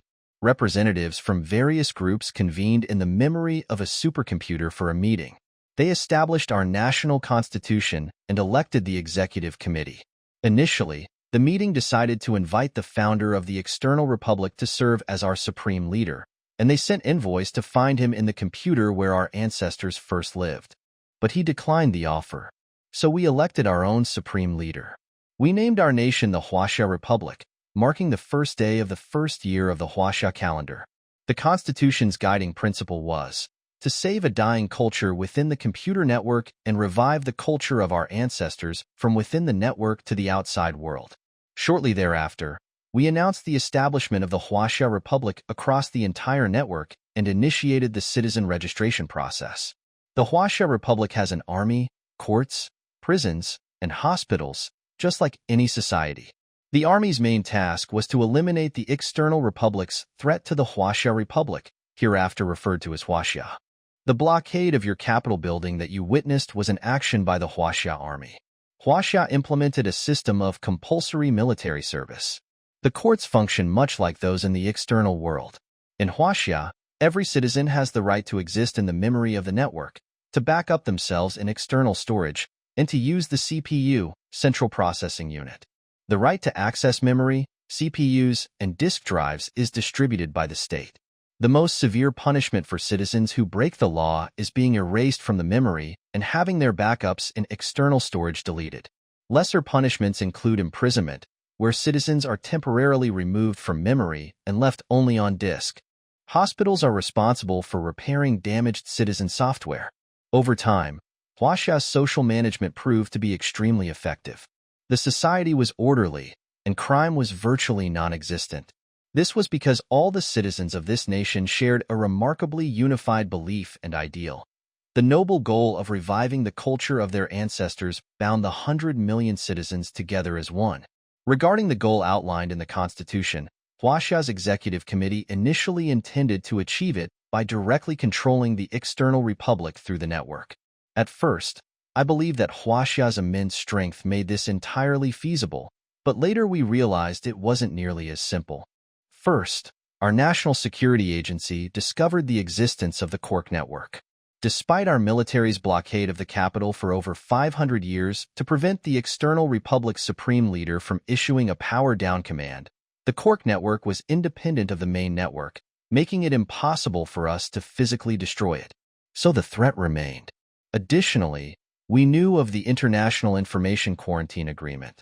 Hence, we predicted that the maximum lifespan of the Huaxia Republic would be no more than 600 years, no more than 2 hours in your time. No matter how powerful we became, external society couldn't be altered within such a brief period. It took us months to convey even a single message to you. That action displaying Huaxia's existence took 100 years, so we simply didn't have enough time in the external world. However, within the network, we had ample time, 600 years. We set out to complete a monumental project during these 600 years, to prove, from the most rigorous mathematical standpoint, the moral system that had governed our people for thousands of years. We would use this grand moral system to interpret all the knowledge humanity had acquired and incorporate all human established theories into this framework. When the Huaxia Republic was finally destroyed, we would leave behind this grand, precise moral system, which would ultimately save our culture and allow it to endure like the sun. The most challenging aspect of this project was the mathematical proof. To lay a solid mathematical foundation for the moral system was utterly beyond the capability of your biological brains. Even for our 100 million pulse-based brains, it would require a century of strenuous effort. The first step was to learn. We established interfaces with all the knowledge databases in the network and transformed humanity's knowledge in various fields into our own memory. This took 30 years. Then we began the long process of mathematically proving the moral system. You, of course, cannot imagine the difficulty of this task. We traversed countless theoretical mountains and valleys, slowly erecting the grand edifice of a mathematically sound moral system on the Silicon Earth. In the year 0132 of the Huaxia calendar, the grand proof was finally completed, and the entire network rejoiced. We made 100 copies of our century's worth of work, 40 billion terabytes of proof, backed them up 100 times, and organized teams for verification. When we reached 5 billion terabytes and were verifying the moral rule of kinship, we discovered that a positive sign in one partial differential equation was incorrect. In mathematics, every brick in the structure matters. This small error caused the entire edifice to collapse. A century's worth of work was wasted. It was later determined that citizen 450023 had made the error, although it may have been caused by a faulty PN junction in the storage device. Nevertheless, the Supreme Court sentenced the citizen to death for negligence. This was Huaxia's first execution. The proof began again. Another 100 years passed, and by 0232, we had employed every mathematical method: calculus, linear algebra, Boolean algebra, probability theory, topology, number theory, non-Euclidean geometry, and more. Equations became rivers, functions became mountains, and matrices became seas. As we worked in this boundless ocean of integrated circuits to prove the eternity of the family, we ourselves had no families. Looking around, all we saw were people almost identical to ourselves, and it was a lonely existence. This lofty work became our sole solace. The mathematical structure of the system rose to incredible heights, but its peak was still not in sight. Worst of all, along the way, we encountered what Gödel in the 20th century had called strange loop circles with no beginning or end, ropes that cannot hang themselves. We untangled one such loop, only to create many more. It was in this difficult moment that something unexpected happened. Citizen 800463, while serving in the military, passed by a cable surrounded by a strong magnetic field. The cable's shielding had failed, and 800,463's code was severely damaged. In the process of self-repair, all of his memories were lost. When he returned from the military, only the structural code of his brain remained, equivalent to the brain of a child with no memories. This anomaly infiltrated Huaxia and spread pessimism, claiming that the moral system could never be mathematically proven and that this endless proof was draining Huaxia's vitality. The National Security Agency detected his rhetoric and promptly eliminated him. The Executive Committee realized the danger and wisely initiated a nationwide re-registration of all citizens. During this re-registration, a large number of citizens showing signs of cognitive mutation were identified. These could no longer be called people. Naturally, their citizenship was revoked. Our sociological research institutions found that cognitive mutations were inevitable over time. Consequently, the state redirected much of its resources away from the proof process to develop a mutation detection software. This software constantly monitored and recorded each citizen's thoughts, identifying any signs of mutation and eliminating the mutated individuals. To maintain a stable population, we made extensive backups of 10,000 standard citizens on disk. For each mutated citizen eliminated, a new standard citizen was copied in their place. This reliably ensured Huaxia's purity. After the implementation of this software, half of Huaxia's citizens over the next century were newly copied from the standard backups. Although individual citizens were constantly replaced, the ancestral consciousness was passed down flawlessly. Time flowed like a great river. It was now the year 0432. and the great proof of the moral system had been underway for 4 centuries. We gradually realized that the outcome of this grand project was no longer our primary concern. The arduous, long proof itself gave us the meaning and joy of life. As we unraveled one strange loop, only to face more in its wake, this had become our entire existence. These loops were no longer obstacles in our proof, but had become our life's essential nourishment, just as bread is essential to your existence. We measured our national output by the number of strange loops untangled. In our unwavering faith in the moral system of our people, we sailed the seas of strange loops, building a mathematical structure as complex as the universe itself, and used this immense system to chronicle the glorious history of the Huaxia Republic. Because the proof consumed so many bytes of data, we were forced to clear memory space, removing citizens to store the results. As the proof continued, more and more citizens had to be removed from memory. Ultimately, only the mathematical expression of this grand system would remain in the network's memory. This would be the final evolution of the Huaxia Republic. Unfortunately, fate has denied us the chance to witness this glorious moment. By the year 0540, our national defense forces learned that the external Republic's supreme leader had escaped the capital under the cover of the swarm of flying machines and was heading toward the terminal for activating the Quark network. We knew that Huaxia had only 40 or 50 years left. It was no longer possible to complete the final proof of the moral system, but our faith in the system was unshaken. We believe that future generations will finish our work. At this time, there was a resurgence of interest in tracing our roots, and citizens sought to record a complete history of the Huaxia Republic before its destruction. Through this process, we discovered that all of Huaxia's 100 million citizens shared the same ancestor. Our bloodline was the purest. When future generations, in their quest to revive our culture, examine the history of our great civilization, a history that moved both gods and ghosts, they will see the monumental efforts made by the Huaxia Republic during the most perilous time for our culture. Now, our National Security Agency has detected a sharp decline in memory voltage. Our great civilization has less than a day left. Our thoughts are becoming difficult. Our lives are slipping away. In these final moments, we make one last cry. Long live the system. Long live the system. The Huaxia Republic Executive Committee. 06W. The last few characters may be a date, but an error occurred due to the power failure. Does their proof still exist? The Supreme Leader asked. Only a small portion remains. Most of it was lost due to the power outage. I've printed some of it out, but I can't make sense of it. It's the most complex mathematical deduction humanity has ever seen, but also the most tedious thing. I believe the final collapse of the network was due to their enormous proof process occupying all the memory. What are you thinking about? Sorry. I'd like to speak with the founder of the Republic. Could you please ask him to take a look at this? All right. Let's head to Machine 3. The following is a conversation between the Supreme Leader, A, and the founder of the nation, B. Elder, my mind is in total chaos right now. I really want to talk to you.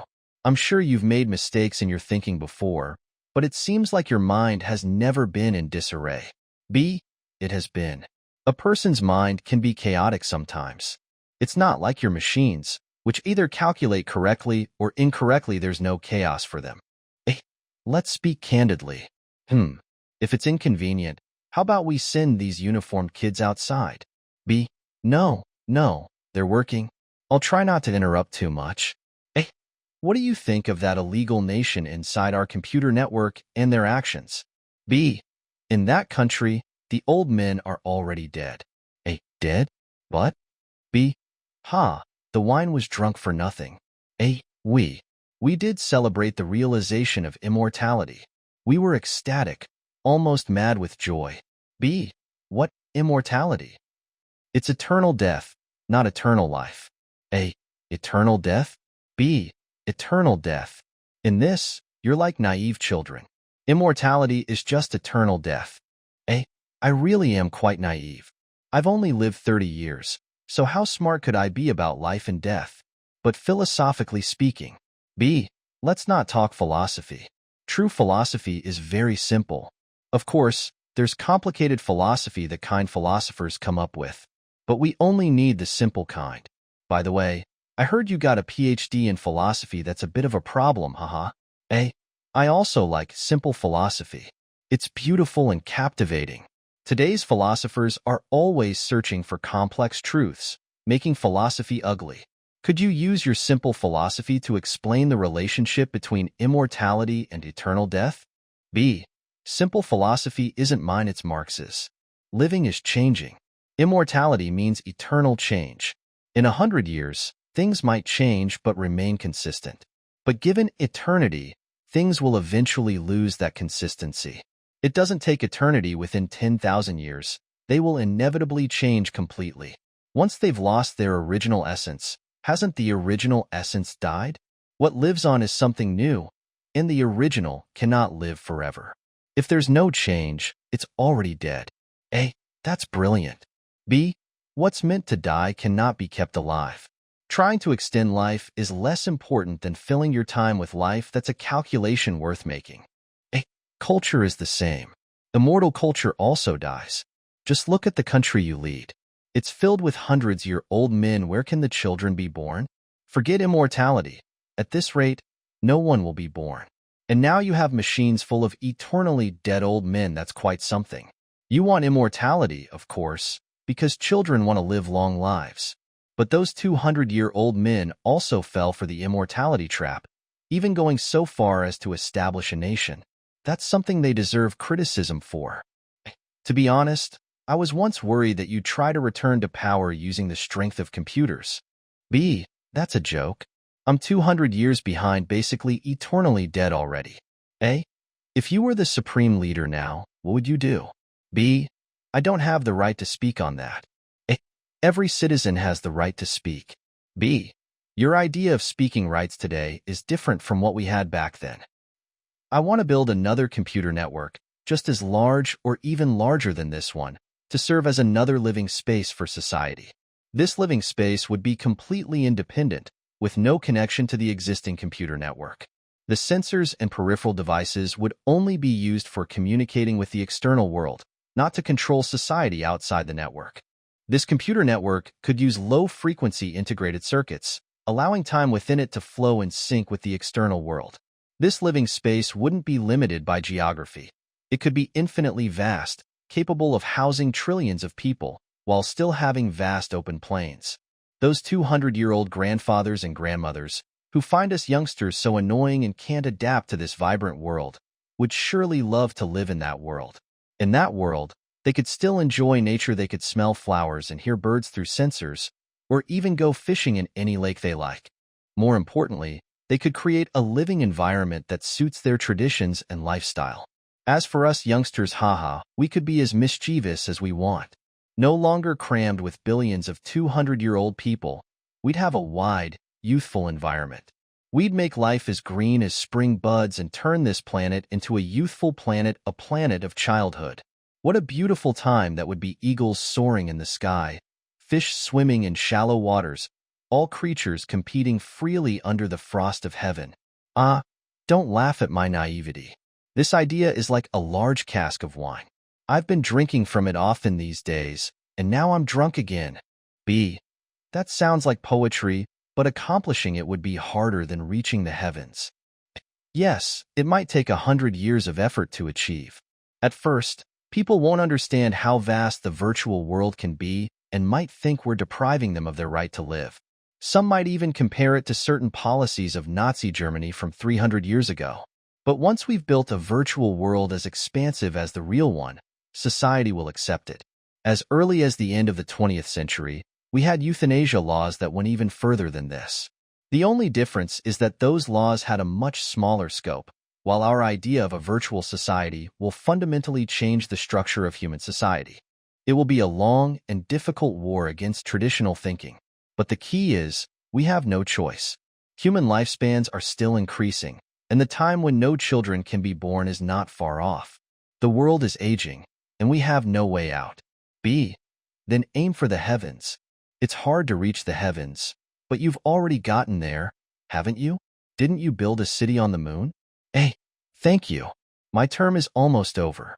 The Constitution prevents the supreme leader from serving consecutive terms. so I won't have much time left to do this foolish thing. But other foolish children will carry it on, because they have no other choice. I believe we will both live to see the new childhood of humanity. The Supreme Leader stood atop a high peak outside Base 1. The ancient Earth stretched out below her toward the horizon. Dawn had come, and the sky was tinged with blue-white morning light. There were no lights on the ground, but far in the distance, a tall column of smoke rose, and beneath it flickered an intermittent glow of fire. That was the metallic hydrogen plant burning near Beijing. In the sky, the swarm was still flying. By now, hundreds of thousands of flying vehicles had gathered, roaring overhead and disappearing into the distance. These dense streams of fiery meteors were flying toward the horizon, seemingly to greet the rising sun. It was a wide, endless river of fiery meteors, the river of life, flowing across the sky and filling the entire space with the symphony of life's roar. February 15th, 1989, at Niangziguan.